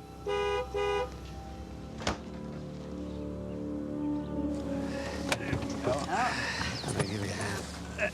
That's fine. Right. Ready? Let's go. Well, it was a beautiful day. I thought it'd be fun to do. I thought Linda and I would really like it. This was to fall in love with the mountains in this vehicle. Glad you came, honey. So am I. Wouldn't have missed it for the world.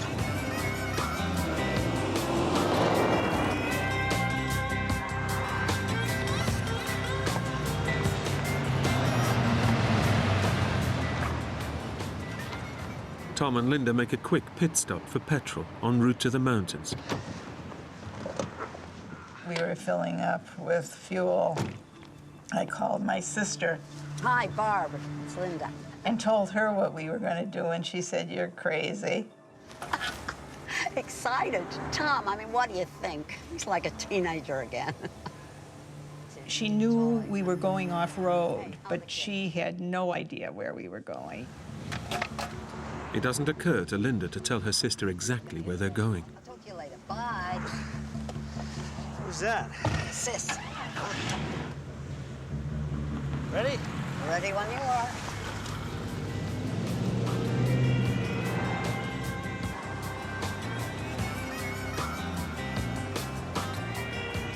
It was exciting to think this is really our exciting trip. We were thrilled to be able to do it. Their destination is a network of rugged trails in the Burro Mountains, in the heart of the vast and remote Gila National Forest.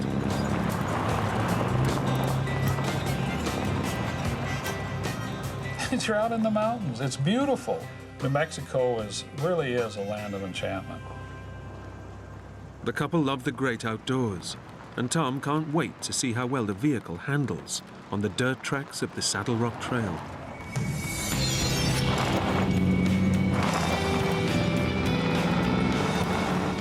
The whole thing was exciting for me, and I kept saying, Linda, how do you like this? It's great.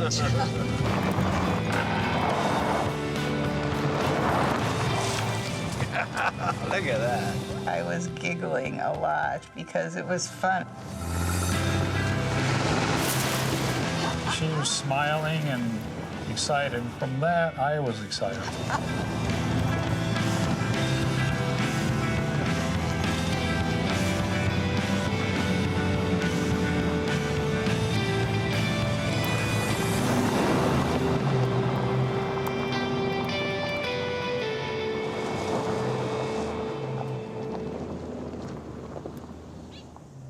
After their picnic lunch, Tom and Linda take in the isolated splendor of their surroundings.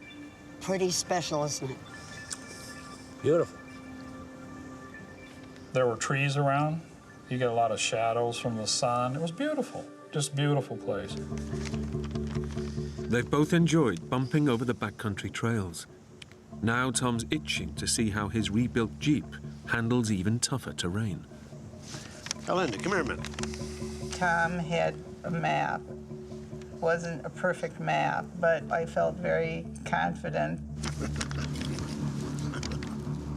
I definitely encouraged him to keep going. Okay, let's really test this baby out. Tom's chosen a route that will take them way off the main trails, into the empty heart of the wilderness. It was exciting. The trees were hitting us. And the terrain was, oh my gosh, we were bumping and bumping.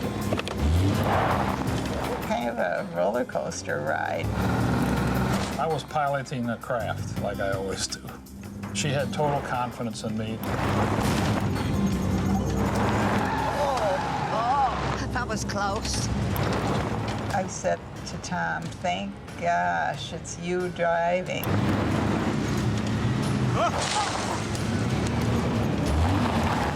And then... the Jeep just rolled.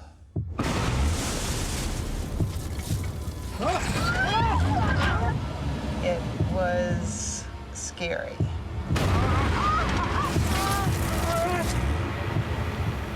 What in the world is going on?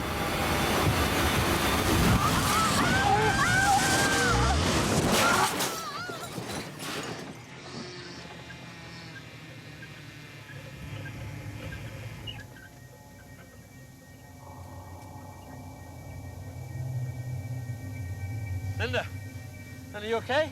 I'm laying there with my elbow on the ground, looking up at my wife and feeling fear. Linda, you okay? Tom was anxious that I was okay, but I said quickly, I'm okay.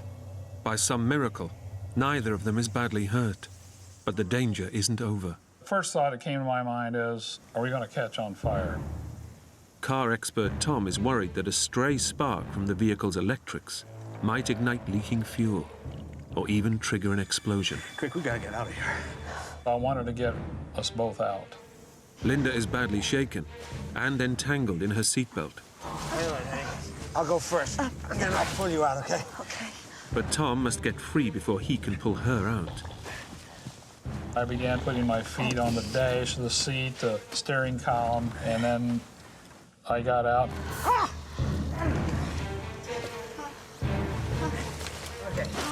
Yeah, get me out. Okay, honey.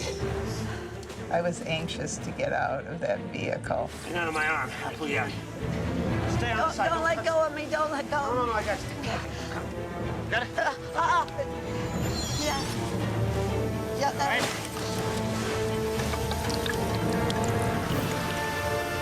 Got it? Yeah. Yeah.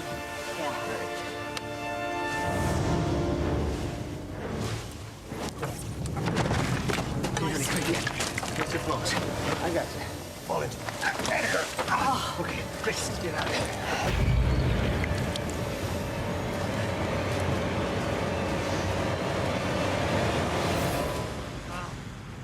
That was very scary. Tom and Linda have had a lucky escape.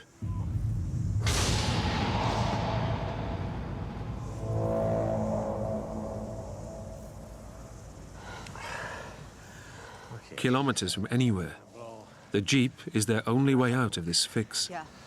You stay there, yeah? Once he's sure it's safe, Tom tries something new. I thought, if I can get this back upright, we can drive out of here. I tied it to this little dumb tree, and I hooked that to the bumper, and I started ratcheting it.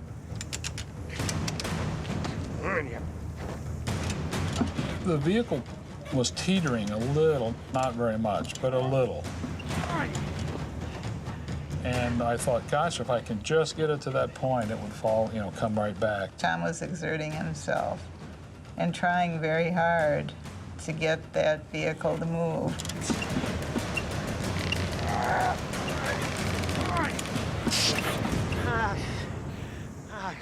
I tried to move it. It was wasted, futile, but I had to try it.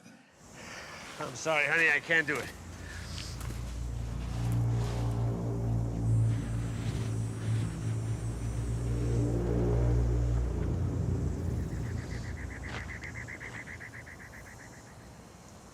Anything? Nope. Me neither. The Burro Mountains all around them block out any mobile phone signal. There was a phone there with a slash through it. It was totally nothing. Did you tell your sister we were out here? No. I didn't tell her where we were going. I didn't tell anybody either. So nobody knows where we are. I guess not. Tom and Linda's fun day out just turned deadly serious. They didn't tell anyone where they were going. And in this remote spot, many kilometers from the highway, the chances of them encountering a passing hiker are vanishingly small. We were in a very remote place, no tracks of any human life around us. We were it.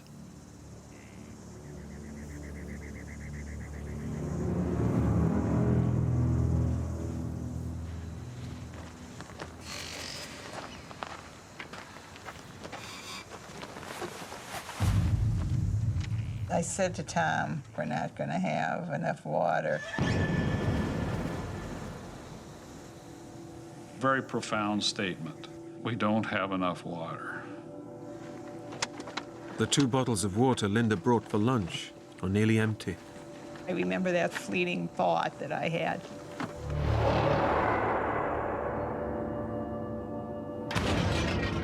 It came back to haunt me. The temperature is in the 30s and rising.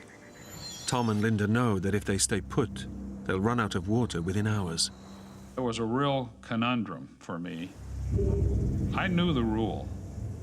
You should stay with the Jeep. In this heat, the 30-kilometer uphill hike back to the highway would be tough enough for youngsters, let alone a couple in their late 60s. Tom comes up with a plan. The Gila River was below us somewhere. I didn't know for sure where. If they hike downhill, they can cross the river and join the highway at a different point. Before they set off, Tom packs one last essential bit of kit. In the back of the vehicle, I had a pistol. It was a .357 Magnum. The main reason I carried that pistol was mountain lion. Also, there was brown bear around, and I had 2 bricks of ammunition. An hour since they left the crash site, and the mid-afternoon temperatures are soaring towards a punishing 40 Celsius. The heat was intense. It's right in your face. You okay back there, Linda? Yep. You? Fine, hon. And that took a lot of steam out of us. You get ahead of me now. The terrain becomes increasingly perilous. Keep going, honey. We turned and started down this trail. It was very narrow. And off to the left was a drop-off.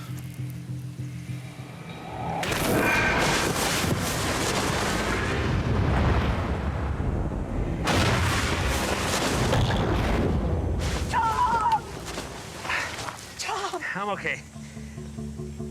Oh, that's fine.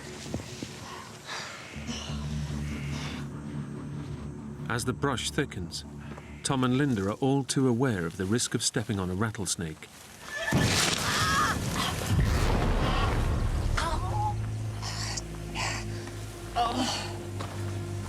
Let me see. The cut was deep, and it was stinging, and lots of blood was coming out. I got something for that. It's a nasty cut, but they can't let it slow them down. With the light fading fast, they're desperate to reach the river before nightfall.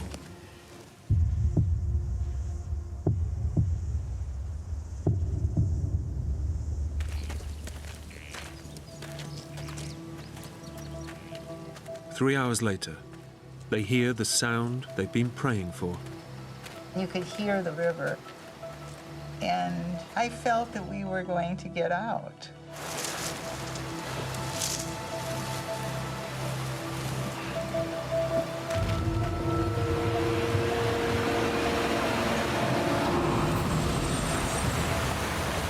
This is not good. This is not what I expected at all. But instead of a crossing point to the highway, they face a raging torrent and unscalable cliffs. It's a dead end.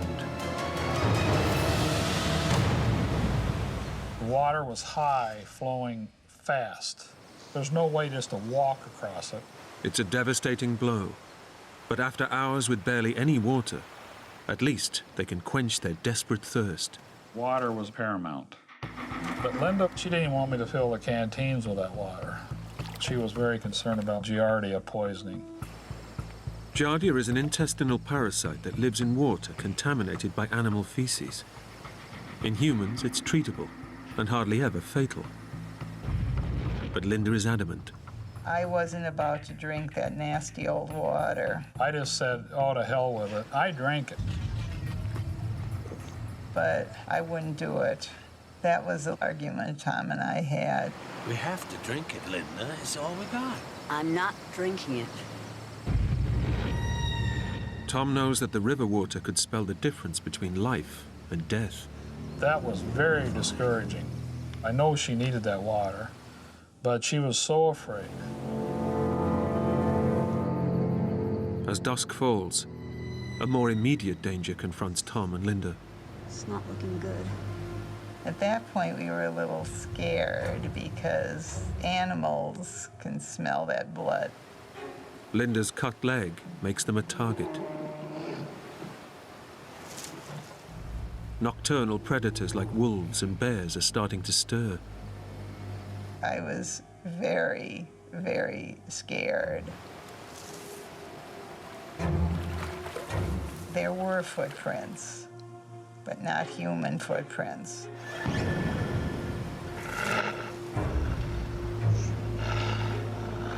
We knew that the animals must come to this space because it's easy access to the water. There are mountain lion around there are bear around there. If an animal sees that you're weak, a predator, it would attack. Tom's glad he brought his handgun, but he can't stand guard all night. I don't want to stay here, Tom. Wanted to get the heck out of there. All they can do is retrace their steps to the abandoned Jeep, the only shelter from predators.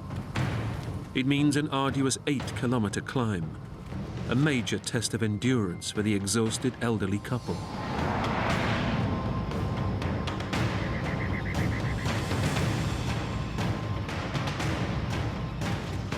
We really wanted to get back to that Jeep. More than 4 hours later, totally worn out, Tom and Linda finally make it back to the crash site. Let's get some rest.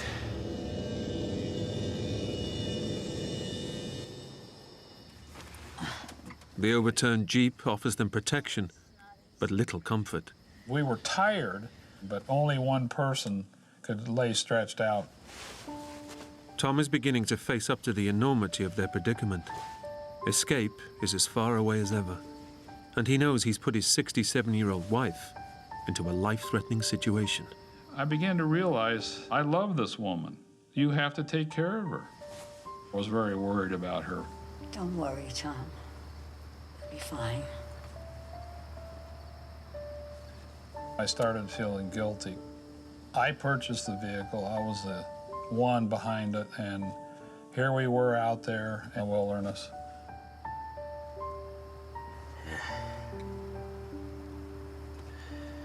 Go back to sleep, honey.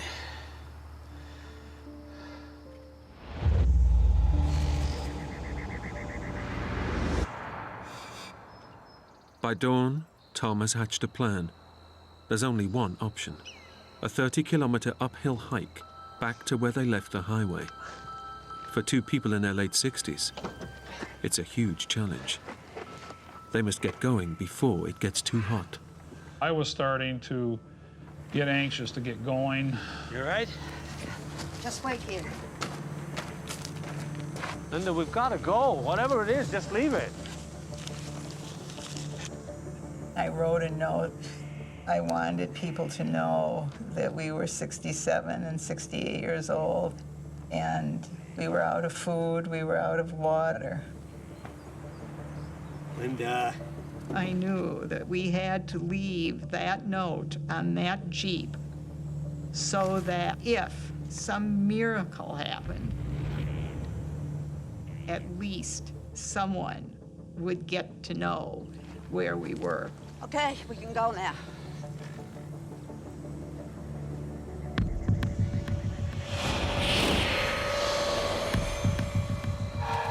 By late morning, the temperature is already up in the 30s. As we were walking, it was just thick hot. It's just hotter than blazes. Tom and Linda are exhausted and desperately thirsty, making every step an enormous effort.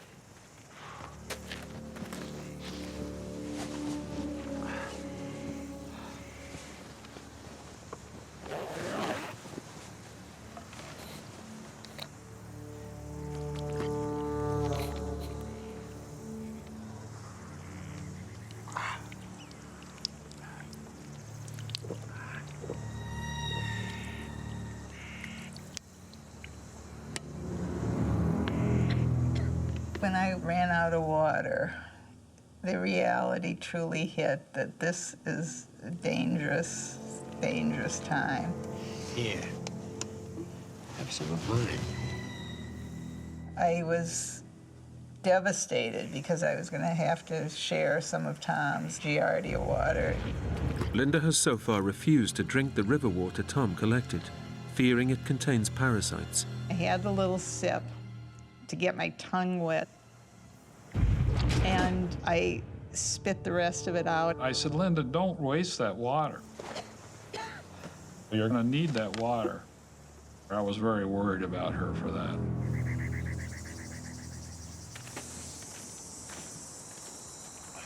As the temperature reaches nearly 40 Celsius, Tom and Linda are losing a staggering 10 liters of fluid a day. If they don't get water soon, they could die here.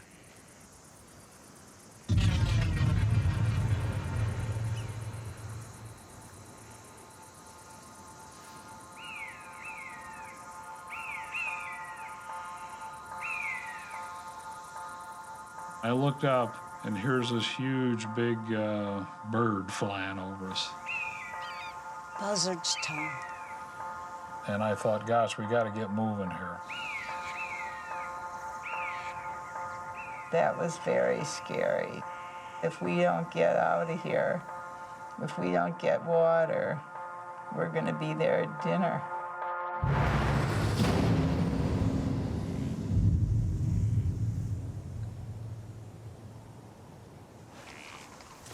After 4 hours of hiking, Tom and Linda are utterly exhausted. Let's rest a while. I knew then that we're starting to fade a little bit.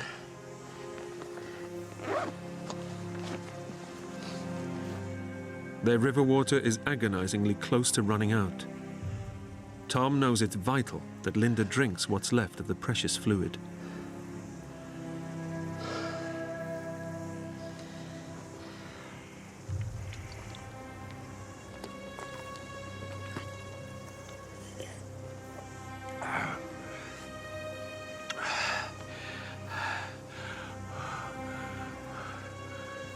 Tom is blaming himself for putting his wife in such a desperate situation.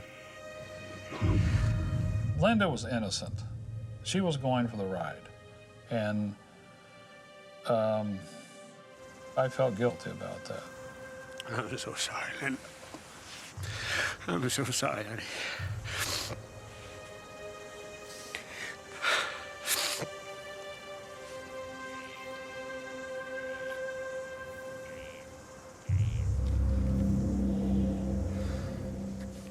If Tom and Linda don't find water soon, the outcome is brutally simple. No water meant death.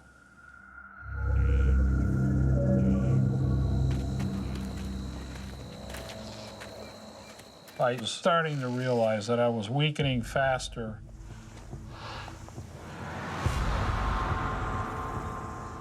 Suddenly, amid the scrub, Tom sees something. There was this huge, big prickly pear plant. And I said, Linda, you know what? We could eat some prickly pear here and maybe gain some liquid.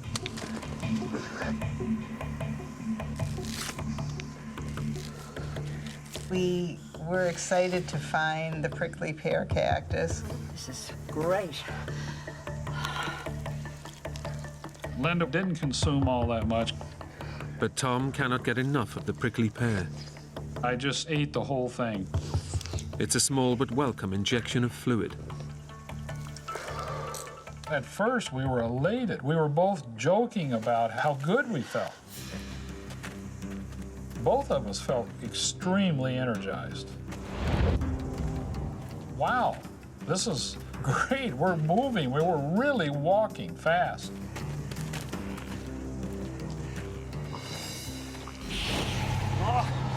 But then I started feeling my stomach, and I said, Linda, I have to stop.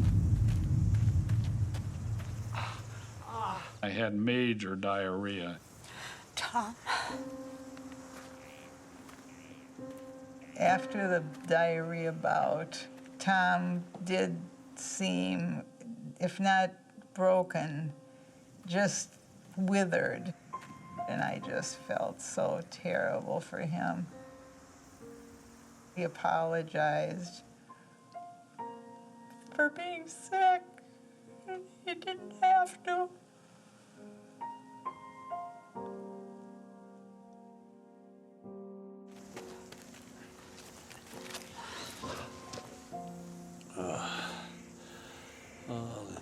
I felt terrible for him.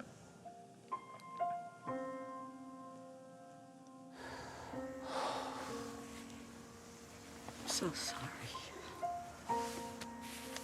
It was the most ill I've ever seen Tom.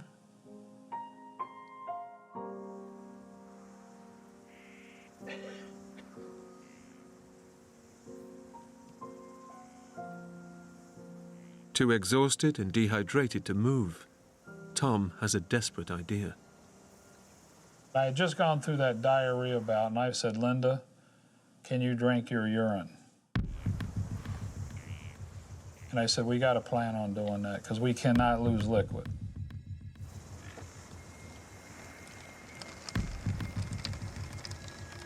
It's a drastic measure, but one they hope might just keep them alive.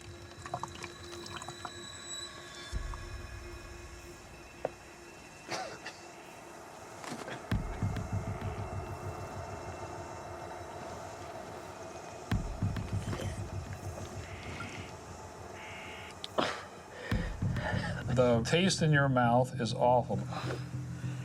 But after a while, I found you just chug-a-lugged. At that moment, I felt that it was one of the only things we could do to save ourselves.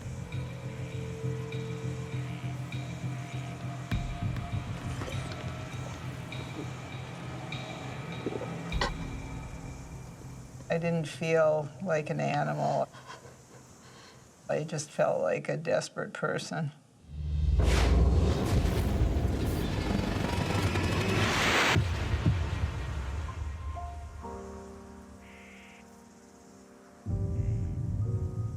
Tom and Linda know they should have hit the highway by now. If they've drifted off course, they could be heading even deeper into the wilderness. Tom, look up there. Look up on the ridge. Hey! Down here! There were two distinct colors up there, and I realized they were shirts of two different people. We need help! Help! We're dying down here! Help! Hey! I remember yelling help us, we're dying. We need help! Help! Help! We're dying! Bam, bam, bam. Help!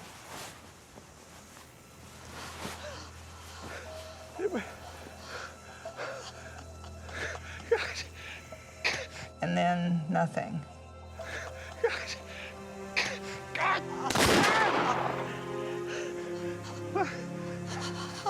It was very crushing because there is our lives right in front of us. We're saved if those two people would just do something, and they didn't. It's a devastating blow. Whoever they are, the passers-by have ignored an elderly couple in trouble. This callous act could have signed their death warrant.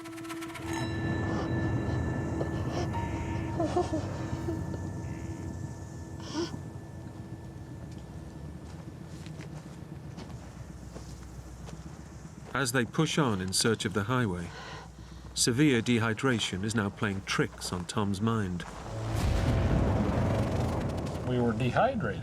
We were very dehydrated, and my mind was not near as sharp. We were starting to lose orientation.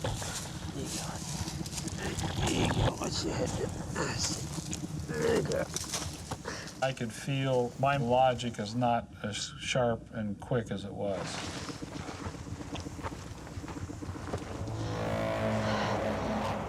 And I was definitely weakening.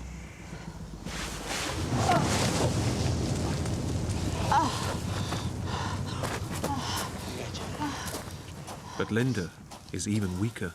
Sorry. We were so dehydrated by then. And the energy and strength level was fleeting. Linda was so fatigued, she just collapsed. And I had to rest and lay down.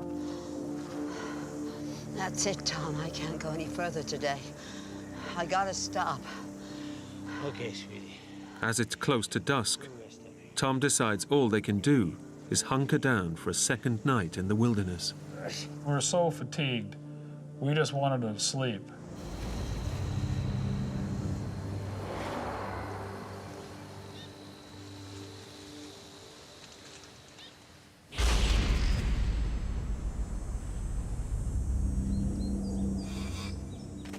Tom and Linda have survived another grueling night.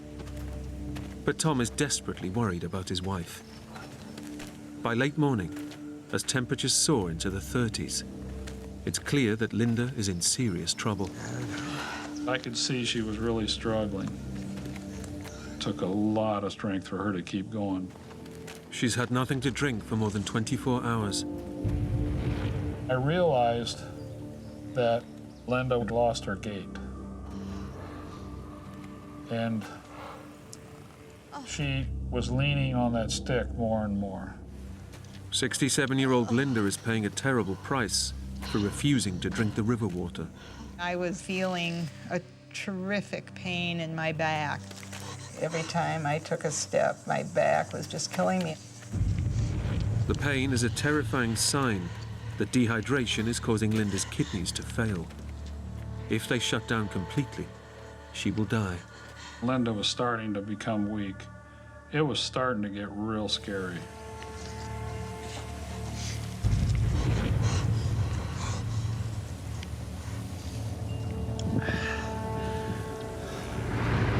Then, Tom starts to recognize the terrain.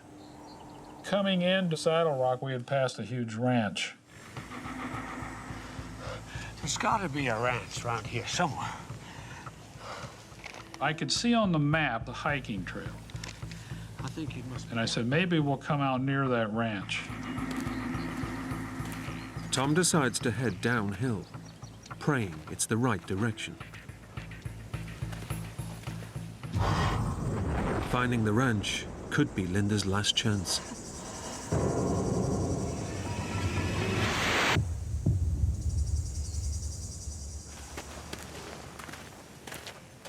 Then, amid the dry, colorless scrub, Tom spots a flash of vivid green. There's green grass. You could feel moisture. You could put your hand on the ground and it was wet.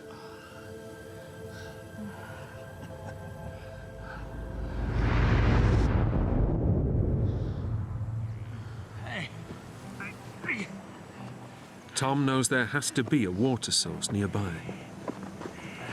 Hey. I'm an engineer. I knew this was a wellhead, and there's got to be a way to get water here.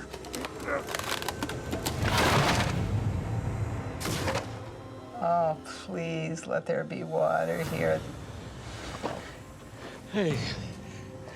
I thought, this is it. We're going to have water. We're going to have water. Something had to be running somewhere. Please, let us get to that water. This is crazy. The well is probably for watering livestock, but he can't find a way to the water.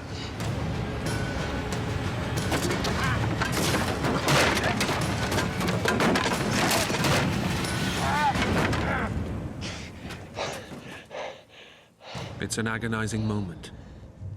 Tom knows he's just meters away from water that would save Linda's life, but he just can't reach it. It was so close, but not there, and it was very frustrating to me.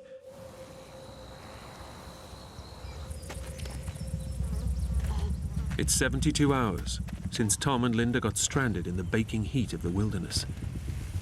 There's no sign of the hoped-for ranch, and every step Linda takes is now pure agony.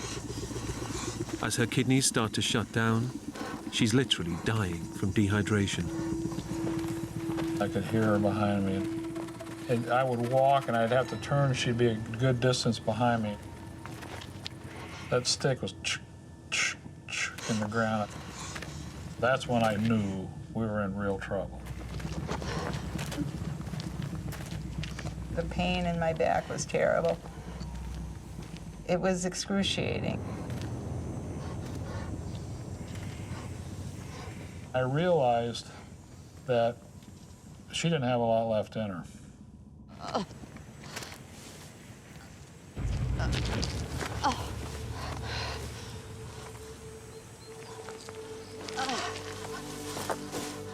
He begged me to get up and keep walking, but I just couldn't do it. I couldn't do it anymore. Let's just rest here a while. I can't do this, Tom. And I said, Linda, come on. We're going to make it.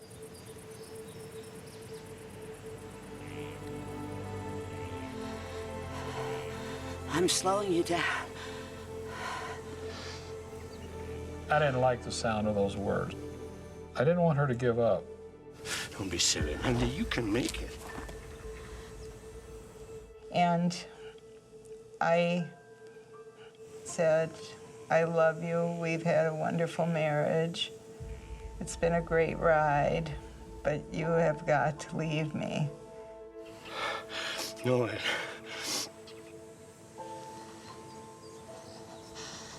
Tom, you gotta go on alone.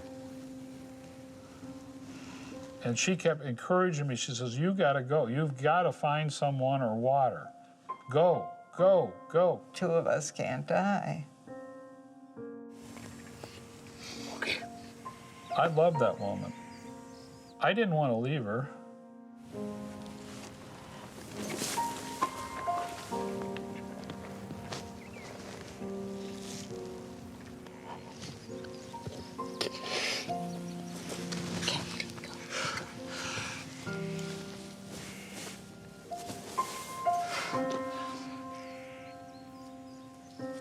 It was very emotional for me.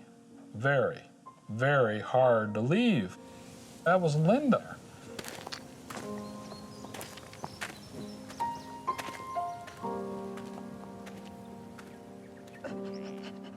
I had to go.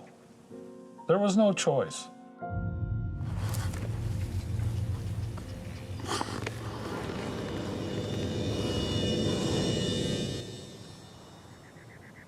A few hours later, and with Linda far behind him, Tom pushes on. If he doesn't find help soon, he knows he may never see her alive again.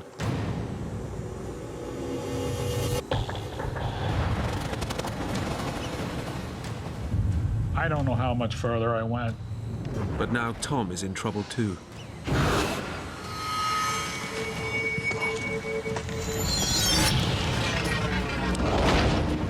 I dropped.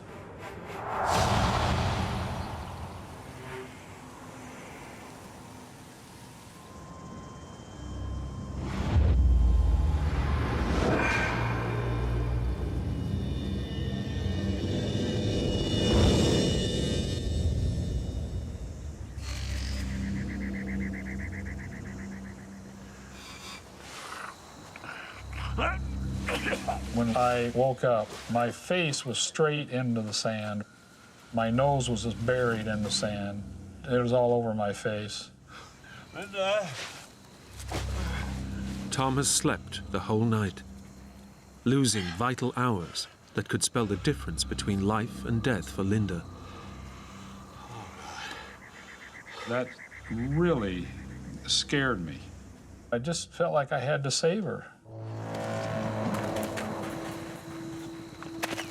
So I kept moving, but I couldn't walk a straight line.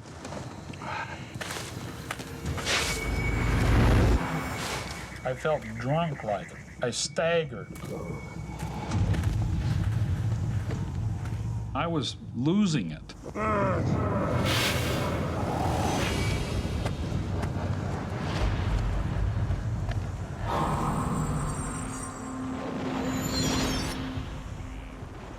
After his 4-day ordeal, the 68-year-old Vietnam vet's body is finally giving up, and he's now losing control of his mind.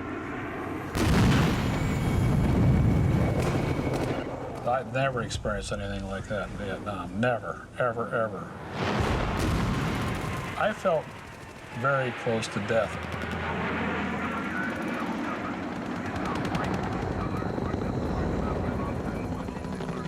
The thoughts started coming into my mind. Tom, this is your last day on Earth.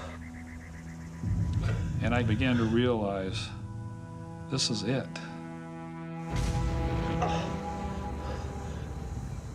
And I dropped to my knees and I put my hands like this. And I prayed to God. God, I'm at the bottom of my life. Please help me. Please help me. And I know that you and Linda don't always see eye to eye, but please save her too.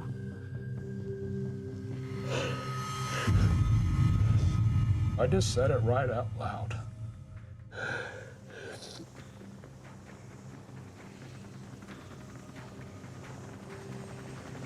And I heard a whoop, whoop, whoop.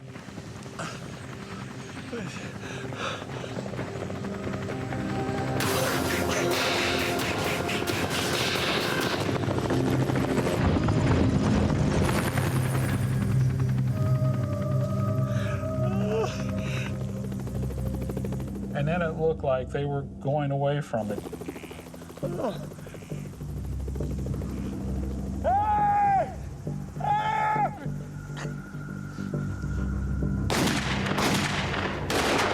So I fired 3 shots in the air.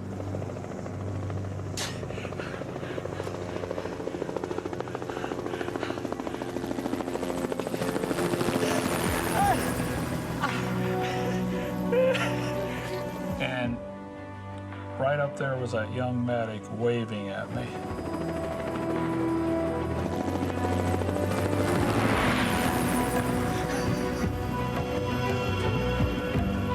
It was a miracle. God had answered my prayer.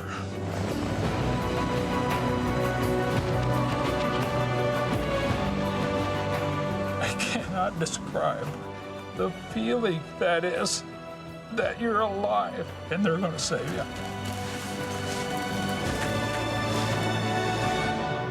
The search and rescue helicopter was called out by 2 hikers who found Linda's note pinned to the upturned Jeep. Tom directs the rescue team to where he left Linda, but he has no idea if she's still alive. 10 minutes later, they find her. And I look over, and there is Linda laying there. I looked at that medic, and he looked at me, and he did this. He did this. I'm sorry. Linda was alive. Hospital treatment saved Linda's life, but the ordeal left a serious legacy. Dehydration destroyed most of her intestine, and she now needs an intravenous drip to survive.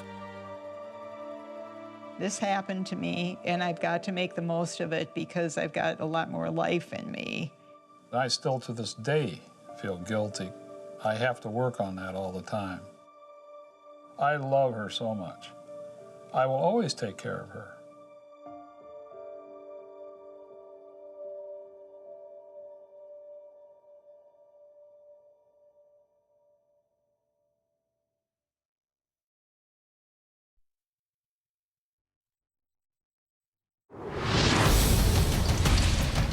On their first date, 2 climbers scale one of Europe's toughest mountains. But the romantic adventure they hope will bring them together tears them apart. This mountain has become a complete demon. We need to move, all right? All hell is just breaking loose around my head. Trapped inside a violent electrical storm, they must rely on each other to survive. It's an utterly desperate situation. I'm thinking we're not going to survive. Jeremy!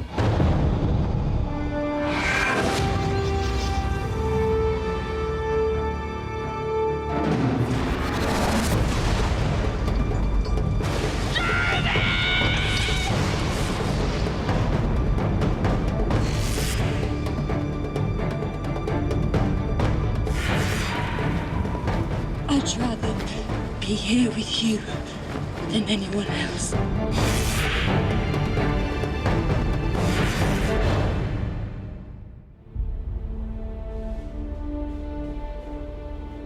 The Pitzpadeel Mountain. Standing at 3,300 meters, its razor-sharp ridge forms the border between the Swiss and Italian Alps. People come from all 4 corners of the globe to do this climb and to test themselves on this mountain.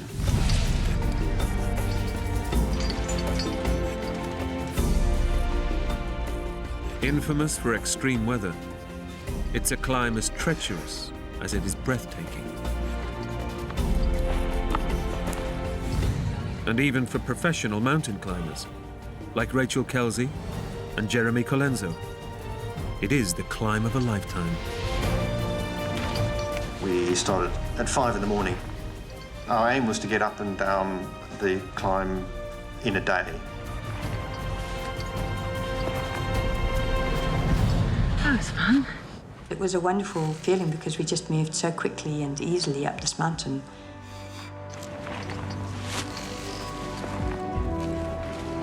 I was just so excited.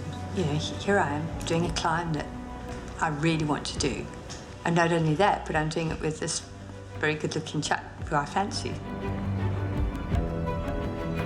Just great to be there with someone who's both a climbing partner, but also someone who you're becoming very fond of. I was quite attracted to his quiet but confident nature. Climbing. I really liked a sense of adventure and just relaxed personality. This romantic adventure is actually Rachel and Jeremy's first real date.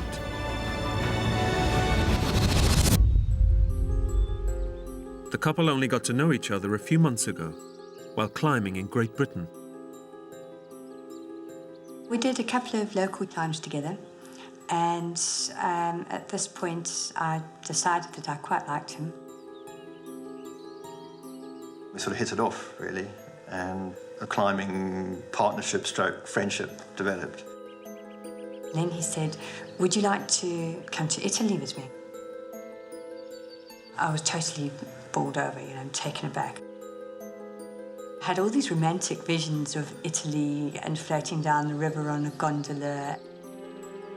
But it very quickly became apparent that he was actually inviting me to go and do a climb.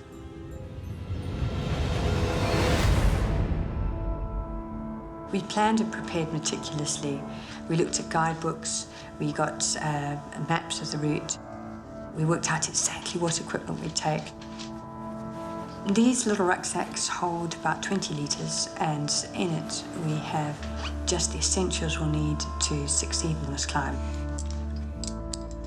So I have my waterproof jacket, an extra fleece, our hydration packs, the map of the route, and then we've got a couple of other things. One of them is a survival shelter and my mobile phone. And I remember tossing it up and down in my hand and thinking, shall I take this?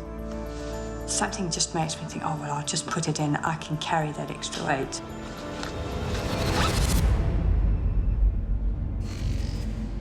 Jeremy and Rachel are ascending the Pittsburgh mighty North Ridge. The grueling climb up and then down the mountain should take them 14 hours. Weather permitting, their plan is to be back at base camp well before nightfall. We were making incredibly good time. We didn't feel like we were rushing. We felt like it was just going really well. Jeremy is ahead, with ropes leading down to me. And I get to this point where I pull over onto this boulder.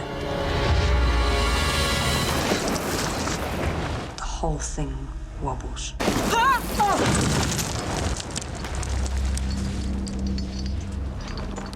My heart just leaps into my throat. You all right?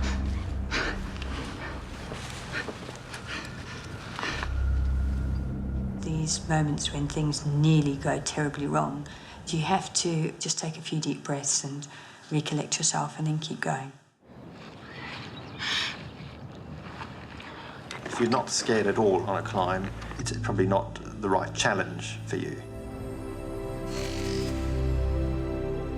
2 hours later, and Jeremy and Rachel have overcome the most technically challenging part of the climb. Now, over 3,000 meters up the North Ridge, the couple are only minutes from the summit. We reach a point where there's a bit of snow. I'm feeling completely excited. We're in spitting distance of the top of this climb. The sun is out. It's just a wonderful, fresh afternoon, and it seems perfect.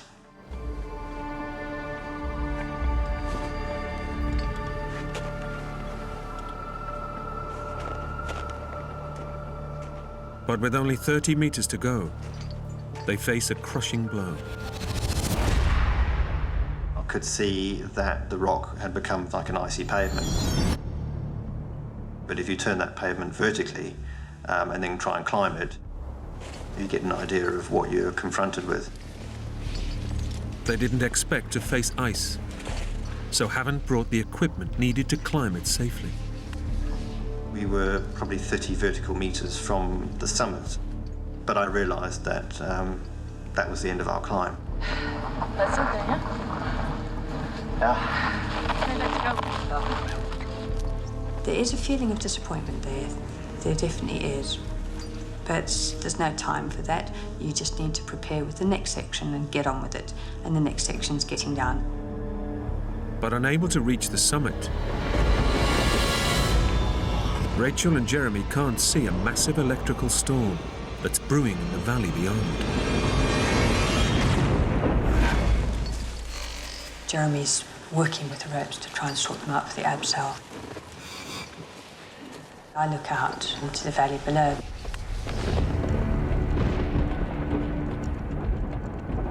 and I noticed these clouds swirling in.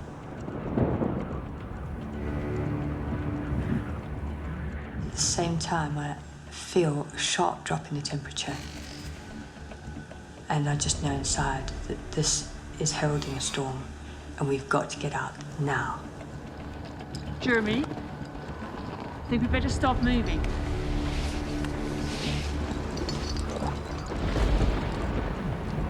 I can hear wind, which is like, it sounds like a freight train coming at you. And I realised the weather's turning. Right. Yeah. Sure. Jeremy and Rachel know it's simply too dangerous to stay on the mountain. So quickly we just get out our head torches, put them onto our helmets. We throw on our waterproofs and get ourselves prepared, basically for the worst. They must rappel down before the storm unleashes its full fury. And then there's this huge crack of thunder and the whole sky lights up with this incredible pink lightning. We need to move, all right? My heart begins to pound because 90% of accidents in the mountains happen on the descent, not the ascent. And now they must attempt the perilous descent in the midst of a raging storm. On a good day, with clear skies, descending down this mountain is a tricky task for an experienced climber. In a storm, it's just a nightmare. Seeing the flash and hearing the clap of thunder simultaneously, we know that the storm is right on top of us. We are surrounded by metal, and we've got every chance of being hit by a bolt of lightning. After 3 hours, they're not even a quarter of the way down. And as the light fades, the temperature plummets to -7 Celsius. I'm suddenly aware of this sort of static feeling in the air, like the air is charged. Jeremy's a very calm person, but I can see in his eyes that he looks worried. And I know that if he's worried, it's the time to be worried.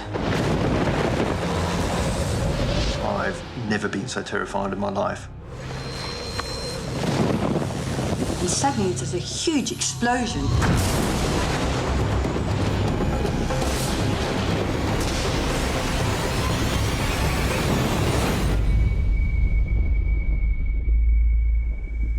I'm thinking we're not going to survive. It's incredibly hard not to panic whilst all hell is just breaking loose around my head. In the heart of the storm, lightning is striking all around them. Every time I hear the thunder crash, I think, is that me? Is that me?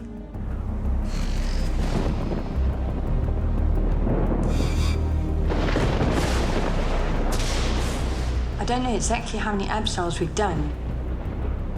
All I know is that we've been what feels like hours. Jeremy's setting off in the next abseil, and I just think there's something not right here. I abseil past this block, and the rope catches behind the corner of the block. And I can't get the rope out.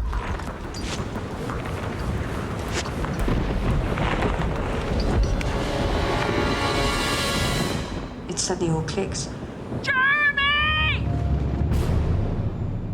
This is that really wobbly boulder that we passed on the way up. And his rope has slipped right around it.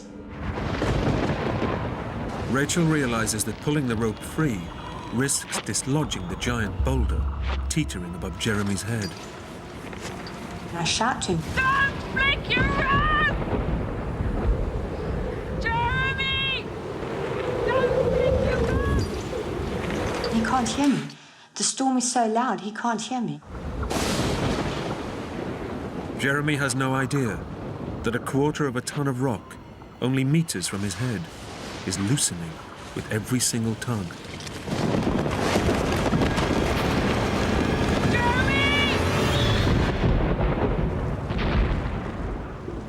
I hear this huge, terrible sound as it bounces down the mountain. There's no way he could have survived it. Rachel fears that Jeremy has been swept off the mountain.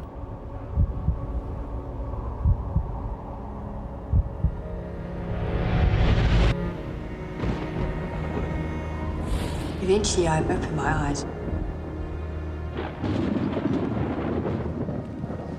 It was a huge rush of relief and surprise to see him there. I look up at Rachel. She's looking down at me, and I go, that missed me by that much. If it had hit me, that would have been me. I would have been dead.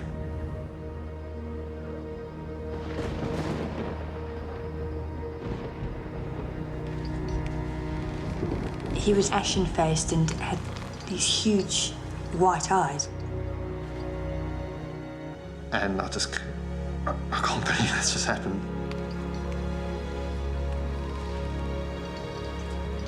And then he just put his head down and carried on abseiling.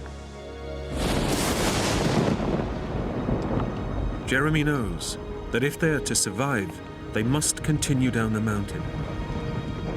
But the storm is intensifying. Now I felt like our days were numbered, our minutes were numbered, and I just knew it wasn't a case of if, it was a case of when. But I had no choice but to go on.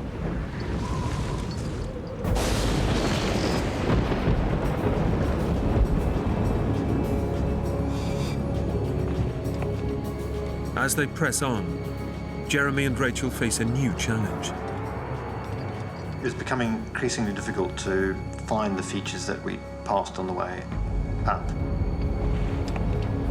We pulled out our guidebook and we tried to work out where we were, and we just couldn't. Can you see this? Here. Okay? Look for that. You're now looking at a different mountain, a different ridge to the one that you ascended.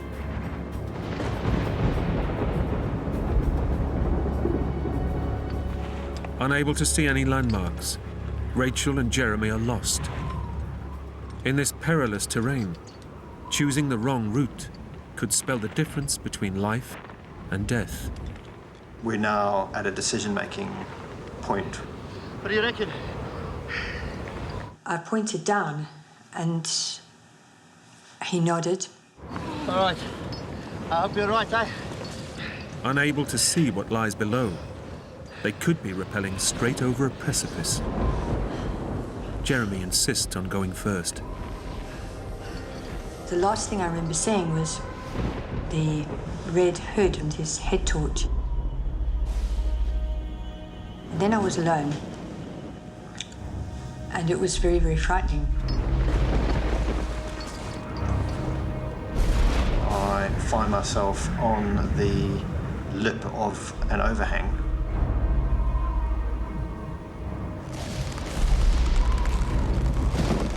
As soon as I descend over the lip, I'm hanging in space.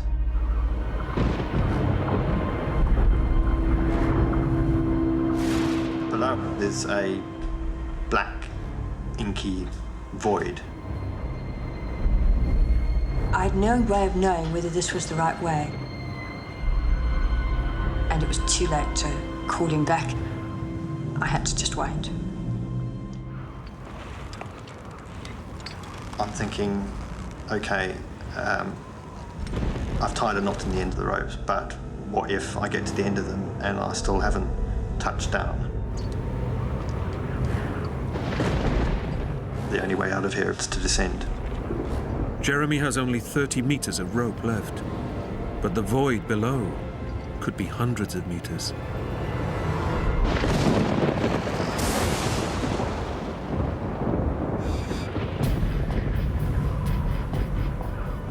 After 30 long minutes, there is still no signal from Jeremy. And knowing the dangers that surround them, Rachel fears for his life. I had a horrible feeling that he'd been struck by lightning. Or else he was stuck with no way back up and no way down. The lightning was still just lighting up things, and I noticed these lumps above me.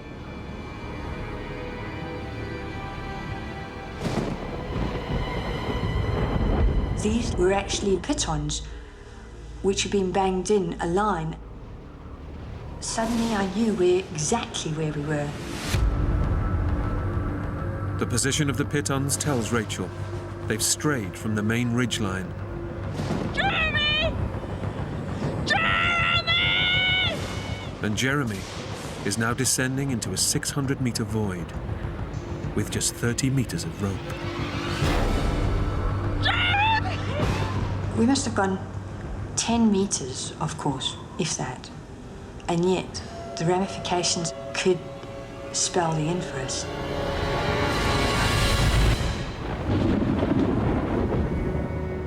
With no sign of her climbing partner, Rachel fears that Jeremy has been killed by a boulder fall or a lightning strike. I felt hopeless. He's heavier than me. I couldn't possibly haul him back up. And yet the only way we were going to get off this mountain was using the ropes. And if he was hanging on the ropes, there's no way I could use them. I would have had no option but to actually sever the rope. She faces an unthinkable dilemma. Stay here, roped to a dead man, and face a slow death, or contemplate cutting the rope and escape. I was just praying. I was absolutely praying and hoping that I wouldn't have to do it. But down below, Jeremy is actually still alive. He's reaching the end of his rope, with nearly 600 meters of clear air still below him. My gut feeling was that we made the wrong decision. I need to go back up the ropes. It's a desperate blow. Jeremy has rappelled down 30 meters. He's exhausted, but his only option is to climb back up. Muscles aching, he attaches a mechanical ascending device called a Jumar and starts to haul himself up, meter by agonizing meter.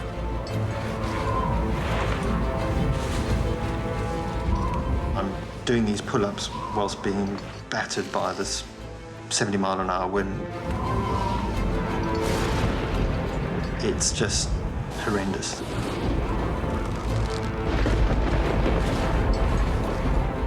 I was really afraid. Here was the weight of his body on the rope, but I didn't know if I'd ever be talking to him again. I can feel my biceps, my abdominal muscles, everything clenching.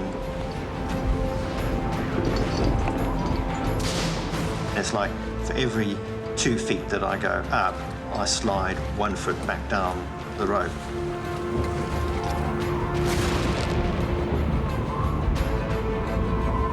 Rachel knows that time is running out. Unaware that Jeremy is climbing back up the rope, she prepares to make the toughest decision of her life.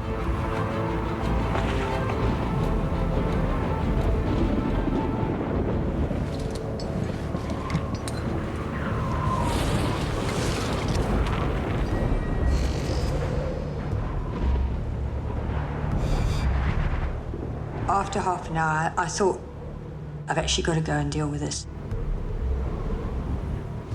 Even if Jeremy is dead, Rachel decides she cannot cut the rope. Instead, she risks her own life by going to look for him. I leaned back and I remember looking down and seeing this bright beam of light.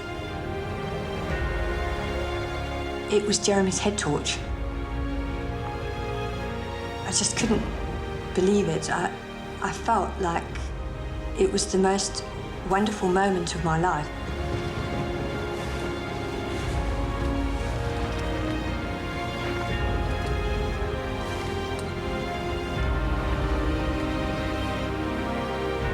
I just completely forgot about the storm and where we were, and I gave them this massive hug. So pleased to see you. You okay? I was just so glad to be back. The reunion brings home what they now mean to each other. But still, 3,000 meters up a storm-lashed mountain, Rachel and Jeremy remain in grave danger. If they're to survive the freezing night, the next challenge is to find shelter. And their only hope is to reach a small ledge 20 meters away. I'll go first, and then you follow, all right?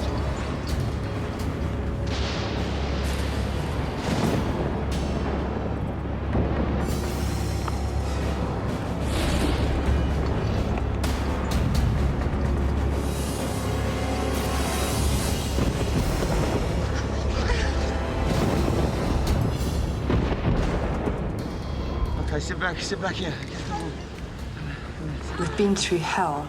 Now we've landed on this ledge. But it's halfway up the mountain. Thanks to their meticulous preparations, Rachel and Jeremy have packed a lightweight survival sheet. It's now all that stands between them and the bone-chilling force of the storm. You okay? Yeah. As soon as you stop moving, you can feel how cold it is. By our calculations, -10. With that sort of wind, it's -25. I'm now shivering uncontrollably.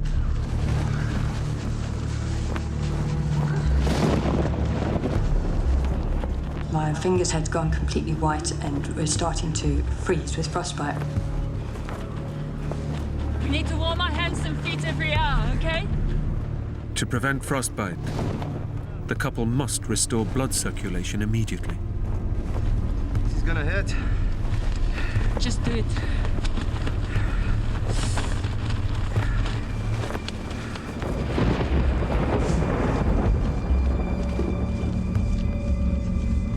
It's an incredibly painful experience as the blood starts circulating back. Oh. The feeling is like sticking your hand into a burning flame and leaving it there.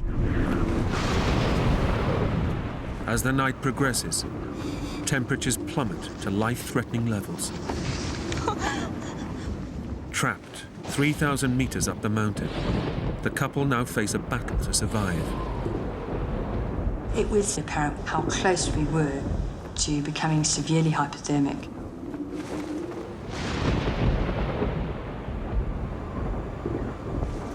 The couple know that as hypothermia takes hold, the decreased oxygen flow to the brain will cause drowsiness, then death. It's vital they stay awake.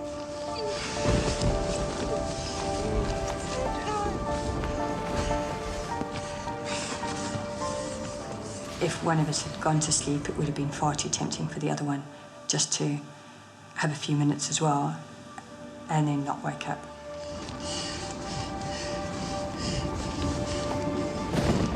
In this situation, your climbing partner is your biggest asset.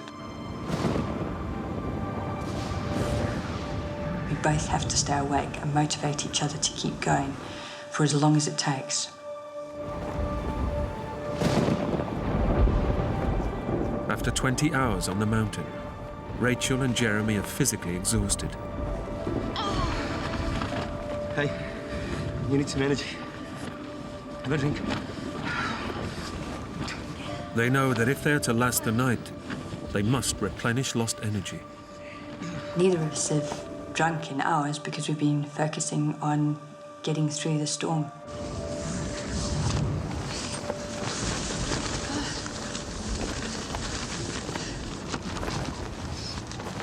So we pull out our liquid carbohydrate packs, which are now just solid ice.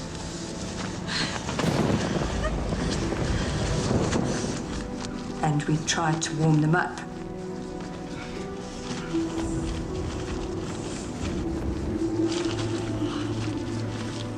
It makes no difference at all. Our bodies are too cold to defrost these in the slightest.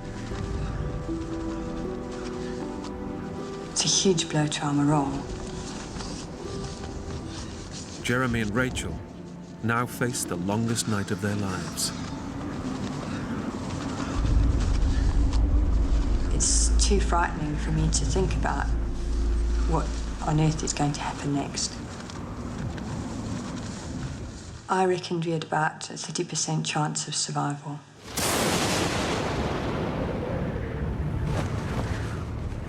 You're 3,000 metres up, it's minus 25 outside.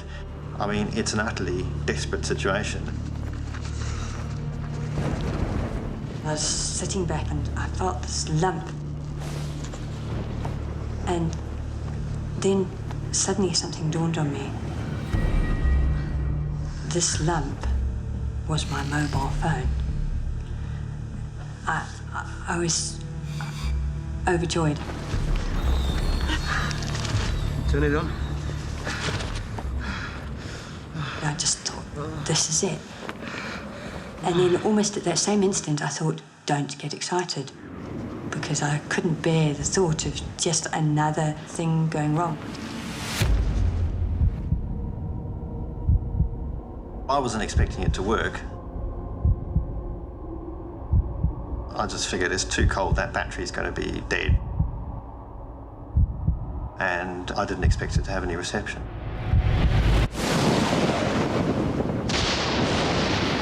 I just prayed, I just thought, please, please. Yeah! It was just like a golden moment. A couple of bars of battery life and then 3 bars of reception.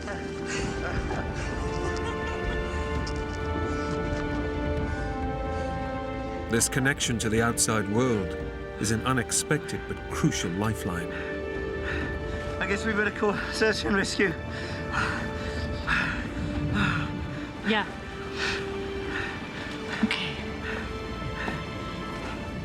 This was our chance. If we wait, it could be too late.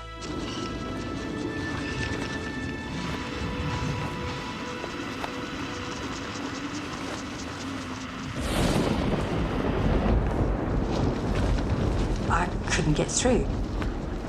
It's the right number. I know it's the right number. Try it again.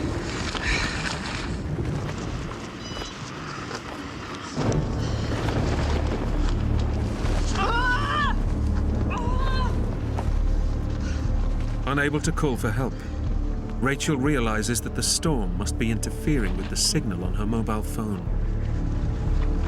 I don't know if this will work, but let's try an SMS. Then we decided that we were going to send a text message to one of our most reliable friends. Try Avery. No. Keep it simple.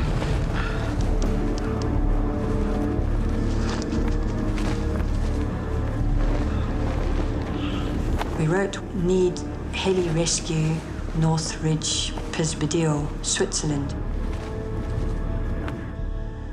And then we pressed the send button. And it was like sending a prayer. The last chance of someone finding out that we were there before it was too late for us. We turned off the phone to conserve the battery power.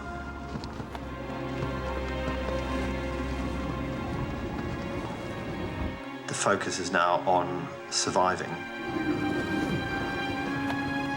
While sending the message has given them hope, there is still no respite from the storm. We were aiming for dawn, and we didn't know what dawn had to hold because, if anything, the storm just appeared to be getting worse.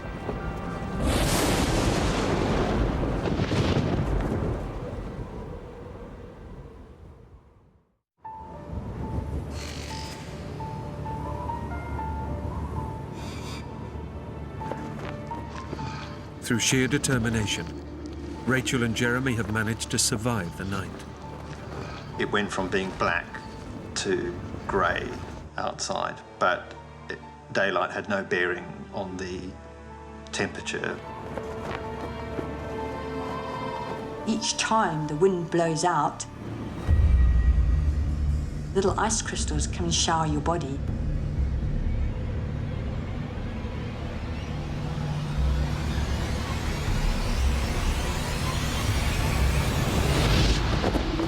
We were becoming cocooned in ice, and literally our clothing was starting to freeze onto our body.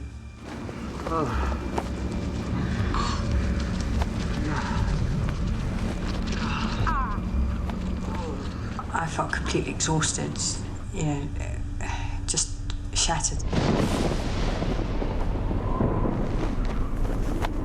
Every now and again, lightning would strike. At that point, I thought, if the lightning hits us, it hits us. At least it will be quick.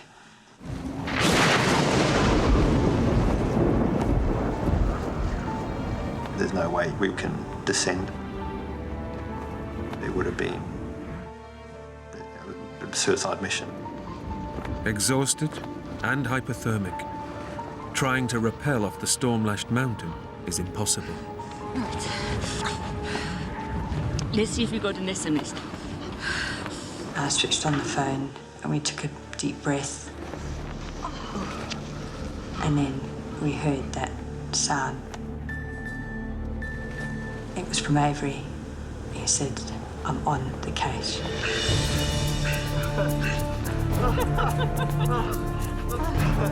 Rachel's close friend, Avery Cunliffe, has received the message and contacted the emergency services.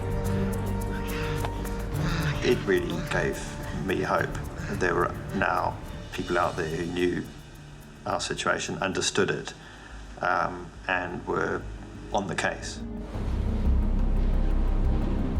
But until the weather improves, any rescue attempt is out of the question.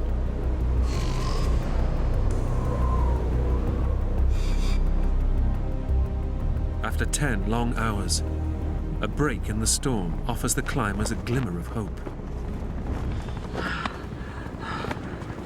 And then we hear a tiny, tiny sound over the wind. Do you hear that?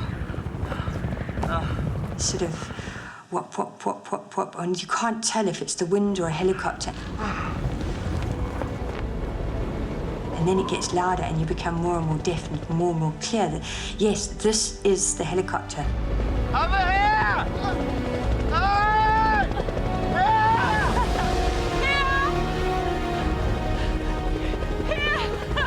And I can see the helicopter, and I jump up and down with the shelter in my hand, and Jeremy stands there with his hands up. There was complete relief and elation.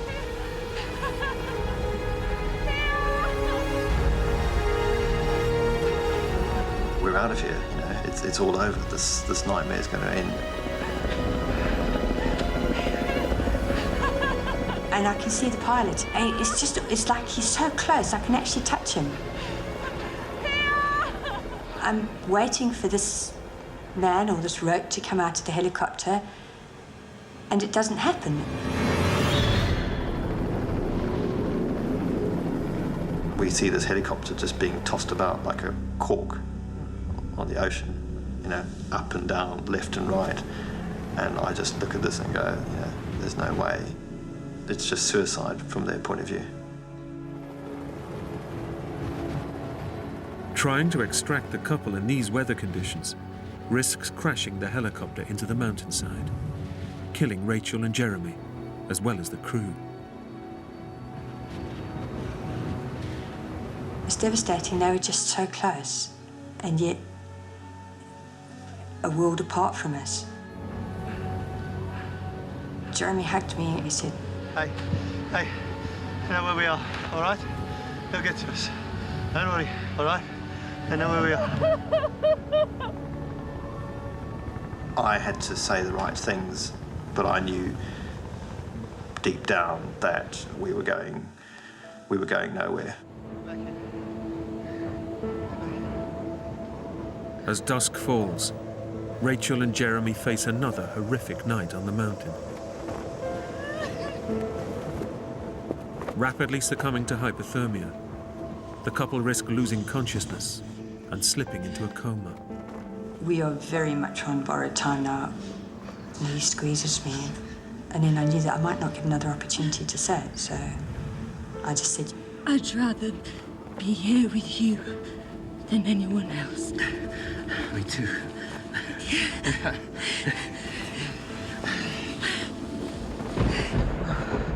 It's horrible because we're not going to make another night.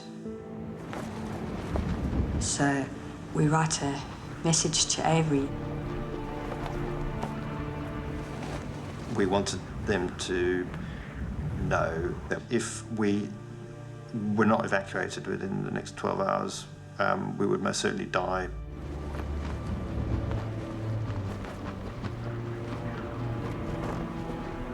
It's a horrible, really horrible thing to do, to write to a friend of yours and tell them that you're not going to live.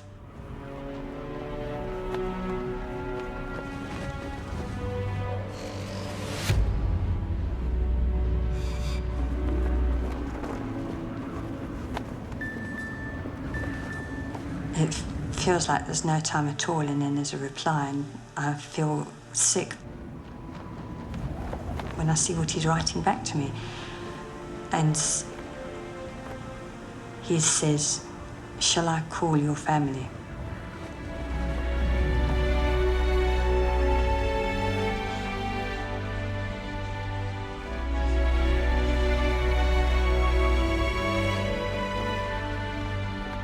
It was a chance to say goodbye.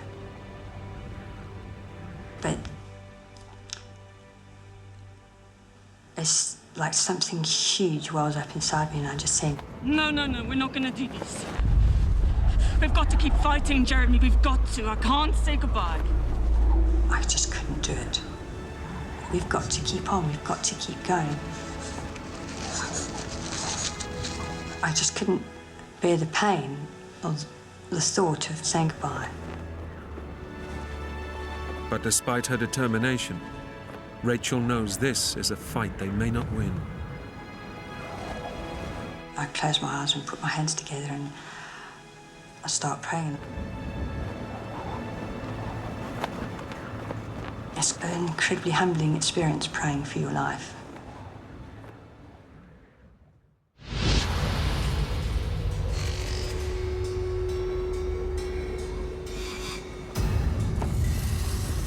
I was vaguely aware of it getting light, but it was almost like it didn't matter anymore because I couldn't function anyway. Against all the odds, the couple have endured a second night. But they're now losing the will to survive. Well, your brain's shutting down because you're freezing cold. You just want it to end.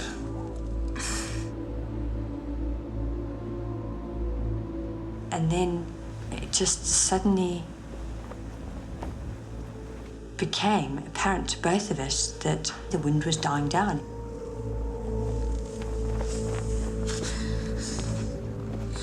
Rachel realizes that the weather is improving and seizes the opportunity.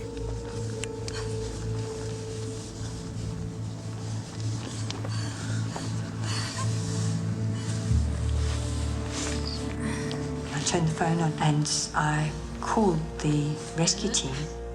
And amazingly, when I dial this number, we get straight through. Hello. I said, Rachel, which I knew was my voice, but I didn't know what was coming out of it.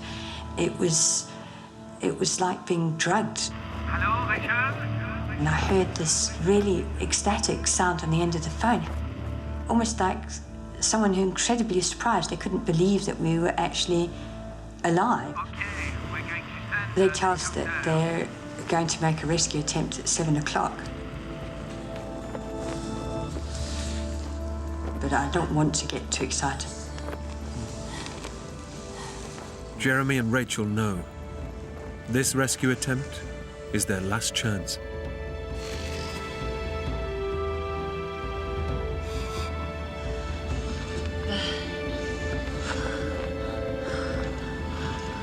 They're coming.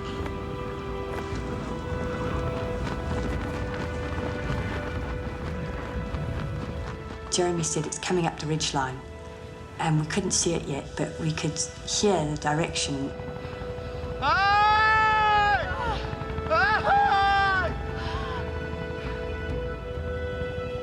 And then I remember seeing this helicopter, and it looked tiny.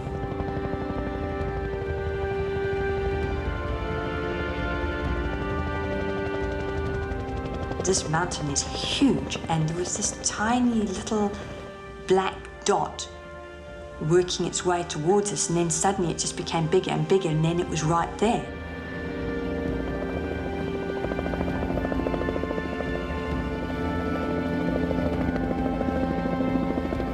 And then it hovers above me, and I can see the winchman at the door. I can see his face.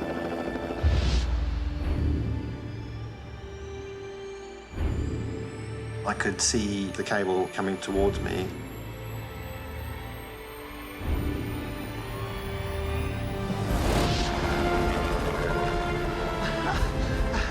That's when it sunk in that, you know, we'd made it. It's a fantastic feeling, you know, you've made it, and yeah, you're gonna have another chance.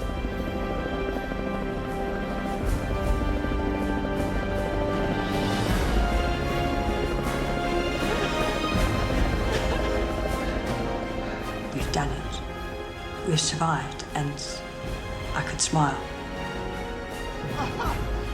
I knew we were alive now.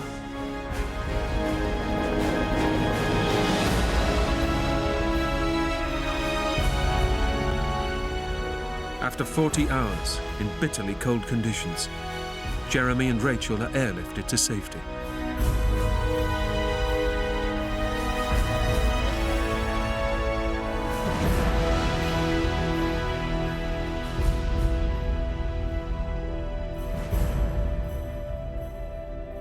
Thanks to their survival efforts, the couple suffered no long-term damage, and both made full recoveries.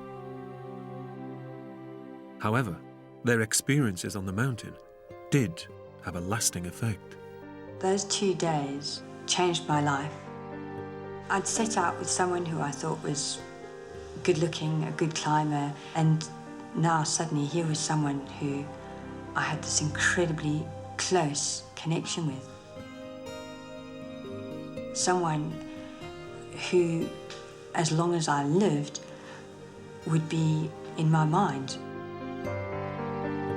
Someone who would stand by me and be with me every step of the way.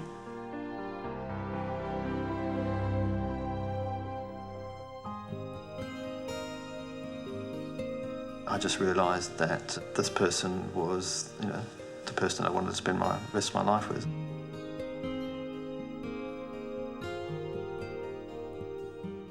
Each day I wake up and I just feel so happy to be alive and so thankful. I'm now married with 2 lovely daughters. Every day is a blessing, every day is a gift.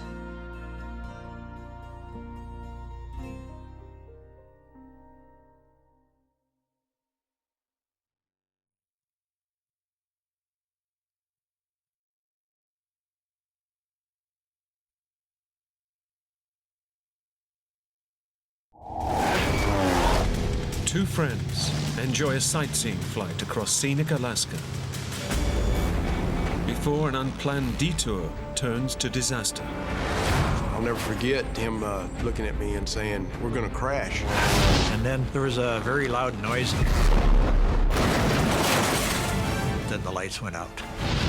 Hang on, buddy, I'm coming! Seriously injured and stranded in the middle of nowhere, they must hike to safety through terrain infested with grizzly bears. There was no pepper spray, there was no shotgun, there was nothing between us and them. Don't stand a chance against an animal like that. In their desperate bid for survival, their only hope is to rely on each other. Gary and I were going home, or we were going to die trying.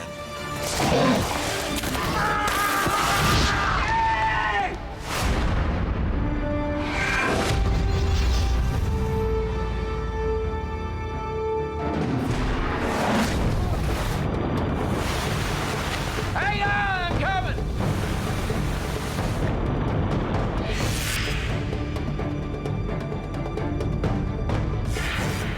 Oh no.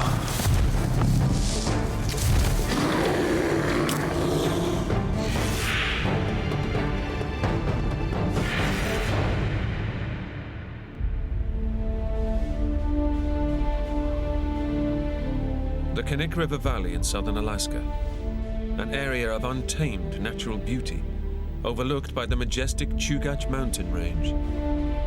Its most famous feature is the spectacular 45-kilometer-long Knik Glacier. All set, Stuart. Take the other strut, Gary. In nearby Palmer, two friends are getting ready for a sightseeing flight to the glacier. Okay, clear on this side. Taking the pilot's seat is Dave Akers, a veteran flyer with thousands of hours under his belt. I've been flying aircraft since 1974. It's rewarding, it's challenging. Really love to fly.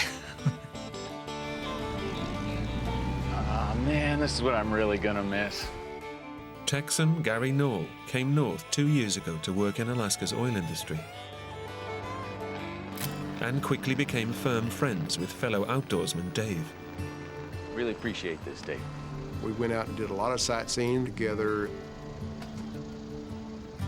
We both had a mutual admiration for the outdoors. I would just jump at every opportunity I had to go fly with him. I really haven't known Gary all that long, but, you know, sometimes you just click. Dave's been teaching Gary the basics of flying, but this is their last lesson for a while. Gary and his family are returning home to Texas. Okay, Gary. Ready to go? Let's do it.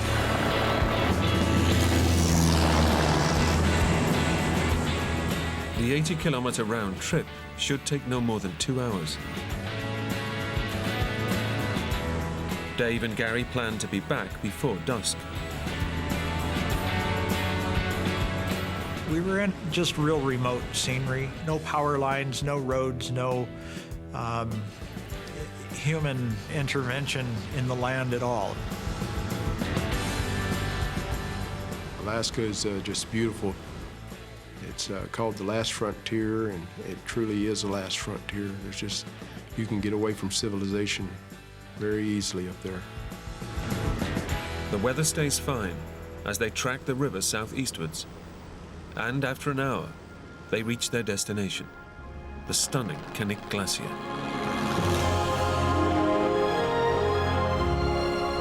It's probably some of the most magnificent scenery that I can relate to. And I've seen a lot of country in my life.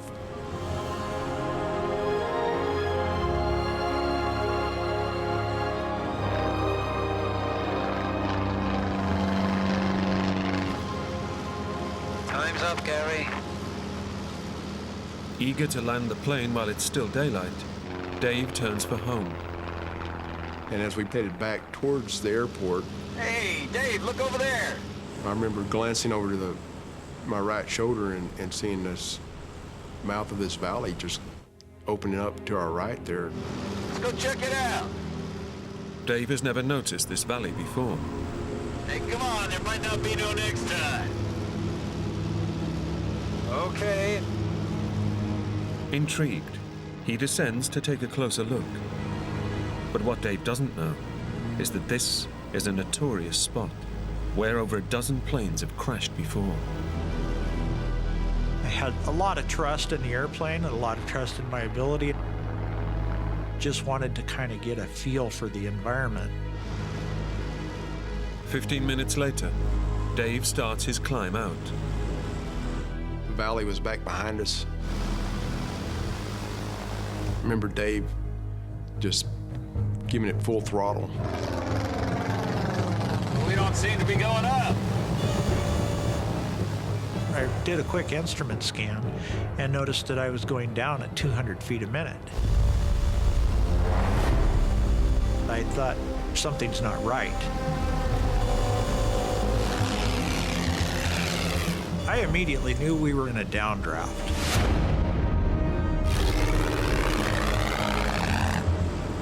The aircraft is caught in a column of rapidly descending cold air. Its 145 horsepower engine can't generate enough lift to overcome the powerful downward force.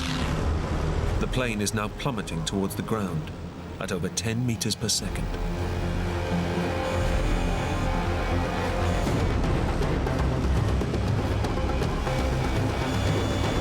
I needed to keep my wings level and get my airspeed as low as possible because we were going to impact. I had no choice but to accept that.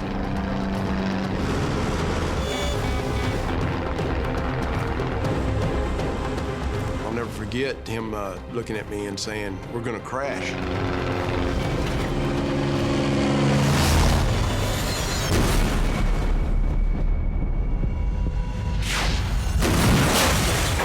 The impact was tremendous. Just loud, and I thought, oh no, what have I done? Just feel the plane skidding and sliding.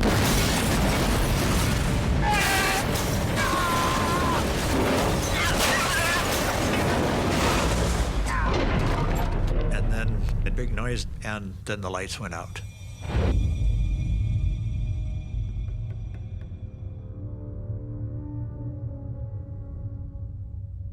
After skidding for 30 meters, the plane has come to rest. Over 1,200 meters up a remote mountainside.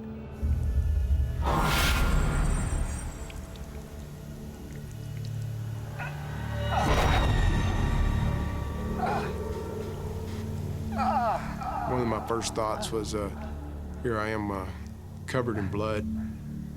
I had a hard time focusing my eyes. Miraculously, both men have survived the crash. But Dave appears to be unconscious. I look around and I see Dave laid back in his seat and his eyes are just rolled up in his head. I'm thinking, man, this is not good. Dave, you hear me? I immediately start yelling at him and trying to get his attention. Dave, talk to me, man. He was incoherent. But their injuries are not the only problem. Dave, we gotta get out. Gasoline was just pouring out. The force of the impact has ruptured the plane's fuel tanks. Get the door. The wreck could catch fire and explode at any moment. Come on, man. Gary must get his injured friend to safety. Go! Go! I'm pulling and tugging on him and trying to get him out of the plane. Come on! He's not responding. Wake up! I didn't have time to think, oh, are we gonna die or whatever. Come on, man! I just knew we gotta get away from the plane.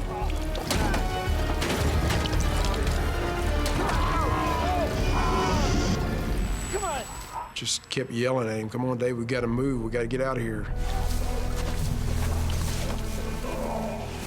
Gary finally manages to drag Dave clear of the wreckage and out of danger.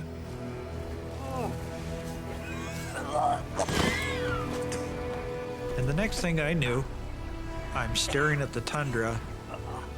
I recall thinking that we're two very lucky people to be alive. Against all odds, Dave and Gary have survived the crash, but both have sustained multiple injuries. I remember having a lot of pain up in my right chest and shoulder area. And then I looked up at Gary, and he had a pretty good gash in his forehead.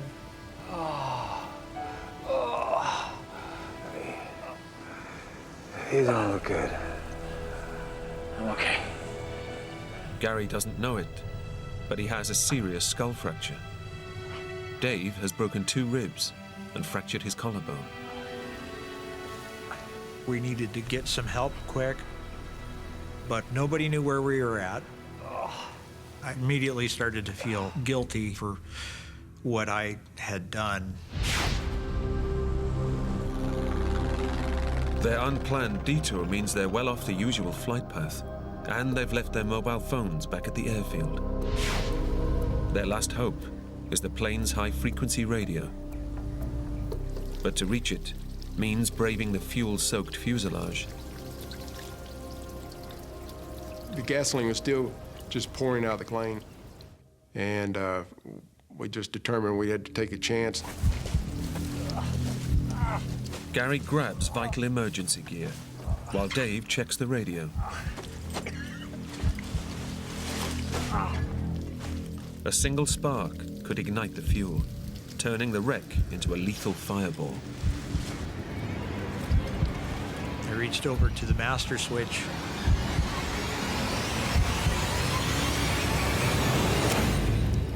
I turned on the radio to see if there was anything there.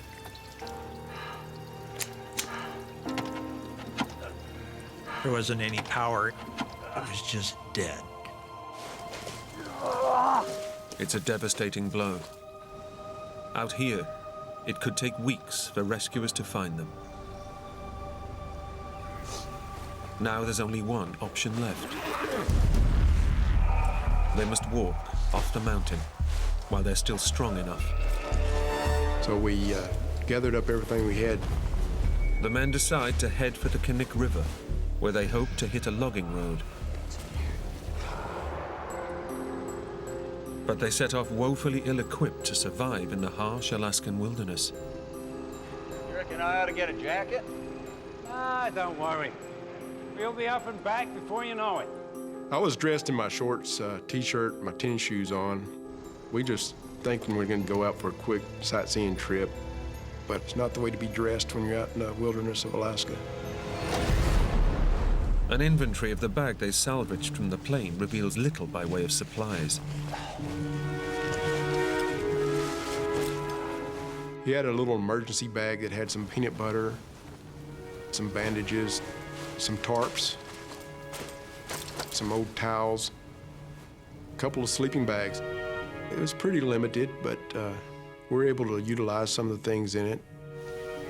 Before we started down the hill, I made a sling for Dave's arm. Sorry about this. We gotta put a sling on this thing. Okay. Easy. Better? Huh? Yeah. Then I tore a towel in half and got the bleeding on my forehead stopped.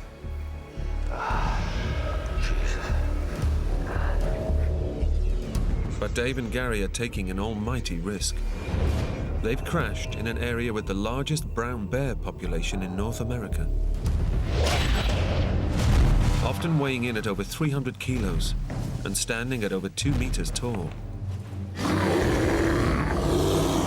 The native brown bear is a fearsome predator, capable of ripping through flesh and bone. And they can smell blood up to 30 kilometers away. Here I am covered in blood. Dave is injured, and we're in bear country with no firearm. With 40 kilometers to cover to the nearest settlement, their chances of survival are slim.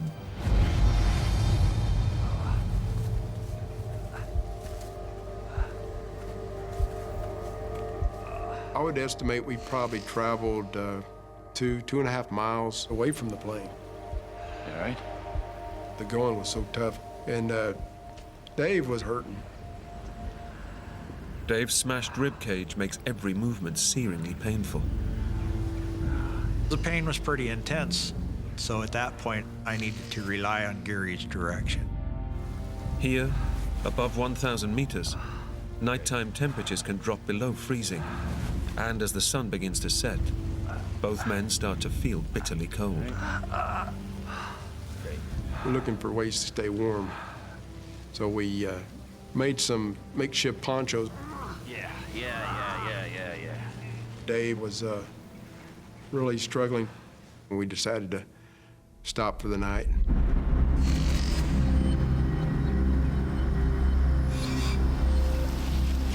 Concerned that pushing Dave on could exacerbate his injuries, Gary decides to make camp for the night.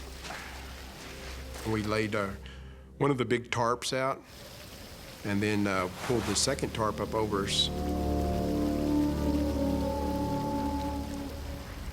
Dave and Gary desperately need rest, but they know that many of Alaska's fiercest animals come out to hunt at night. Wanted to really be just on alert, listening for bears. Weak, unarmed, and covered in blood, the men would be an easy meal for determined predators. Gary had a bear encounter earlier that year where he actually had to shoot the bear. If he's gonna come get you, he's gonna come get you, and you're defenseless. Fearing for their lives, both men's thoughts turn to their families. We love our wives, and we love our kids, and that's where we wanted to be. I could only imagine at that point they must have thought we were probably dead. We were so compelled to get off that mountain for that reason, just to let them know that we were all right. Gary and I were going home, or we were gonna die trying.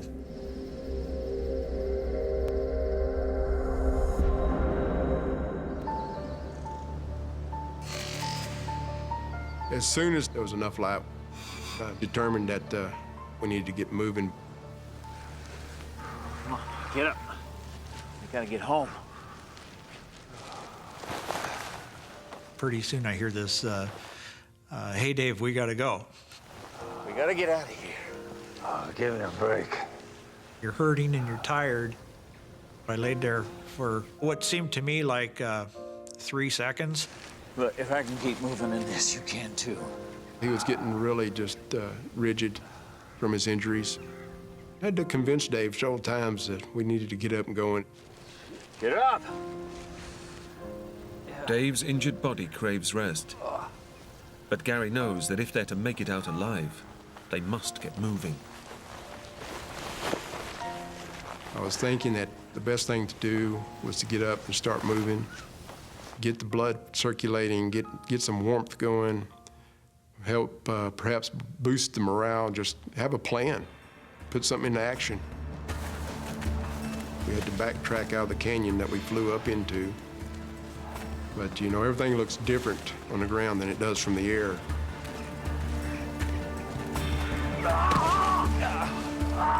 The going was so tough that Dave couldn't help from falling.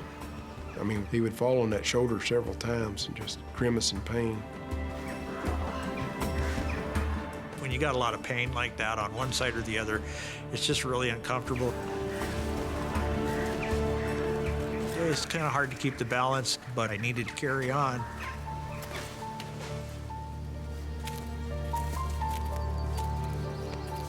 Dave and Gary hope that the Kanik River will lead them back to civilization. But to reach it, they will have to navigate their way across 40 kilometers of treacherous terrain. My concern really started growing there because you just don't know what's down in the alder brush. We had enough blood about us that I would have rather been a moving target to a bear than a sitting target to a bear. And then I spotted something moving off to our right, and I just froze. There was this huge grizzly. We were literally just feet away from it. Dave and Gary are now face to face with a 300-kilo grizzly bear. It's their worst nightmare. You don't stand a chance against an animal like that. Largest predator in North America. They're upwind of the grizzly, so it hasn't smelt them. Yet. But should the wind change, the scent of blood will surely attract this fearsome predator.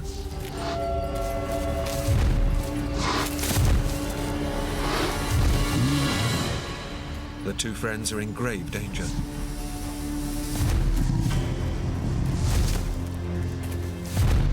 The bear was just prowling back and forth.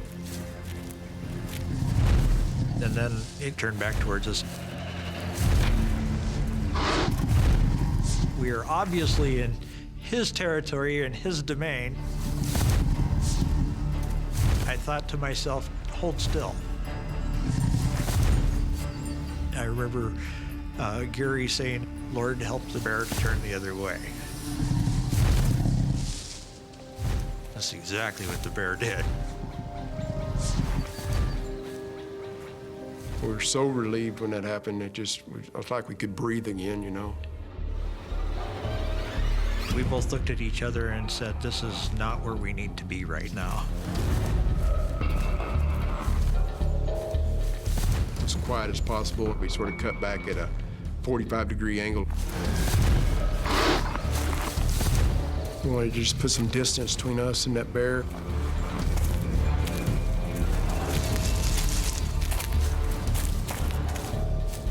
I remember looking back a few times, wondering if there was anything following us.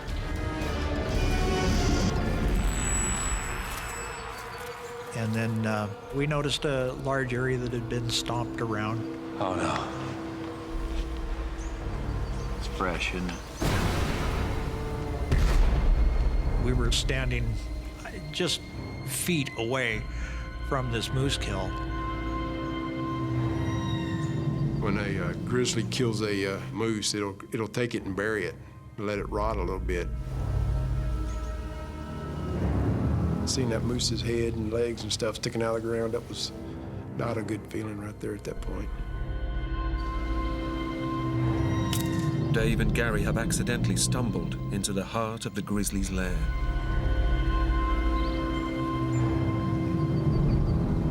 And I'm thinking, oh, great. You know, the bear's right down the stream from us. We're in its kitchen here, and he or she would have been probably pretty aggressive if he thought we were invading on his kill.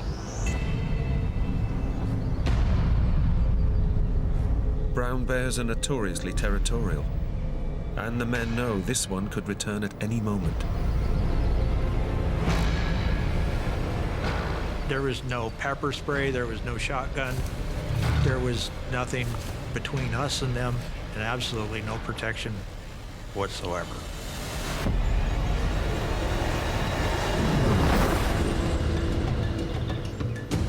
I'm thinking this bear's gonna come busting out of the woods any minute now. Between a bear and its kill was not the place to be. And that's when we started moving off. Reeking of blood, Dave and Gary are desperate to avoid another bear encounter. Bears are unpredictable. You never know what it is that's going to provoke them to attack you. We were definitely in a position to have that happen at any moment. One of the items we had was a bear whistle. And we just blow on that pretty much all the time. You don't want to surprise a bear. That's the worst thing you can do.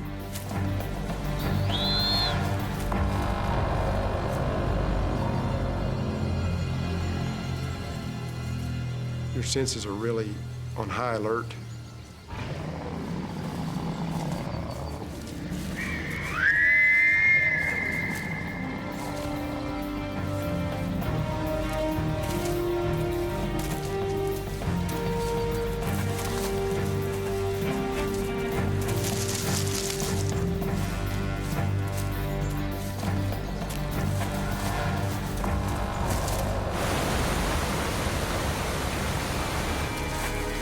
The men stumble onto the bank of a 10-meter-wide river. If they can reach the other side, they should be out of the bear's territory. Dave is the first to try and wade across. As he starts to enter the creek, I'm looking over my shoulder. I'm looking for that big old grizzly bear. The water was ice cold. Of course, the whole balancing act with the pack and the pain and everything was challenging. And then lost my footing and got pulled downstream. I turn around and look, and Dave's gone.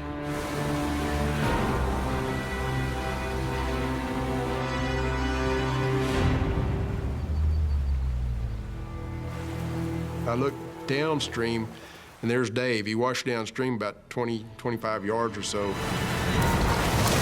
In the fast-flowing torrent, Dave's broken collarbone and ribs make trying to swim agony.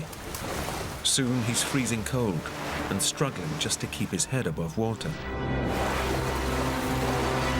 Hang on, I'm coming!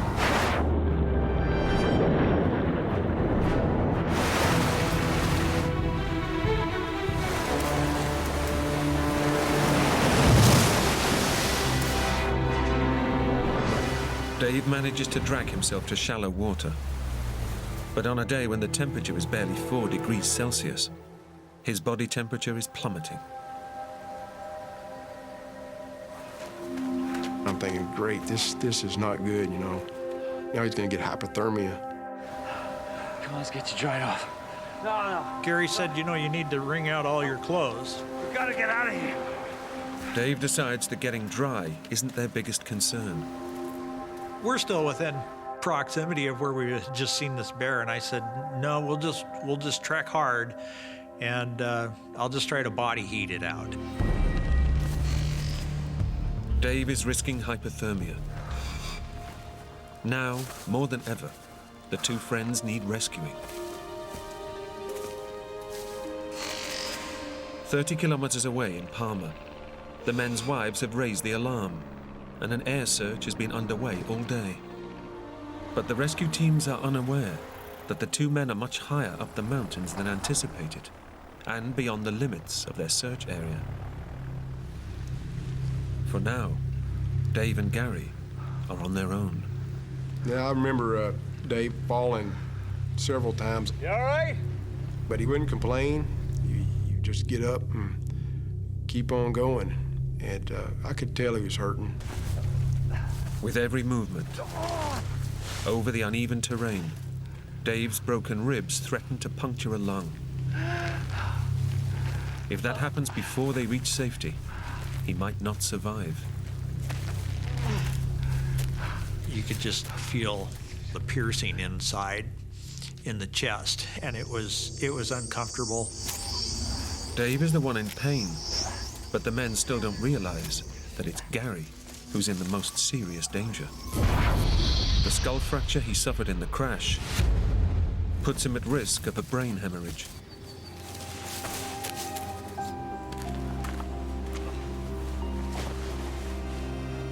We're hiking hard here, and we're sweating, and we're putting out energy, and it was just like you could never take on enough water. I was so thirsty, I didn't care if it was dirty, I didn't care what was in it. I was determined to get some moisture in my mouth. And then we remembered we had a jar of peanut butter. The peanut butter they retrieved from the plane is a godsend. It's not much, but it gives the men a desperately needed boost. Peanut butter was always good to eat.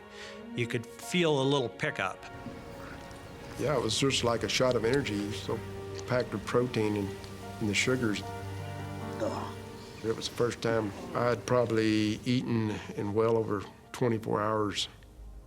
And I remember how good that peanut butter tasted.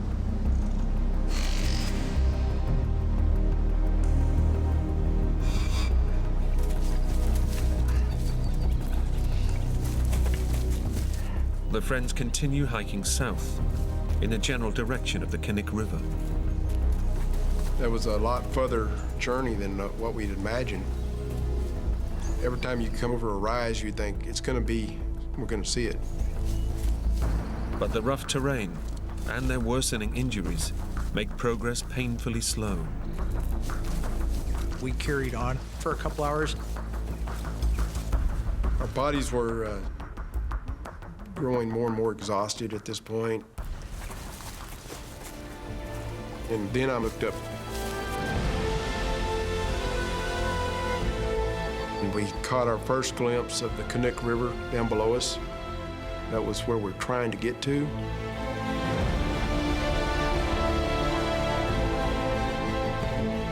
After hiking for more than 20 kilometers through the brutal Alaskan wilderness, the two friends can see the river, which they hope will lead them back to civilization. Try? We decided it's time to go down and try to get out through the valley floor. Facing a long, slow descent to the valley below, they decide to take a shortcut. But it means scrambling down a steep, wooded slope. It just got steeper and steeper and wetter, and the underbrush was just really green. The ground was slippery.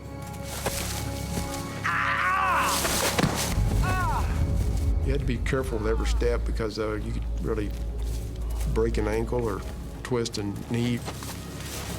You had to hang on to brush. It was so steep that if you let go, you're just going to tumble out of control.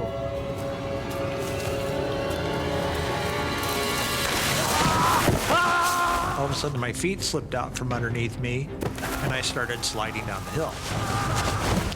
Unable to stop himself, Dave is hurtling towards the edge of a 15-meter precipice. We're picking up speed. As the branches are going by, I'm reaching out with my arm.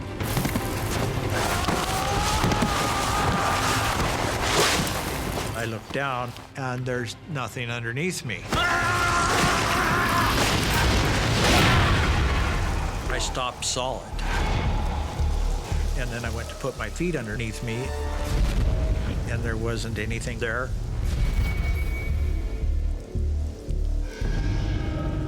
I looked down, and it was another drop on down to the bottom.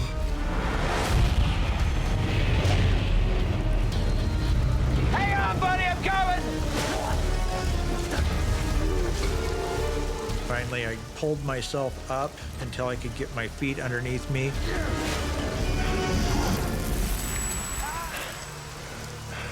Had I have gone off of that, I may not be sitting here. I realized that was probably the worst mistake of the whole journey. Dave and Gary's shortcut has badly backfired. Let's go. Exhausted from their exertions and the pain of their injuries, they now have to climb nearly 150 meters back up a 45-degree slope. That was a pretty demoralizing point. Right there was just trying to get back all the way up to where we started from.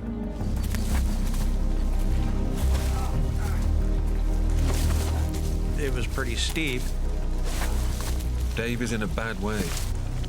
The fall aggravated his broken ribs, and now every breath is agony. I was just grasping for air.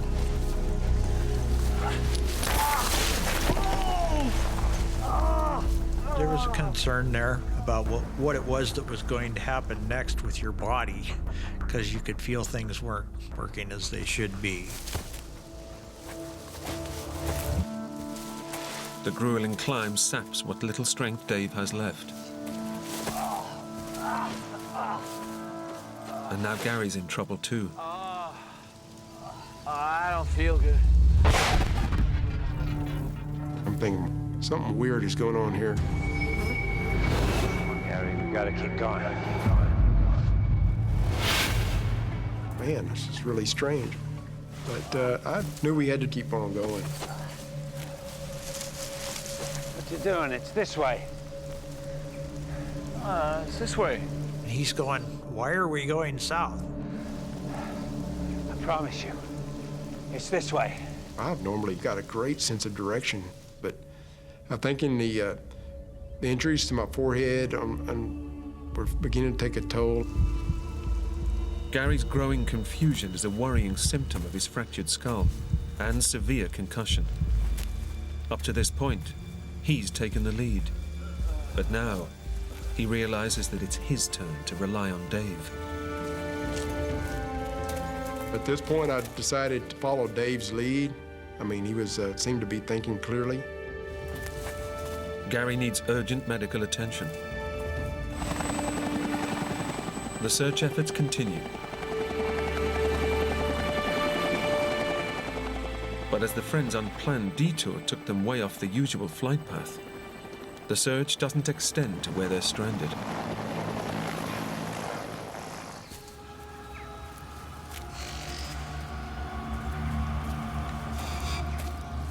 "24 hours after the crash, Dave and Gary still haven't reached the Connect River, their route back to civilization. I gotta rest. Then, Gary catches sight of something through the trees. And then I can remember seeing what I thought was a hunter. Thought, man, that's odd. It's not even hunting season. Dave! Look!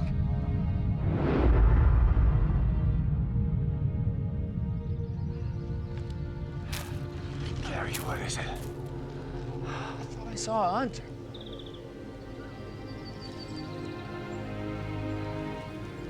Gary, there's nothing there. At this point, I'm starting to understand that Gary's operating in some sort of a reduced mental capacity. Gary's erratic behavior is worrying Dave. For the first time, he realizes that his friend's head injury could be life-threatening. Watching Gary go through that, it increased my feelings of guilt for having caused the accident in the first place. It gave me a drive to want to do everything I could to make sure that we could get to some help quick. The friends' hike to safety just became a race against the clock. Dave pushes on, determined to get his friend the medical help he so desperately needs.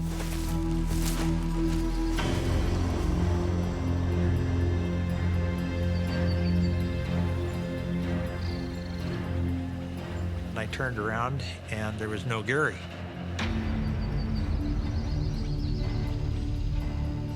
I thought, how can that be? He was just here.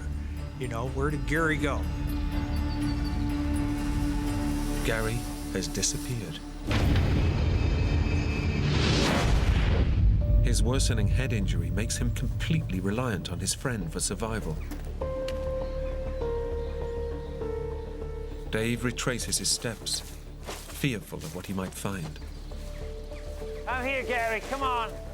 When I called him and he didn't answer, Come on. and I called him again and he didn't answer, that was a very low moment. If Dave can't find his friend, he will die.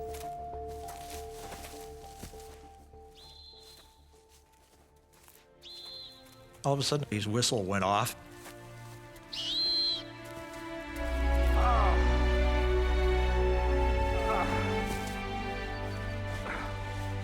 He had tripped and fallen in the brush.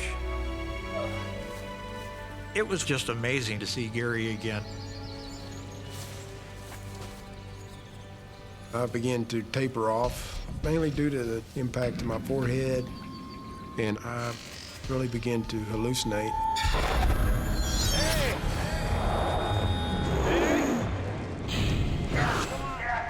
I'm here, Gary. Come on.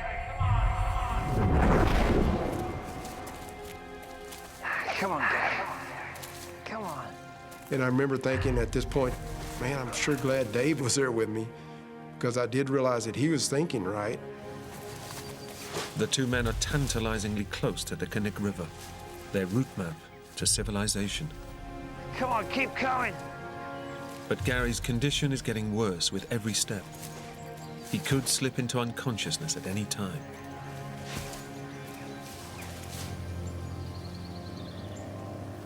But then I heard the sound of an aircraft.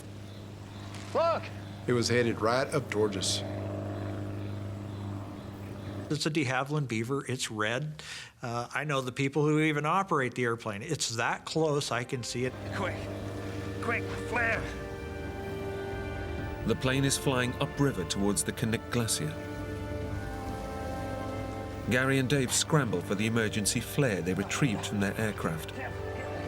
The timing just perfect. He was coming right at us, and I shot the flare off right in front of the plane.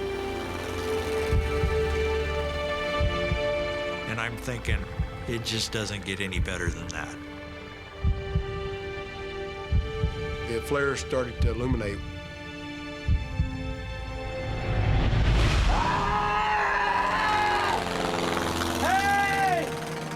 When it got to its crest, the plane banked away 180 degrees away from us.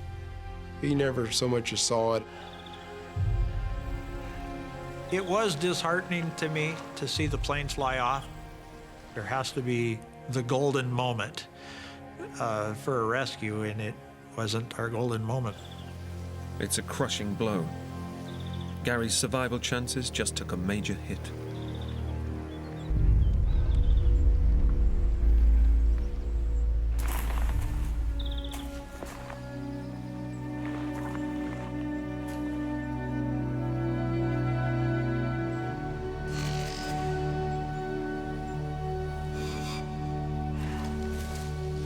The men stumble on, but now even the terrain seems to conspire against them. It is just nothing but tangled sticks and brush. We literally couldn't see much more than about 50 feet. It's thick.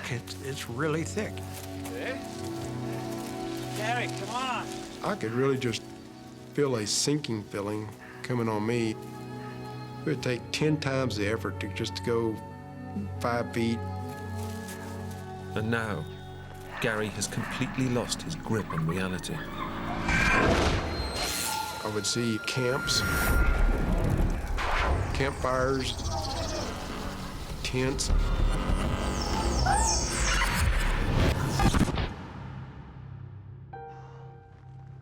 They would just vaporize. They would just vanish. There was nothing there.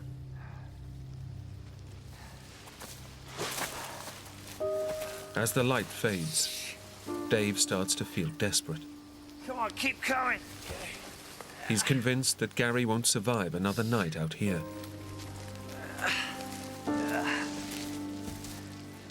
Come on, Gary, get up! Keep coming, keep coming! Watching Gary not move as fast, being quieter, that was a real sinking feeling.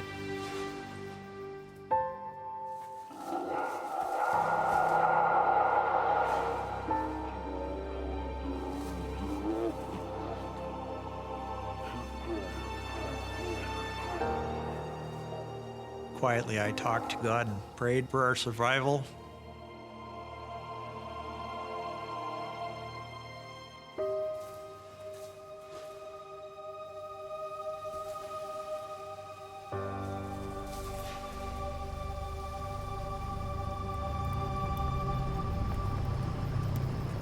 And then I hear car engines.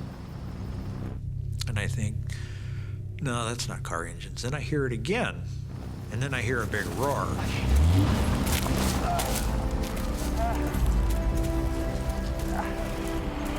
And then I see lights shining through the trees.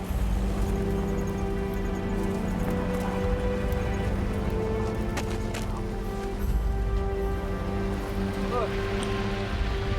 Hey! Hey! By some miracle, Gary and Dave have stumbled onto a logging road and a car full of holidaymakers. They come running up to us there, and it was just the most awesome thing. I was very blessed to be alive. After 33 hours alone in the wilderness, Dave and Gary are finally rescued. We were going home.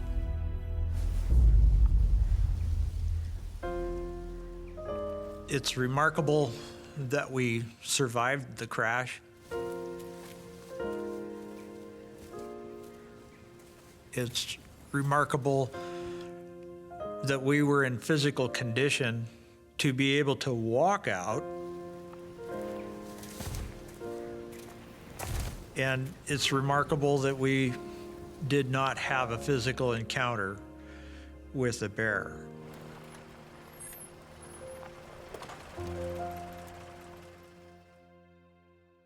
The men were rushed to hospital in Palmer, where doctors treated Gary's head injury. He was lucky not to need surgery, but it took him nearly 6 months to get over the effects of his fractured skull. An air search took 2 weeks to locate Dave's crashed plane. Despite his terrifying ordeal, Dave was back at the controls within 2 months. I'll continue to fly. I'll continue to love aviation very much. I don't see my life without it. In fact, Dave is renovating another aircraft to replace the one he lost on the mountain. I'm fortunate to be able to go on as a pilot, and I'll encourage others, including Gary. I hope that he continues on to get his pilot's license. The experience has made Dave and Gary's bond of friendship even stronger. Me and Dave have grown really close. You don't go through an experience like that, somebody and survive and not come out of it a lot closer. Could I have done this alone? I don't think so. I think that if it wasn't for Gary being there, that I wouldn't be here.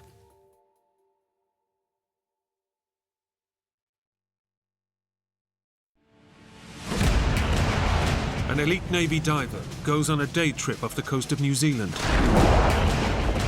But a lethal undercurrent drags him out into the ocean. I'm tumbling around, not knowing what's up or what's down. When he surfaces, he's all alone.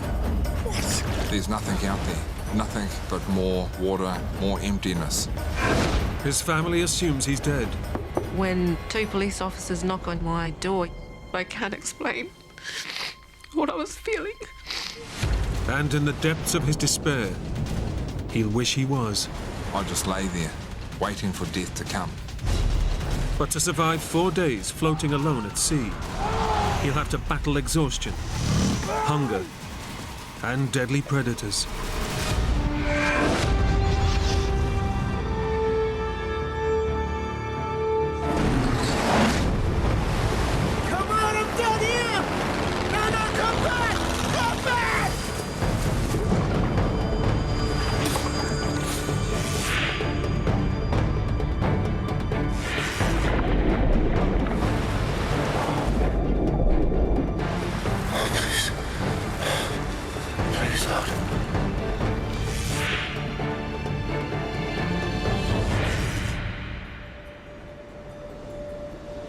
It's February, late summer on New Zealand's North Island.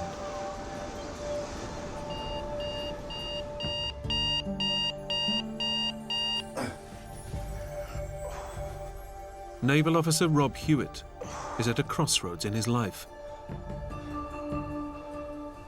After 20 years in the Navy, Rob is about to become a civilian and is in search of a new career. As a 38-year-old man, I had a wife and children to look after. Rob, I wasn't too sure what I wanted to do. what is it that you're so scared of? Rangi, it's 6 o'clock in the morning, and I'm late. I want an answer. Dying, Rangi.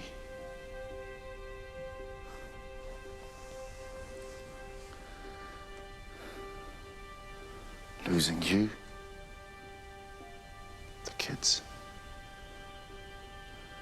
That's what I'm scared of.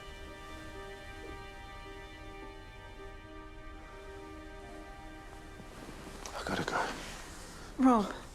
The mood wasn't very good that morning when he left. Life changed for me in a way that I wasn't quite ready for.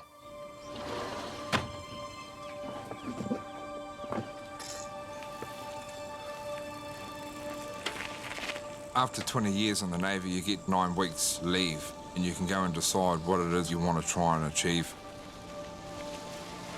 Seeking a new direction in life, Rob hopes to use his Navy experience and become a professional diving instructor. Sorry, mate. I guess one of the things that I've been trained in was never be late, and what I didn't want to show for my first dive with the group of guys that I was with was that I didn't want to be late. After 20 years in the Navy, yeah, I was never late for anything. Let's go.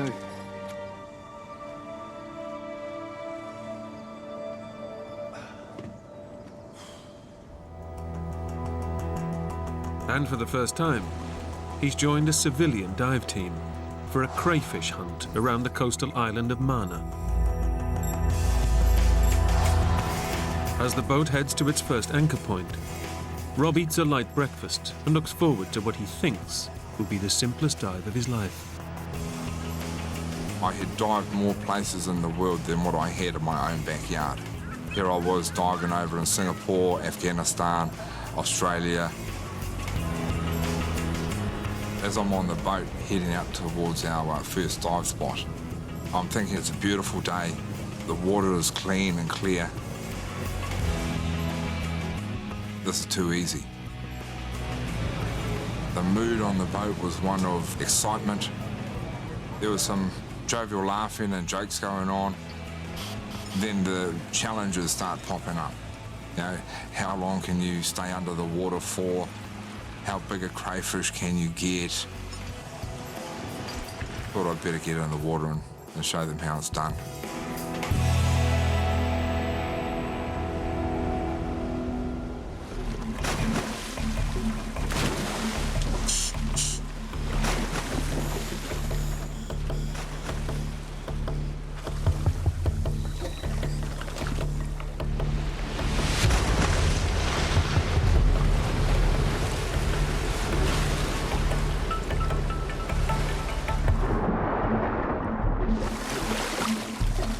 For safety, the divers all swim in pairs.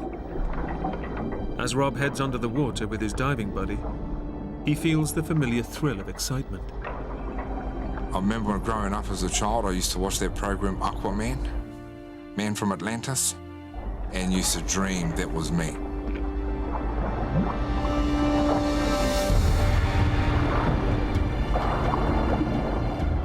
Once I hit the water, I feel like I'm at home. Once I hit the seabed bottom, I proceed to get myself in the hunter-gathering mode. Sometimes when I'm under the water, I'd look under a rock or behind a rock, and I'd think to myself, has anyone else seen this? Has anything else passed over this bit of rock? Am I the first person in the history of this rock to actually touch it or to look at it? And that gives me a sense of strength. It also gives me a sense of achievement. I love a quietness.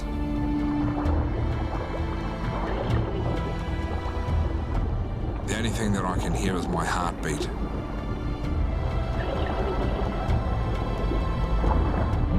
Rob has spent years underwater, successfully locating bodies, mines, and enemy frogmen.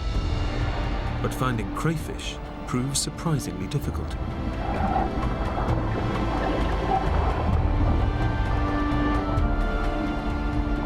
So I'd spend 20 minutes under the water and I'd come back with nothing.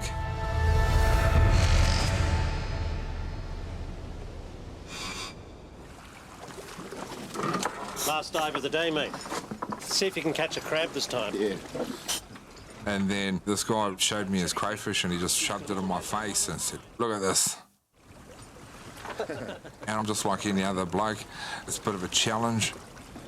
And I'm thinking, right, you know, the next dive I was going to find the biggest crayfish that I can. But this time, as Rob and his dive buddy descend, there's a problem. Unable to clear the air from his ears, it's too painful for Rob's body to dive.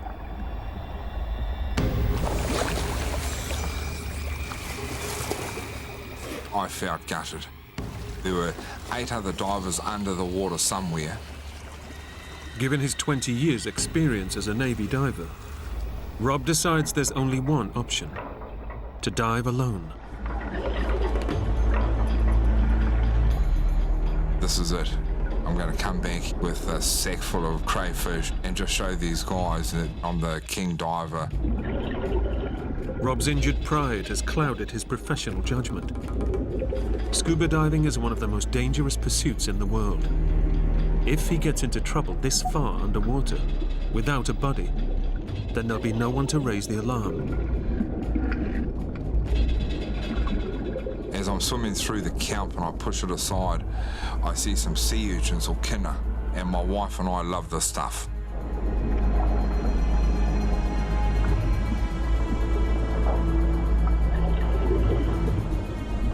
The urchins will make a good starter, but Rob's after the main course: crayfish.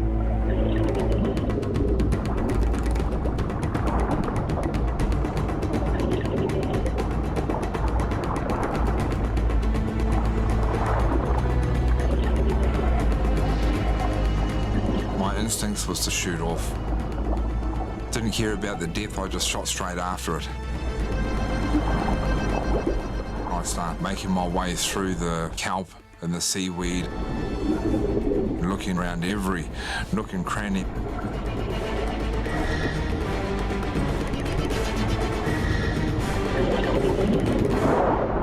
I quickly grabbed it and put it in my bag. Rob's pride is restored, but in his haste to catch the crayfish, he hasn't noticed a critical change in the water around him. I felt something different. A lot of cold water just ran over me. I turned and looked at the water and it was swirling all over the place.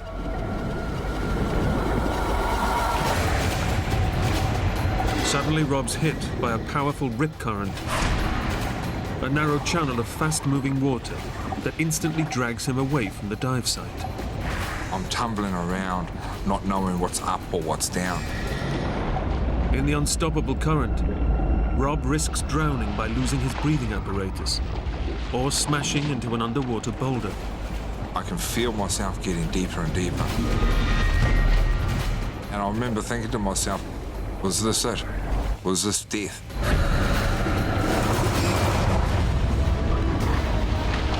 As I'm tumbling around, getting disorientated, it could have been a matter of seconds, or it could have been 2 or 3 minutes. Time had no value. The current is sucking Rob deeper and deeper. If he hits a rock, he'll be knocked unconscious and drown. My ears are starting to pop, and I'm finding it hard to breathe.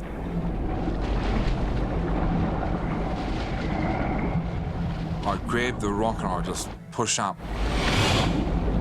I kick as hard as I can, as fast as I can to get out of the rip. And the light was coming towards me.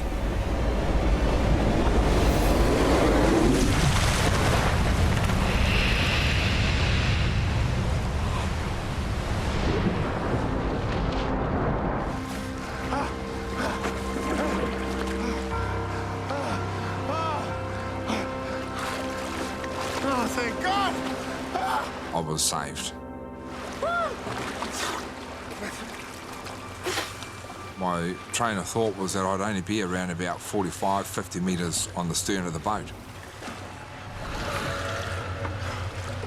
But then I turned around and I couldn't see where the boat was. I did a 360-degree turn and then I couldn't believe how far I was away from the dive boat. In a matter of minutes, the current has pushed Rob nearly a kilometre from the boat. A proud Maori man with years of training behind him, he decides to swim back to the boat.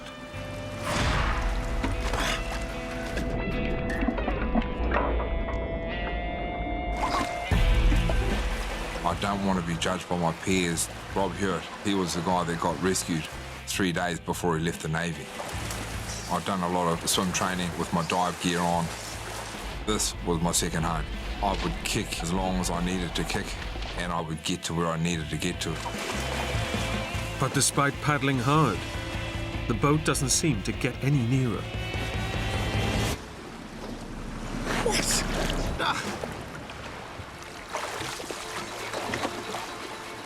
As I'm on the surface swimming towards the boat, every now and again I try and identify where the boat is. I can feel the current pushing me. I'm not making any headway. Dragged out into deep water, Rob is now in the grip of dangerous coastal currents that surge between New Zealand's North and South Islands. Help! Over here! Come over here, boss! I yelled out as loud as I could. Help! Help! Over here! Help! Over here! But they couldn't hear me. They couldn't see me. Help!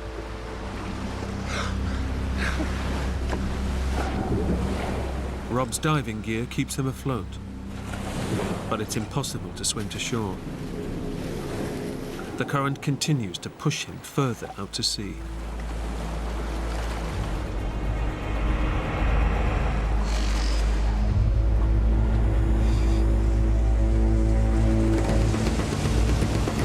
Rob's dive companions realize that there's a man lost and alert the Coast Guard.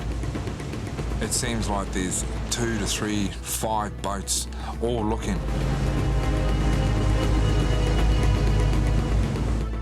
They're all looking in the wrong place.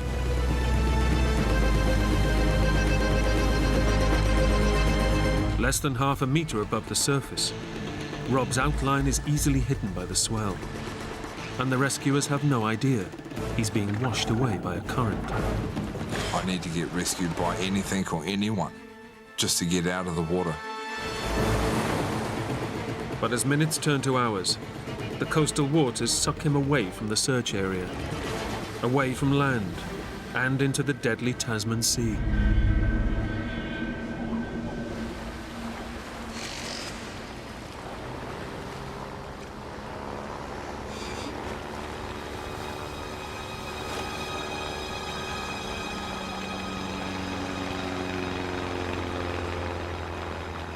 I see this plane coming towards me. Oh, yes, yes! My heart picks up. Down here! I think to myself that I can see the plane can see me. I'm going to be rescued. Down here!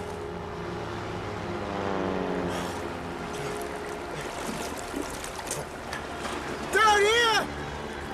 Come on, I'm down here! But the plane just keeps on going past me.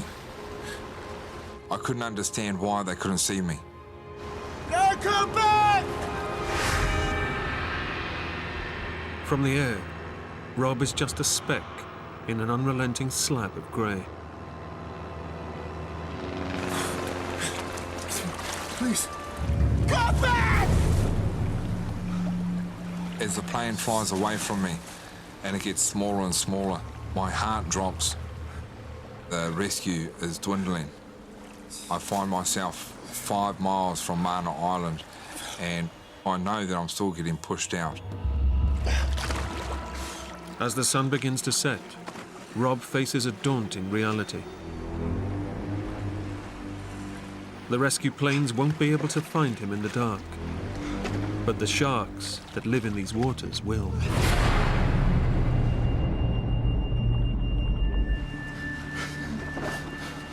I look at the sunset. It's the most beautiful sunset that I've seen. It could be the last. I thought that I'd be rescued by now, but I still find myself out here. As the last light of day fades, Rob prepares himself for his first night in the ocean alone. He knows he will have to draw on all his diving experience if he is to make it till morning. This will be the sternest test he's ever faced. I don't know if I'm man enough to push through the night and survive. I don't know how to do that.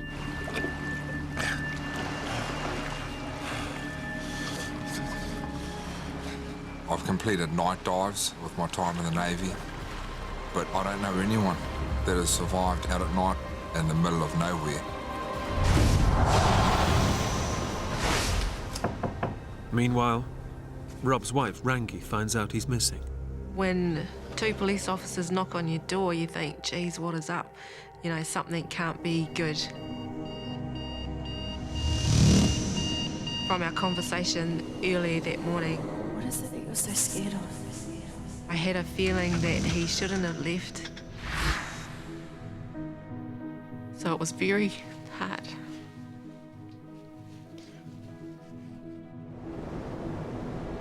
Alone in the sea, Rob faces the greatest challenge of his life. Make it through the night alive and pray for rescue in the morning.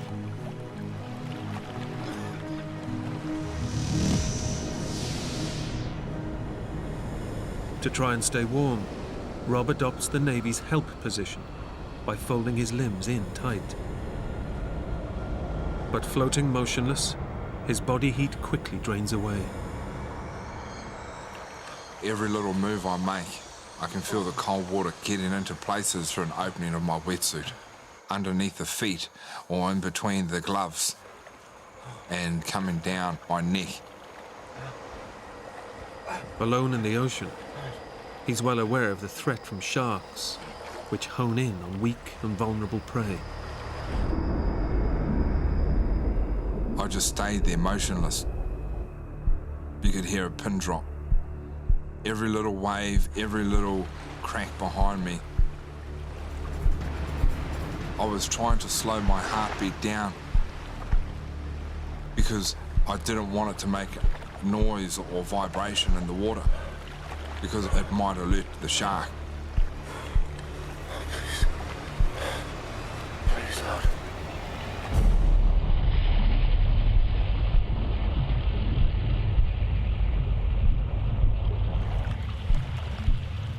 All I want to know is when the sun's coming up.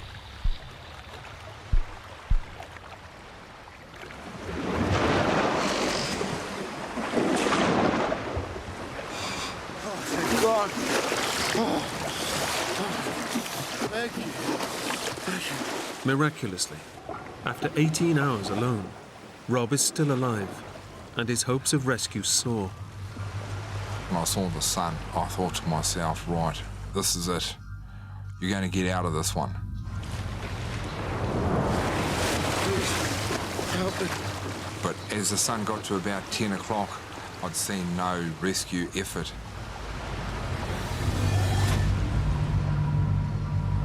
The current has now taken Rob 16 kilometers from the original dive site.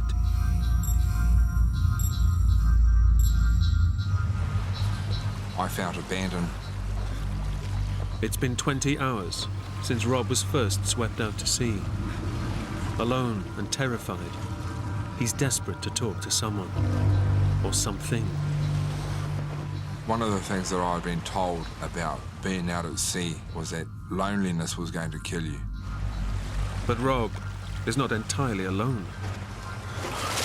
Looks like it's just you and me then, huh? I saw my crayfish that I'd caught. At this point in time, this crayfish was the closest friend that I had. I called him Tama. Even though I knew this was crazy land, you know, a crayfish can't talk back to me, but I'm having a conversation with this crayfish. So, buddy, what's your plans for the weekend? Huh? Swimming.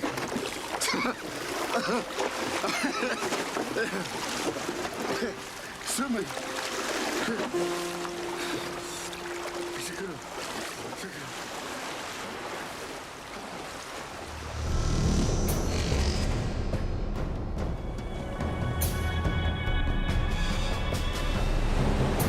After the calm, a southerly wind begins to lash the surf.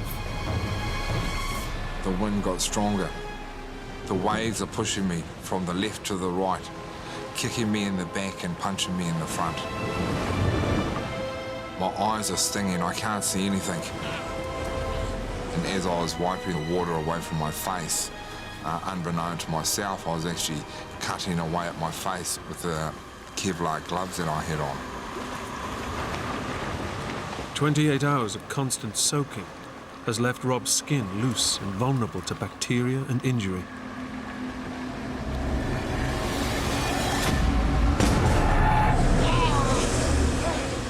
I looked at my hand and it was translucent. The fingernails had started to come off.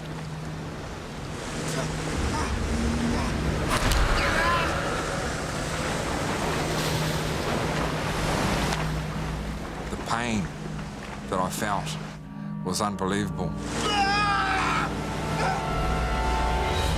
The sea is slowly killing him, and there's nothing he can do.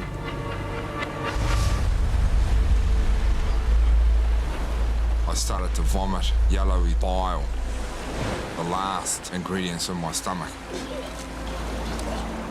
Rob has had nothing to eat or drink since entering the water. I thought I'd hit rock bottom.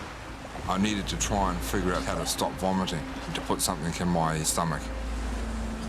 Rob's catch bag contains the seafood he caught yesterday, which could keep him alive.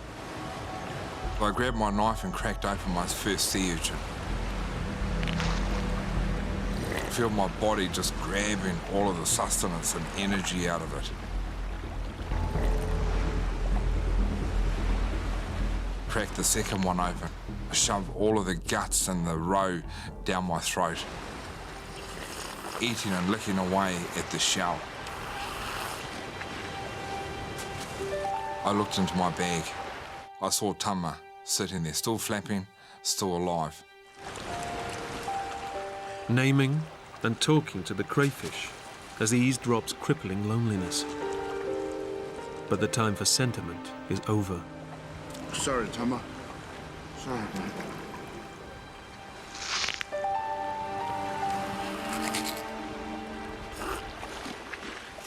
It tasted as if it was the first meal I'd ever had.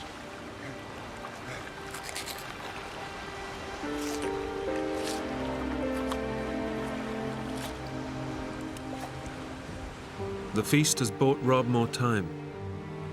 But over 20 kilometers out to sea, his chances of being rescued are increasingly unlikely. And with no fresh water to drink, Rob knows he needs a miracle if he is to survive.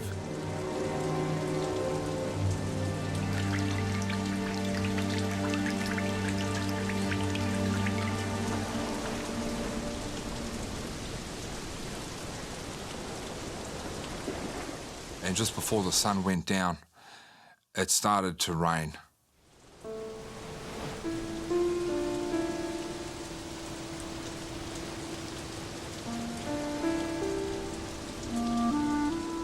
Down into my mouth, onto my swollen tongue, and opened up my mouth as wide as I could.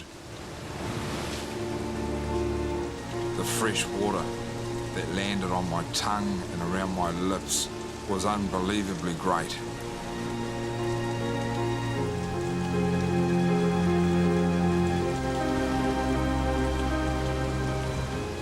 I tried to grab and suck as much fresh water as I could.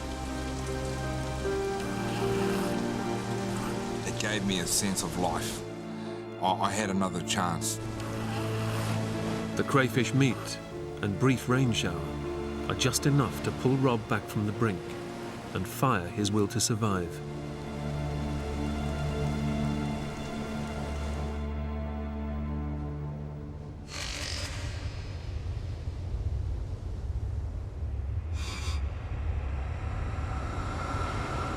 Back on land, Rob's wife Rangi feels drawn to the ocean that has swallowed him up. I walked out into the sea to be closer to Rob, basically, and I just wanted to put myself out there with him somehow, because I knew he was there somewhere, alive.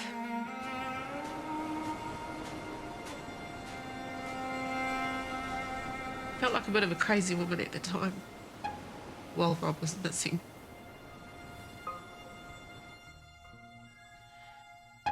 But the water was really warm and it felt really nice and calm. But I can't explain what I was feeling.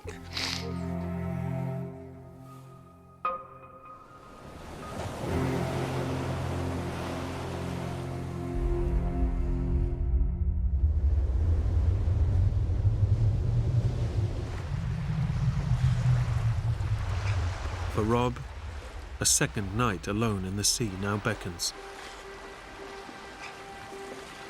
I see a light. It could be on the mainland.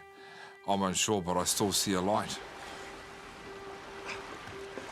Rob has drifted so far north that he's within sight of another offshore island. Help! Kapiti.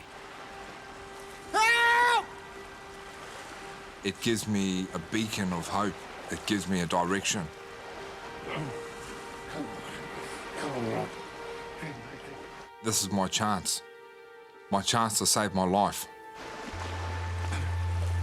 It's the first time the inescapable coastal currents have pushed him close to land, and he's determined to swim for it. If I died out in the ocean, I wouldn't have watched my son play football or rugby. I wouldn't go to my daughter's birthday or even give her away at her wedding.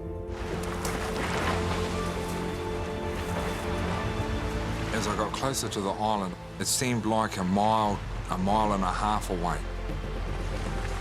I was close, I could nearly touch it, I could nearly smell it. But just when it seems Rob will make it back to land, his strength begins to fail. Each crawl I go forward, I can feel my bones, I can feel my body creaking. The cramp is starting to set in. The tide, once again, turns against him. Rob's tough naval training and stubborn will to survive are no longer enough. The wind and the waves were pushing me further and further out. The body just gave up, and I blacked out.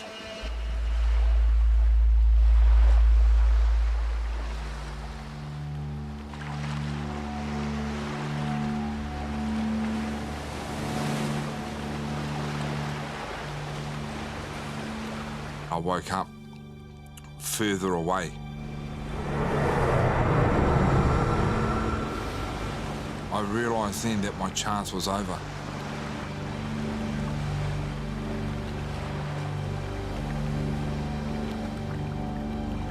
It's the final straw. 40 hours after the nightmare began, the current is now dragging him back out to sea. There's nothing out there, nothing but more water, more emptiness. This is it. I'm spent, I'm gone. I'd tried everything. I'd swum as far as I could, ate what I could, drunk what I could. Now, I just lay there, waiting for death to come.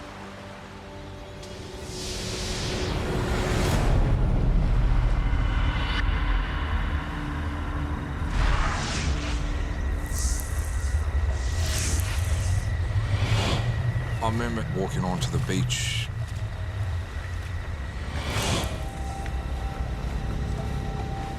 Going into a local shop.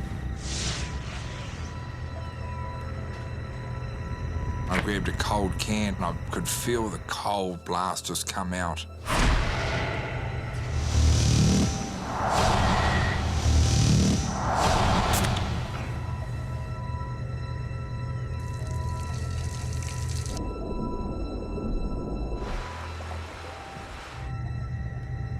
Then next thing I knew, here I was back in the water.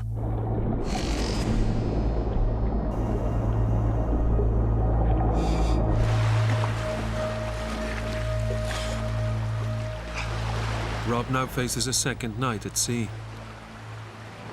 Throughout the night, I was thinking how I'd live my life. What ifs? What if I hadn't gone for an extra crayfish?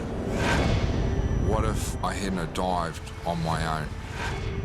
I was also thinking about my children and about my wife, about how I could ask for their forgiveness.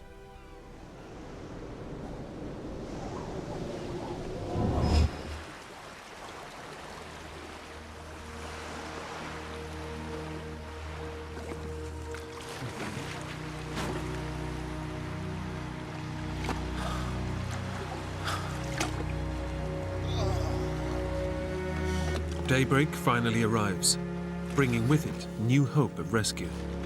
Help! Help! Somebody help! Please. Please, God.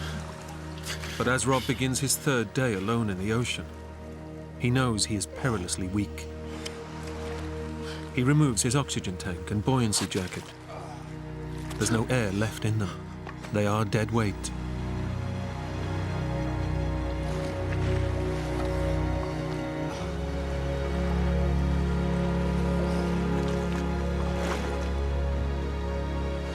His thick wetsuit still keeps him afloat, and with clear skies above, he feels a glimmer of hope returning. The weather on the third day was beautiful. It gave me hope that I'd be rescued.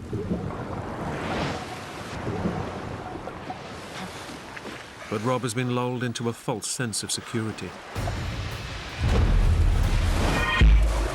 I see a shape, something quick just coming past.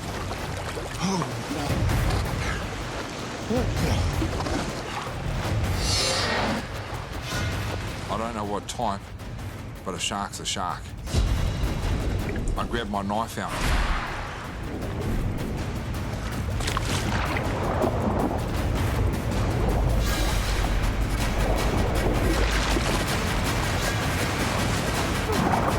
As I'm thrashing around in the water, I feel helpless.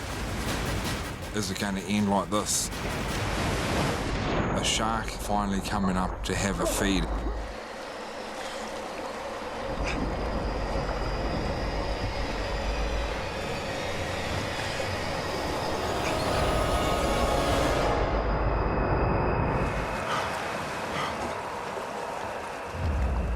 I just stayed there motionless.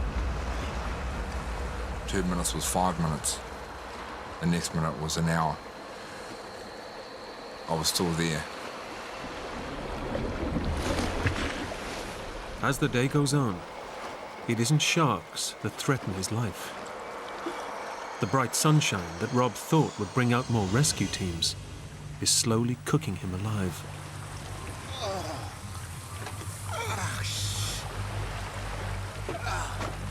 The sun was beating down throughout the whole day.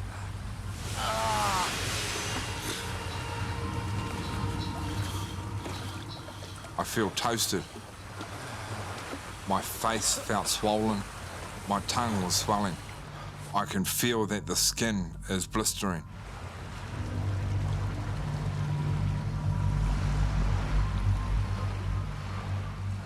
All of the cuts and the scars along my face were starting to bake. And the water, the salt water, was getting into the cuts.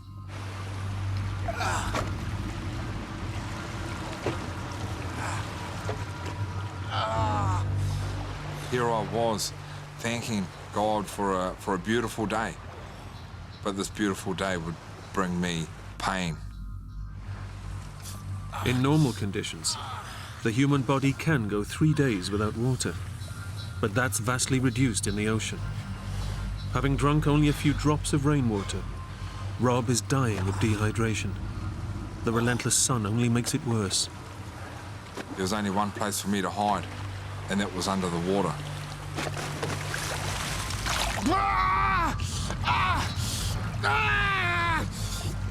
But every roll below the surface washes salt water into open sores.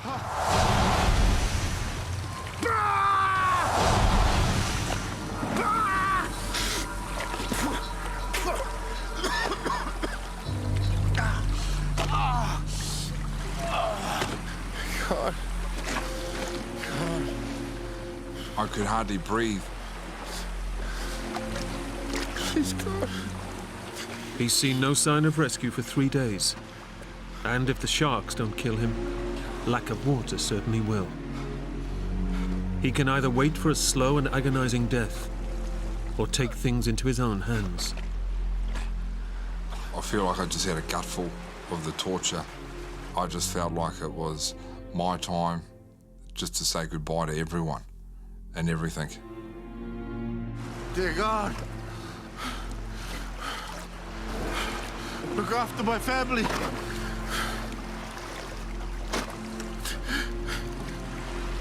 Look after my family. Oh.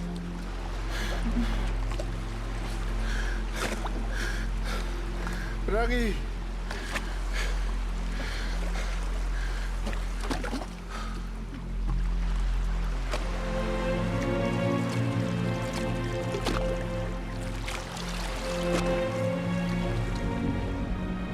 As I'm under the water, I can feel my heart beating, as if it's beating out of my chest. I can just feel the thump, thump, thump in my head. Oxygen is wanting to get there, but I'm not allowing it to. I just wanted to kill myself.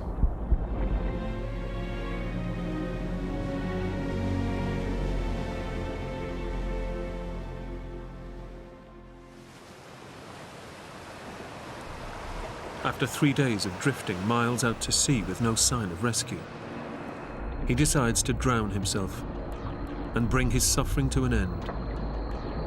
But the sea isn't ready to let Rob go.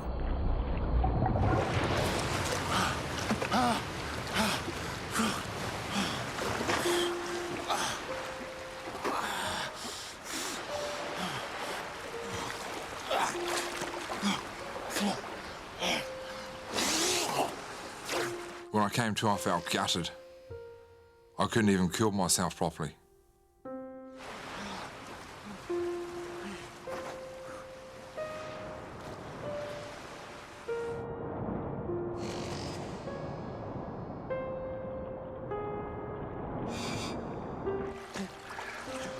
Rob now knows he's facing certain death alone, and takes what comfort he can from thoughts of his loved ones.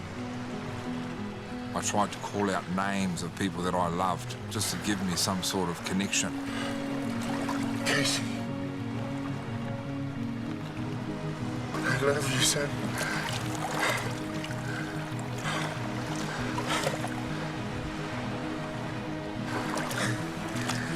Keep quiet.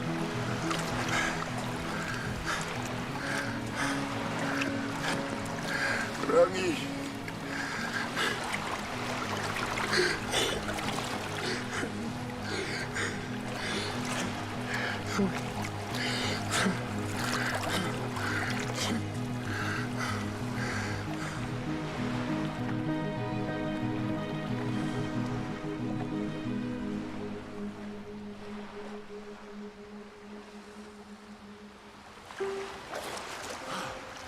Rob has now drifted over 60 kilometers. Ironically, the ocean current that pushed him north switches and drives him back towards the dive site. But approaching a third night in the water, Rob is too weak to notice. I thought to myself, well, if I wake up in the morning, I'll wake up. If I don't, I'll be with my grandparents.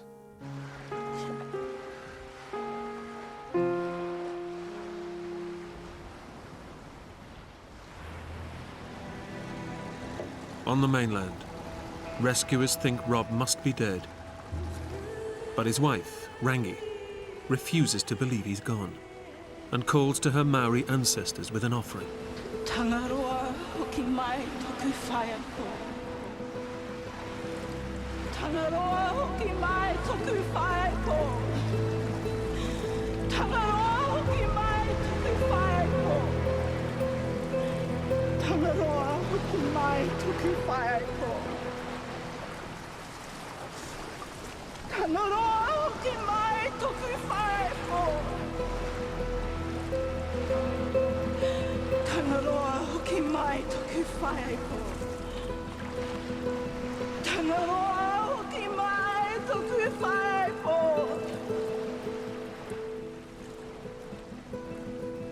I had my greenstone, which one of my grandparents had given me, and tied it with my daughter's stone that Rob had given to her. While I was doing that, I was doing a calling out to my ancestors to return him back to us.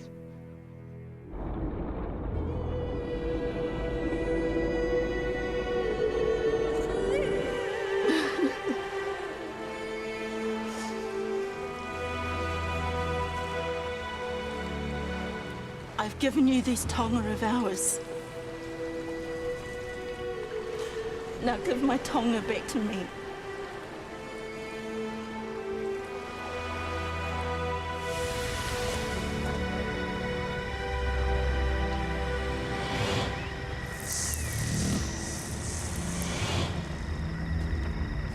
Rangi's prayers may be too late.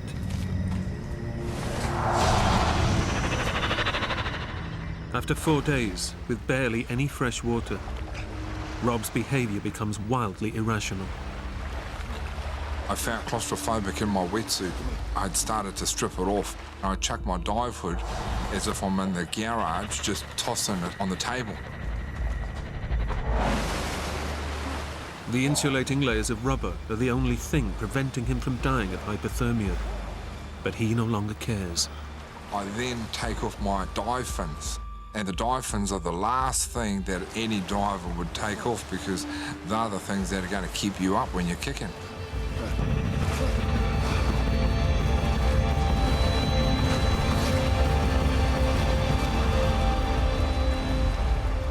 Nearly 75 hours since he first dived for crayfish. Rob is unaware that the ocean current has deposited him back where he started, near Manor Island. And he's ditched all the gear that has kept him afloat and alive.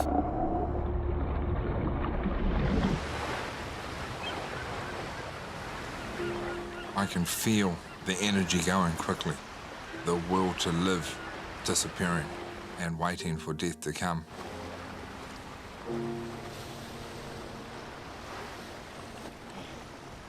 All I can see is a white fluffy cloud just sitting there. I was sad for my children, my family. No one would have known that I at least tried to stay alive for 3 days. Tried to stay alive for them. But all I'm worried about and concentrating on is that cloud.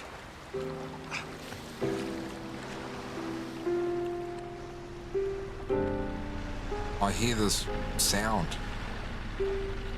And I see this thing in my peripheral vision. Is it the sound of death?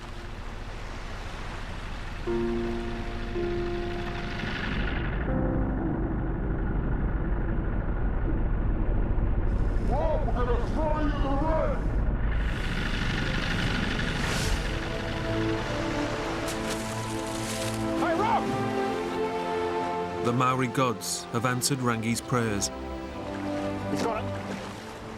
75 hours after he was last seen, rescuers spot a dive hood floating near the original dive site.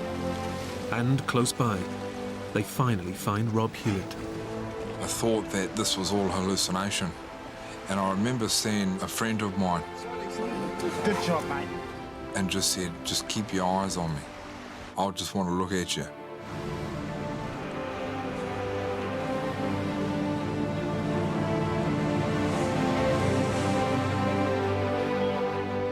Rob was rushed to hospital, suffering from extreme hypothermia, chronic dehydration, sea lice and sunburn.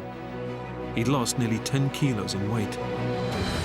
14 months later, my wife and I had a daughter called Oho Mairangi, which means the awakening. Rob finally retired from the Navy.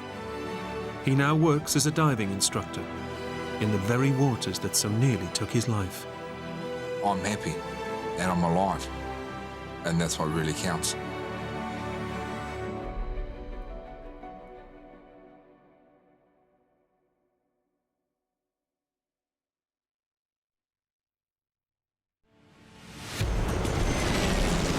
Halloween 1991. An elite para-rescue team is on a mission to save a stranded sailor. We just knew that we were in for a hell of a ride. But they don't know They're flying straight into the perfect storm. There isn't anything you can do about it. You can't tell God to turn the weather off. We're starting now to realize we're at our limits. Mayday, mayday, mayday! Forced to ditch in the freezing Atlantic waters. Instantly, the blades contacted the water, and that's when it got really violent. Battling waves 10 stories high. This was a bad situation. Now it's the rescuers who need rescuing from the perfect storm. It was clear to me that ultimately I was going to drown.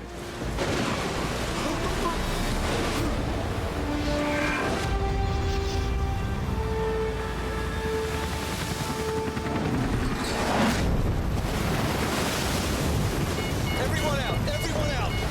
Go now!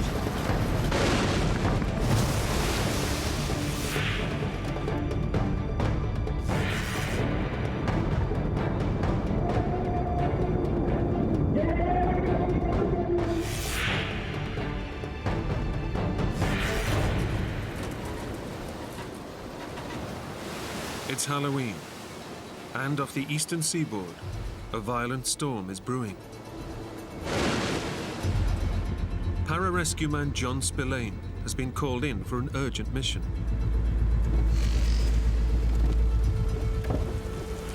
You picking up, huh? A pararescueman is a skydiving, mountain climbing, scuba diving, surviving medic.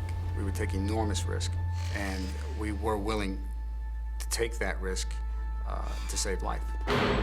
He's part of a military chopper crew, standing by to rescue sailors trapped by the storm.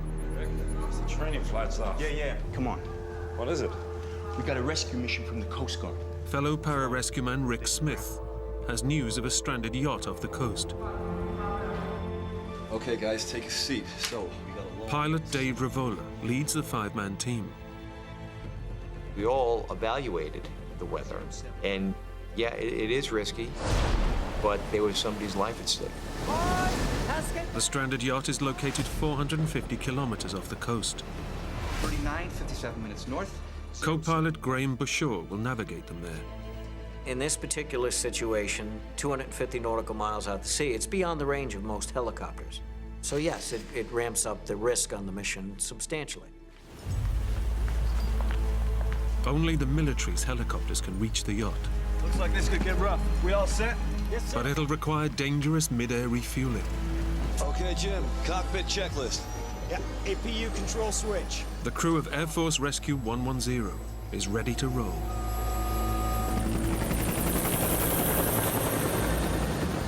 As they leave, reports come in that the weather system off the east coast is developing fast. 2 massive fronts are colliding with a hurricane. But the forecasters have no idea how dangerous it will become. Shall I open the sunroof? The joker in our pack is by far Graham Bushaw. He's a lot of fun to be around, and he certainly is a joker. There's no doubt about it. So what do you do for Halloween, Graham? I go to my sister Elaine's. We do a party there every year, like an annual thing. We all work together very well. Dave, the aircraft commander, very goal-oriented individual. Being in charge and being a leader kind of comes naturally to me. When I was a kid, I mean, I was never the first or second to be picked. I was always the captain. Myself, I'm a little more laid back. I think Jim Mioli falls more into that category also.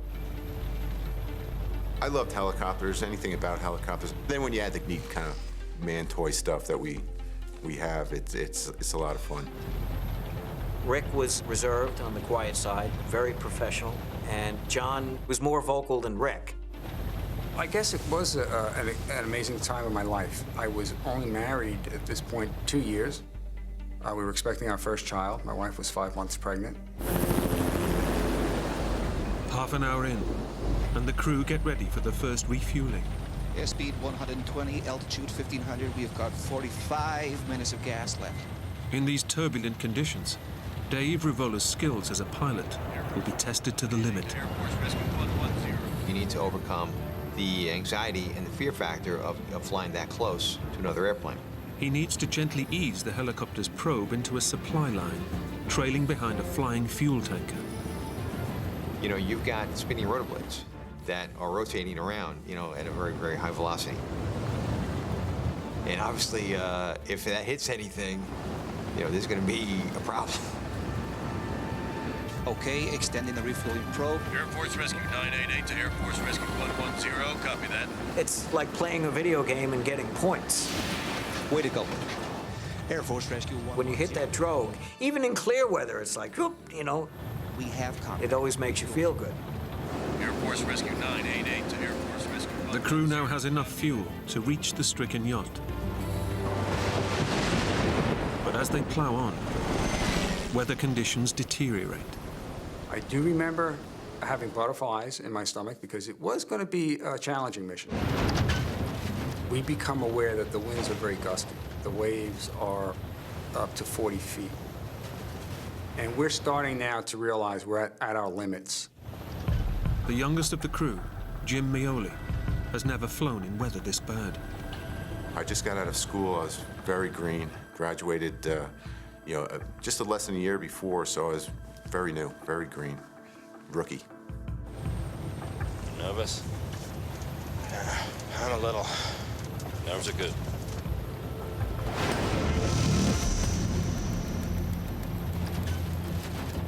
Two hours in, Air Force Rescue 110 reaches the stranded yachtsman.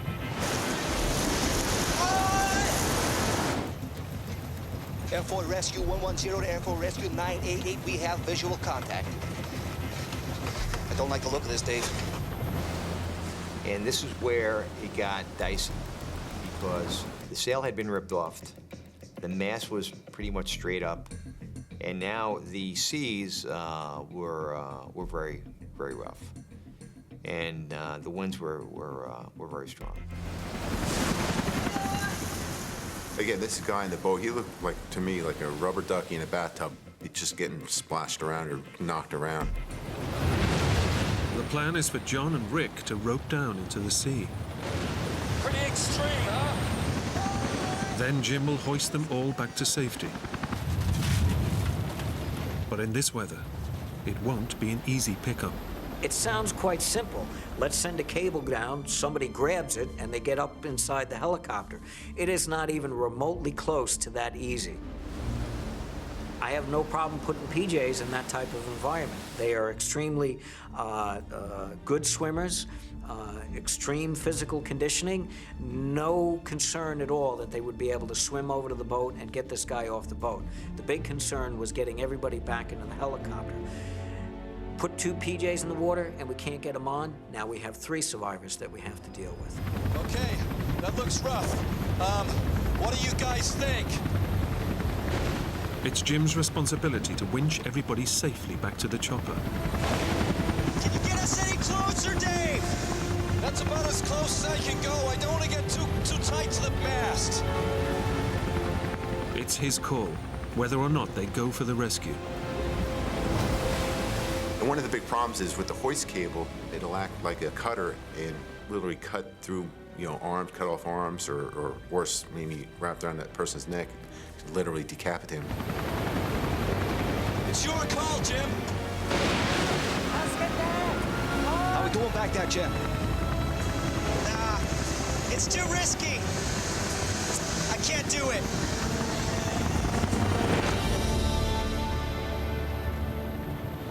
It was a tough decision. It really was. We went all the way out to try to get this guy up, and just, I didn't think I could do it. Okay, let's head back. Radio in the decision. Air Force 110 to Air Force 988. That was the first mission I was on where, you know, we had to actually turn around and say no to it. That was a very disheartening experience. Conditions too poor to execute rescue. Over.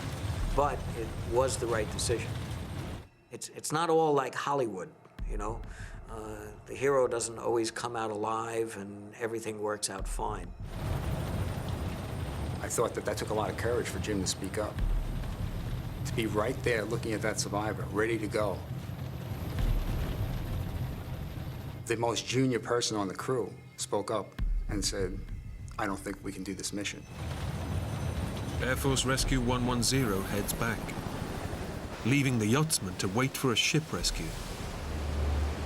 But home is still 450 kilometers away, and the superstorm is building. Like throwing gasoline on a fire, colliding storm fronts are re-energizing an old hurricane to become a cyclone of epic proportions. These are tough conditions for refueling, but Dave must take on fuel if he's to get the crew back to base. We came up on our fourth and final air refueling, and that's when the weather went from bad to horrendous in almost the blink of an eye. I mean, we just knew that we were in for a hell of a ride. We did not know that we were flying inside basically a hurricane-force storm. This is the worst weather conditions I had ever flown in, and there isn't anything you can do about it. You can't tell God to turn the weather off. Dave has never refueled in weather conditions this severe. And I really had to fly this thing very aggressively. Airspeed 110, altitude 1,500 feet. There's plenty of dangers. You could bump into the 130, catastrophic failure, fall out of the sky. Okay, we need to get this over with fast. You can bump into the hose with the rotor blades. You lose rotor blades and basically fall out of the sky. You know, helicopter crashes, uncontrolled crashes, are not normally survivable.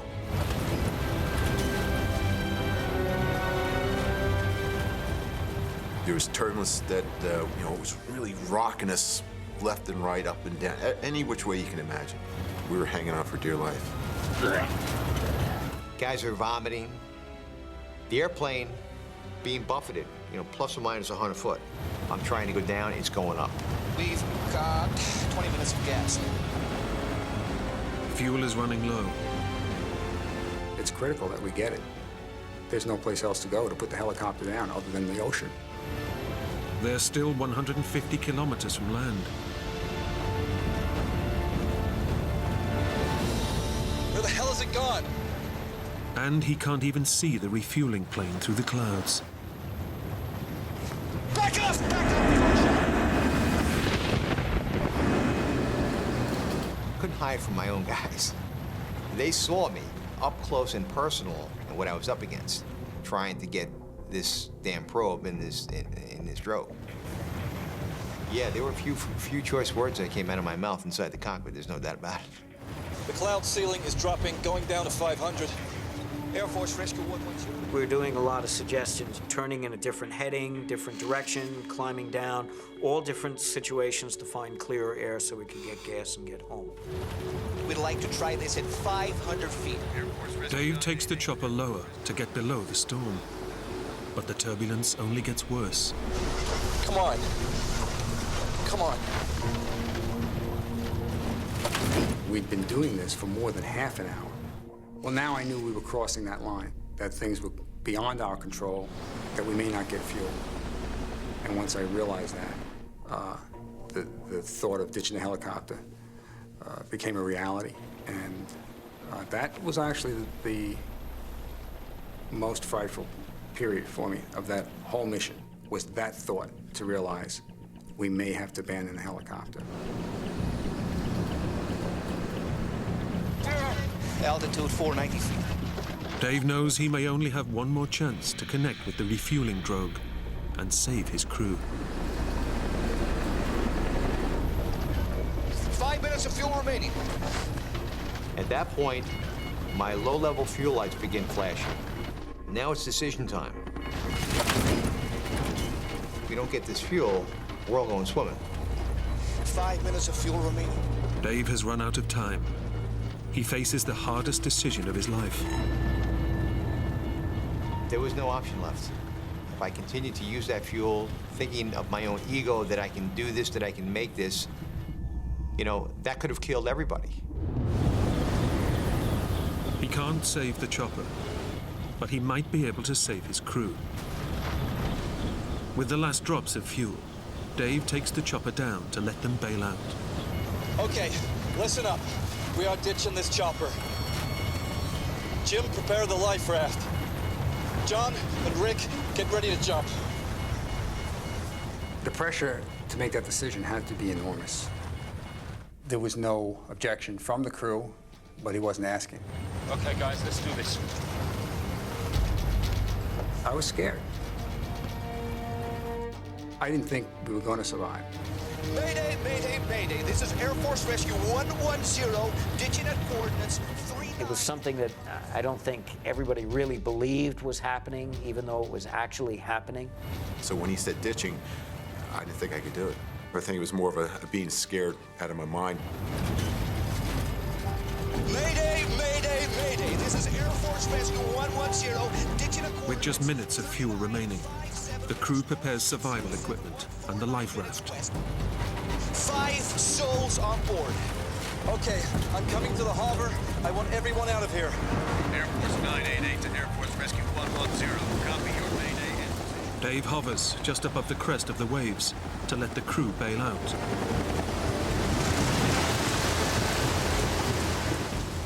The waves now are a lot bigger than what they had been when we were trying to get the guy in the sailboat.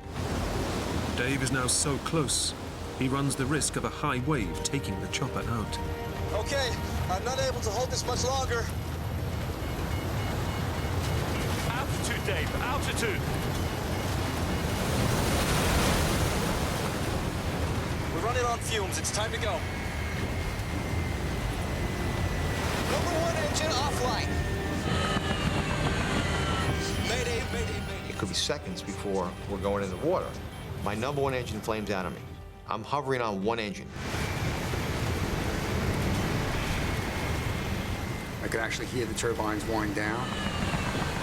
I knew it was going to fall out of the sky at any moment. Everyone out! Everyone out! They must time their jump to the split second to hit the crest of a wave. If you mistime your jump and hit the trough of a wave, you're looking at falling 70 feet. So hitting the water at 70 feet would be like hitting concrete. But they must jump now. The chopper has only seconds of fuel left. We're running on fumes. It's time to go. Rick will be first to go. If he mistimes his jump, he could fall 20 meters into the trough of a wave and kill himself. He looked like a spring, coiled, ready to jump. I don't recall him ever taking his eyes off of the ocean. He never looked at me.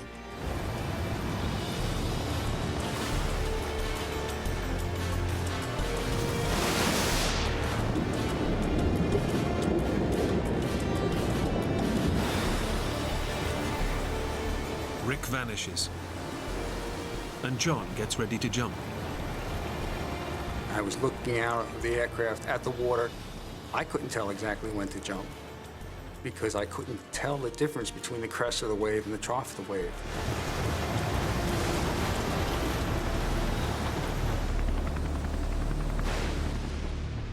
I remember having this thought, oh my God, this is a long way down. I think I ended up going in facing the sky. I was completely out of body position. I know there were going to be consequences, that this is not the ideal way to enter the water. Now there's only a few drops of fuel left. Graham, get ready to go. You're going to. Dave, just do it, Graham. Go, Graham, now.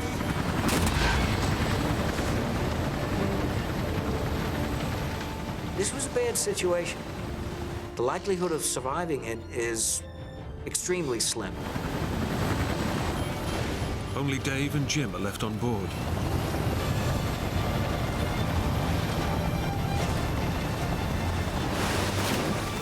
I pushed out the raft. The raft blew up, but then all of a sudden it just went black and the raft literally just kind of blew away. Stunned by the ferocity of the storm, Jim can't bring himself to jump. I just sat back on the floor of the helicopter. Dave didn't know I was back there. Unaware, Dave gets ready to ditch. Once I realized that my crew had exited the helicopter, I moved at a distance that I felt was safe, that I would not put the aircraft down on any of my crew members. And I simply waited for number 2 engine to flame out. My mind was thinking in terms of seconds, what had to be done sequentially, 1 second after the other. Without a thought for his own safety, Dave flies on, a safe distance from his crew. I felt for Dave having to take the helicopter in. I didn't think he would survive the ditching. Dave's out of luck. The second engine flames out.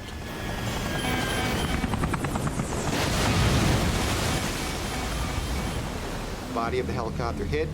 It was a boom, boom, instantaneous, a twofold action.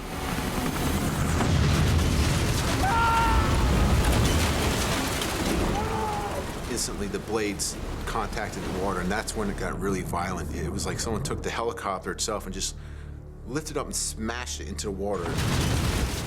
The water came in and instantly flushed me out of the cabin.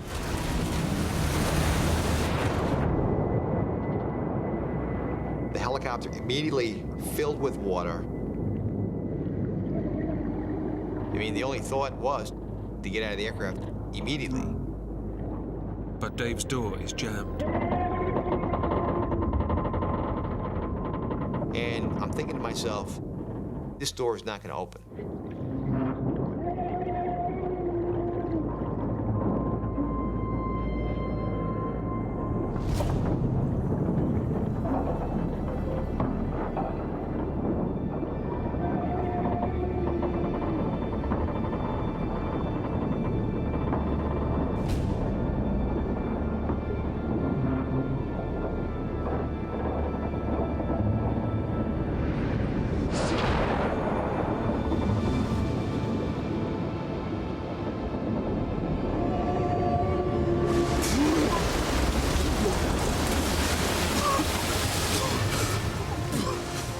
When I surfaced on the ocean, the waves were huge, up to 100 foot. The winds were so strong, you know, basically biting into your face, stinging you.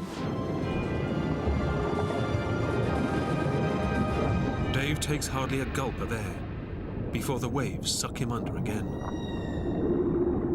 Now I'm in this, you know, huge wash machine of tremendously large waves, really very, very intense.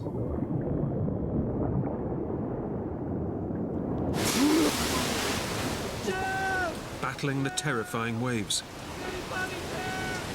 Dave has no idea if the rest of his crew have survived. Is anybody there?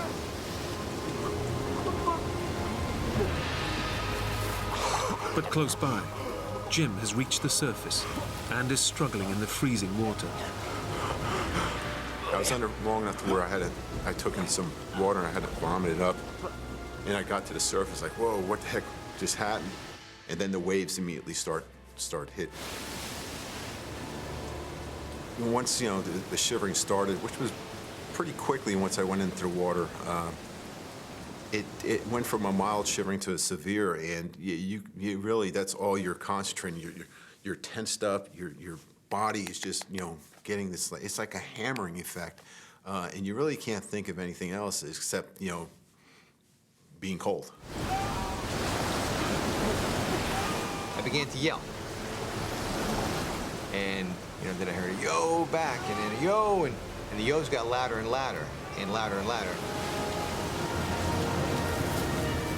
And it happened to be Jim Yoli. Hey! I'm okay!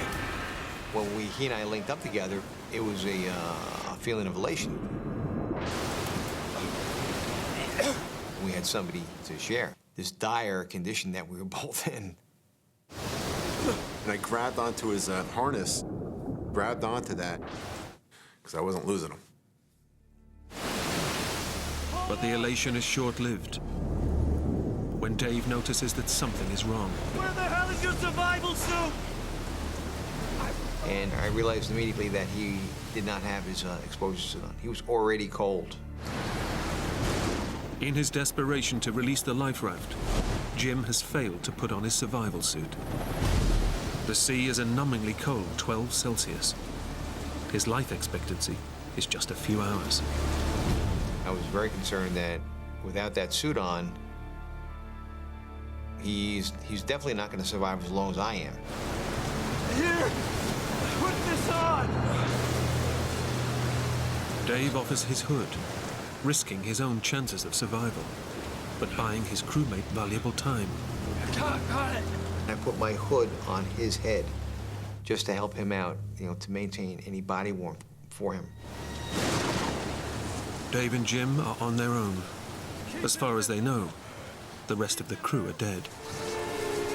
Hold on tight, Jim! I got you!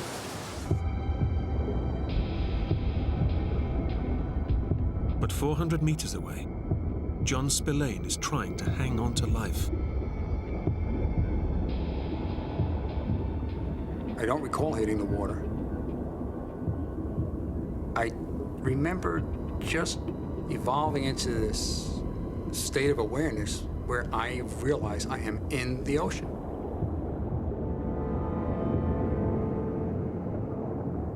Things start to come back to me. Oh, we just bailed out of the helicopter. We were on a rescue mission. We ran out of fuel.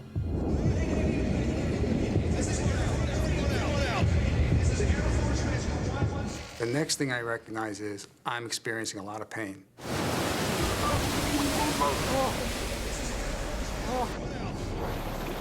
John has fallen a terrifying 20 meters into the trough of a wave.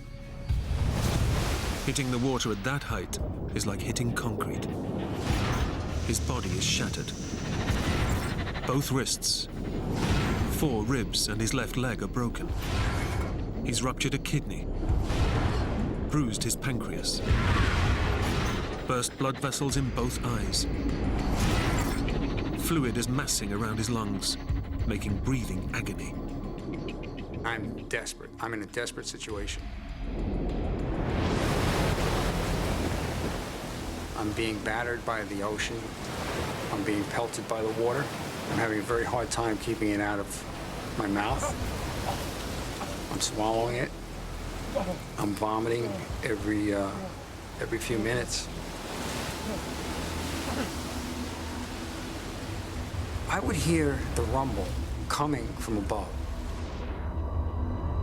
I was hearing a wave that couldn't support itself, that was just crumbling under its own weight and rolling down its own face. I could hear the white water coming.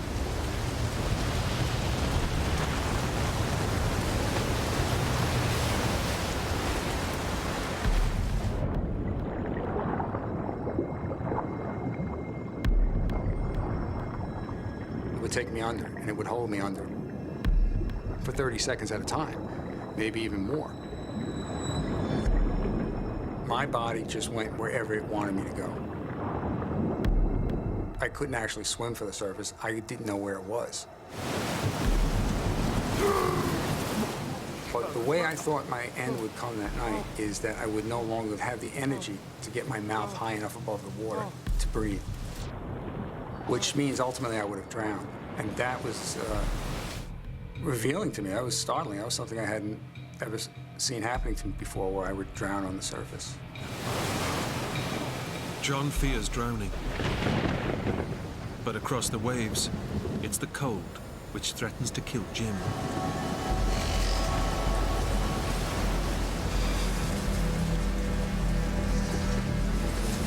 Hold in there, Jim. They know we're here. The shivering it just got to be so severe that you just felt like someone was punching me like a jackhammer effect in my back between my shoulder blades.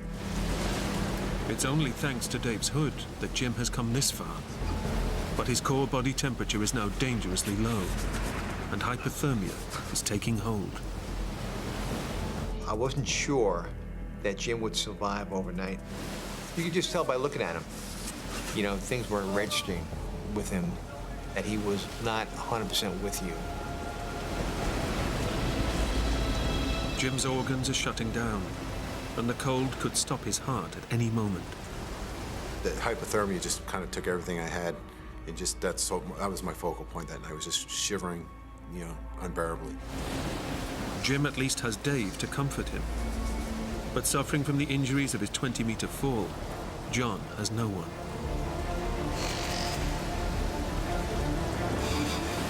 But just when there seems no hope, he spots the life raft thrown from the chopper. When I saw the raft, it was coming to me. I knew that I needed to get into it. I didn't know where it came from. I still didn't know how I had gotten there, and there was no longer time to think about that. I just knew I had to get into this raft.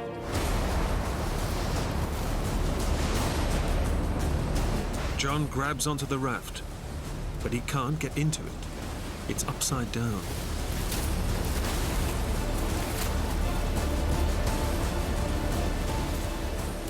While I'm hanging on to it, I realize it's upside down. I can't get into it. But the floor of the raft is actually above the surface. And I'm being dragged by it. As I'm thinking about this, the wind and the waves flip the raft over. It takes me with it and flips me right into it. I was elated. I actually couldn't believe my luck at that point. I end up flat on the floor. Now I'm spread eagle trying to hold this raft down. Protecting him from the storm, the raft will keep John alive till rescue arrives. I remember feeling it wobbling with the water underneath me, and I was feeling relief.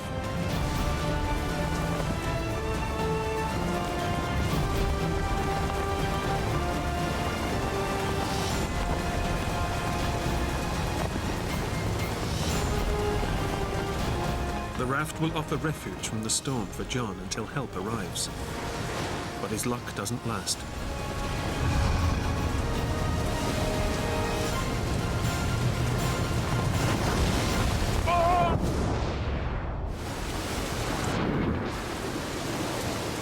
Another enormous wave capsizes the raft again.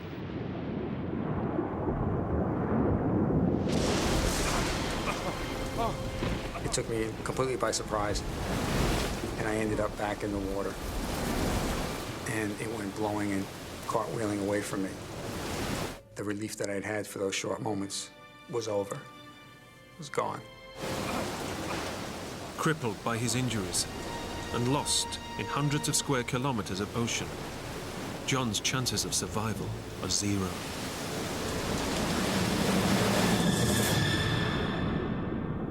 After I lost contact with the raft, there wasn't anything else for me to do but to survive, just to stay afloat. The wetsuit I was wearing helped me to do that, and the life preserver helped me to do that. But I will say, it was clear to me that ultimately I was going to drown.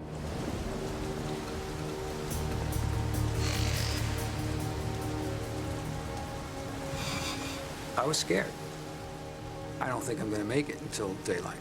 I don't think I can last that long. I can feel my condition deteriorating. I started thinking about my wife and our unborn child.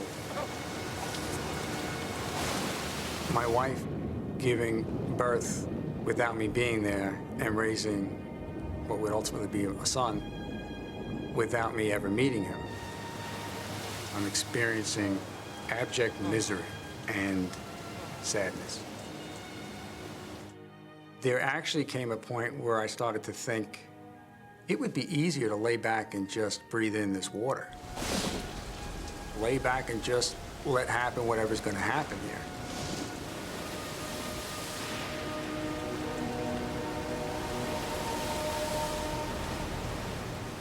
But just when there seems no hope, John spots a distant light.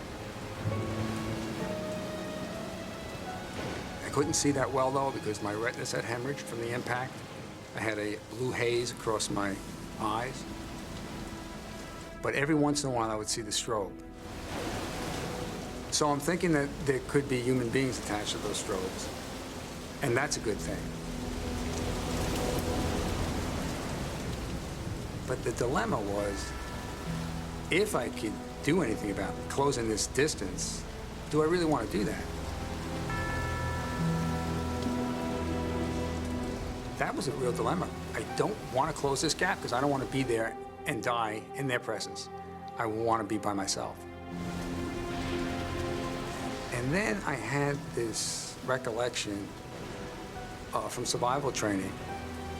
There's strength in numbers. Stay together as long as you can.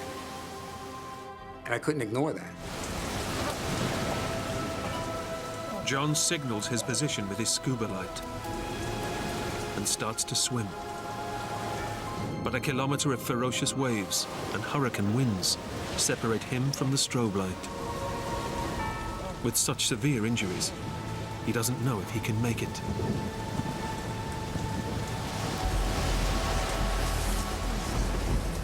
We saw a light, and this light got brighter and brighter. You know, what the hell is it? It's on the surface, and it's not a life raft. And I just kept swimming and swimming.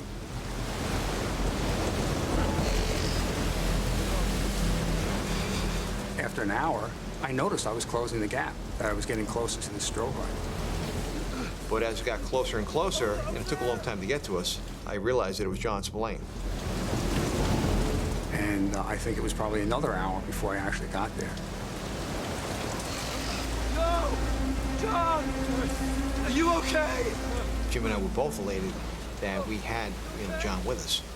It was a great feeling. But we could see the pain on his face of how badly he was injured. John! He was in tremendous pain. Very, very bad pain. We'll get you out of here.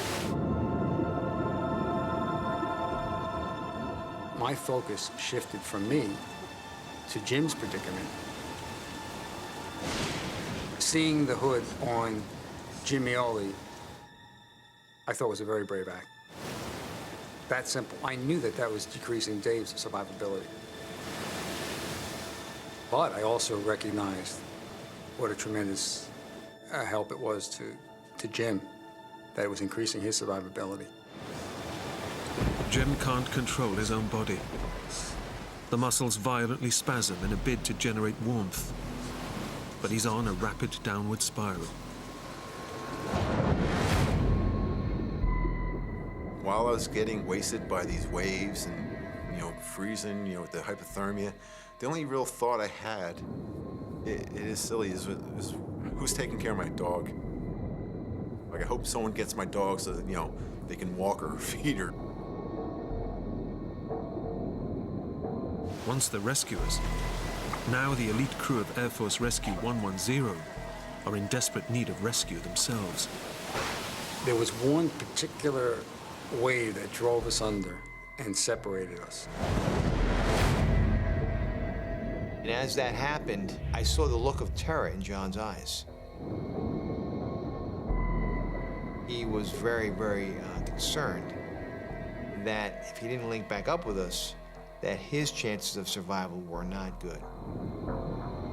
And to see that look of terror on one of your brother's faces, that was a wake-up call to me of just how bad he was. But Dave manages to pull his men back together. He's fighting heroically to keep them alive. Having two individuals with me, both of whom were worse than I was, Jim's body temperature and John's injuries, they needed me. That was a very scary moment because we almost didn't get back together. Even if a rescue can be mounted, the storm has driven them over 30 kilometers from the point they ditched their helicopter. They're now just dots, lost in the Atlantic. If Jim isn't rescued soon, he will die. And with each hour, the storm is intensifying. But I was facing the facts, and they were brutal at this point. I felt the odds were against us. I believed we wouldn't survive. With no rescue in sight, they face a lingering death, lost in the freezing Atlantic waters.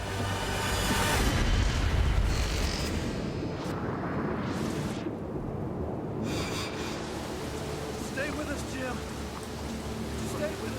Dave struggles to keep Jim alive, but he's in the final stages of hypothermia. Jim! He's losing consciousness. Jim, you stay with us! His vital organs are shutting down. The hypothermia kind of made me like in and out of awareness of what was going on. I was concerned that Jim would go into a coma, yeah. But that's how he would eventually go. He was lethargic, he was slow. Jim was slowly fading away. But just when there seems no hope, Over here! All of a sudden, we saw lights kind of like reflecting against the clouds. their Mayday calls have been picked up. A Coast Guard helicopter has battled 150-kilometer-an-hour winds to reach them. Their cabin door went open on the right side, and their hoist operator actually was sending out a rescue basket on the end of the hoist cable. And we're like, oh, this is great, we'll be done soon. It was this incredulous feeling that we actually overcame the odds here. Yeah. But as I watched him, I could see his altitude fluctuating. At times, it looked like he was going to be driven right into the sea. At some point, I know Dave Rivola yelled to me that he didn't think he would be trying this, implying that if he had been flying that helicopter, he didn't think he would be trying it. He was right there. He could see us, but he couldn't get us, based on the intense, conditions out there. The Coast Guard helicopter battles for an hour trying to rescue them before accepting defeat. It was a brave but futile attempt to recover us. But kudos to those guys. They gave it all they had for a long time until they had to leave to return to base to refuel. If these guys couldn't pick us up, really, there's no one left.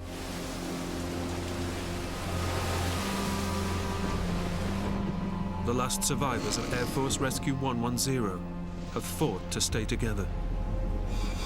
Now, they will die together. You can't fight Mother Nature. She has her own plans for you. I'm wondering, what point will I be so exhausted that I can't resist anymore? That I can't fight to get air. And that was frightening, because I knew that point was going to come. It was very sad and frustrating because I wasn't ready. I needed more time.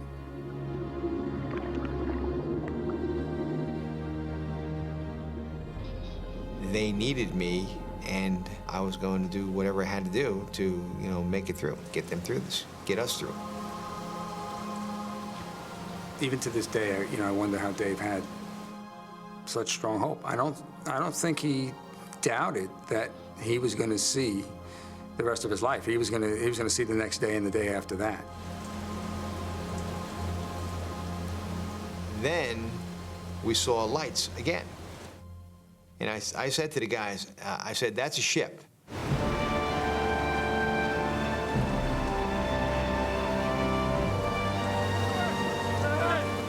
We could actually see it, and we could see its color. Okay, it was white. It was a beautiful white ship, huge, big white ship. And then they began to fire off illumination flares. It's the Coast Guard ship Tamaroa, its crew risking capsizing to rescue them. The hope was back. That's the way out. That's our ticket home. Love those guys. Tamaroa Coast Guard, all the way. We, by the grace of God, were bound together that night of October 30th, 1991. And we will forever be bound together based on that incident.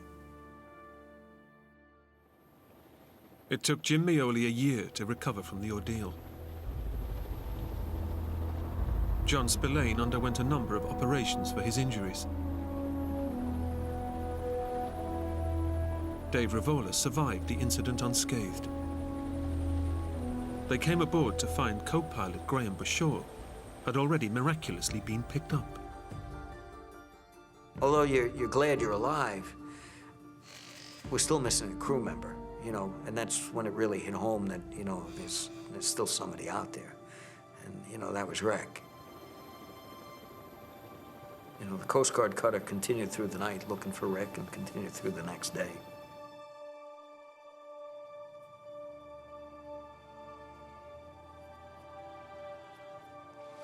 And, well, they never found him. And that was particularly hard. For 10 days, a combined forces operation searched almost 100 square kilometers of ocean for Rick. His body was never found. It's so sad that he actually experienced what we all knew was a possibility, that he died doing this job. He was willing to take the risk. So I'm happy for him in that sense, that he got to live that life. But I'm very sad that he was one of the people who wasn't able to survive his career. He left behind 4 daughters, the youngest just 2 weeks old. He died while attempting to save somebody else's life. What better way to go? Very, very unfortunate, but that's who Rick was. Rick was a warrior. Rick was dedicated to rescuing people. That's what he did. The perfect storm, as it became known, lasted 7 days, caused $200 million of damage to the East Coast, and killed 12 people. All 4 crewmen returned to active duty. The sailor they'd been sent to rescue was picked up by the Coast Guard the following day. There's a pararescue creed that ends with the motto, "These things we do, that others may live."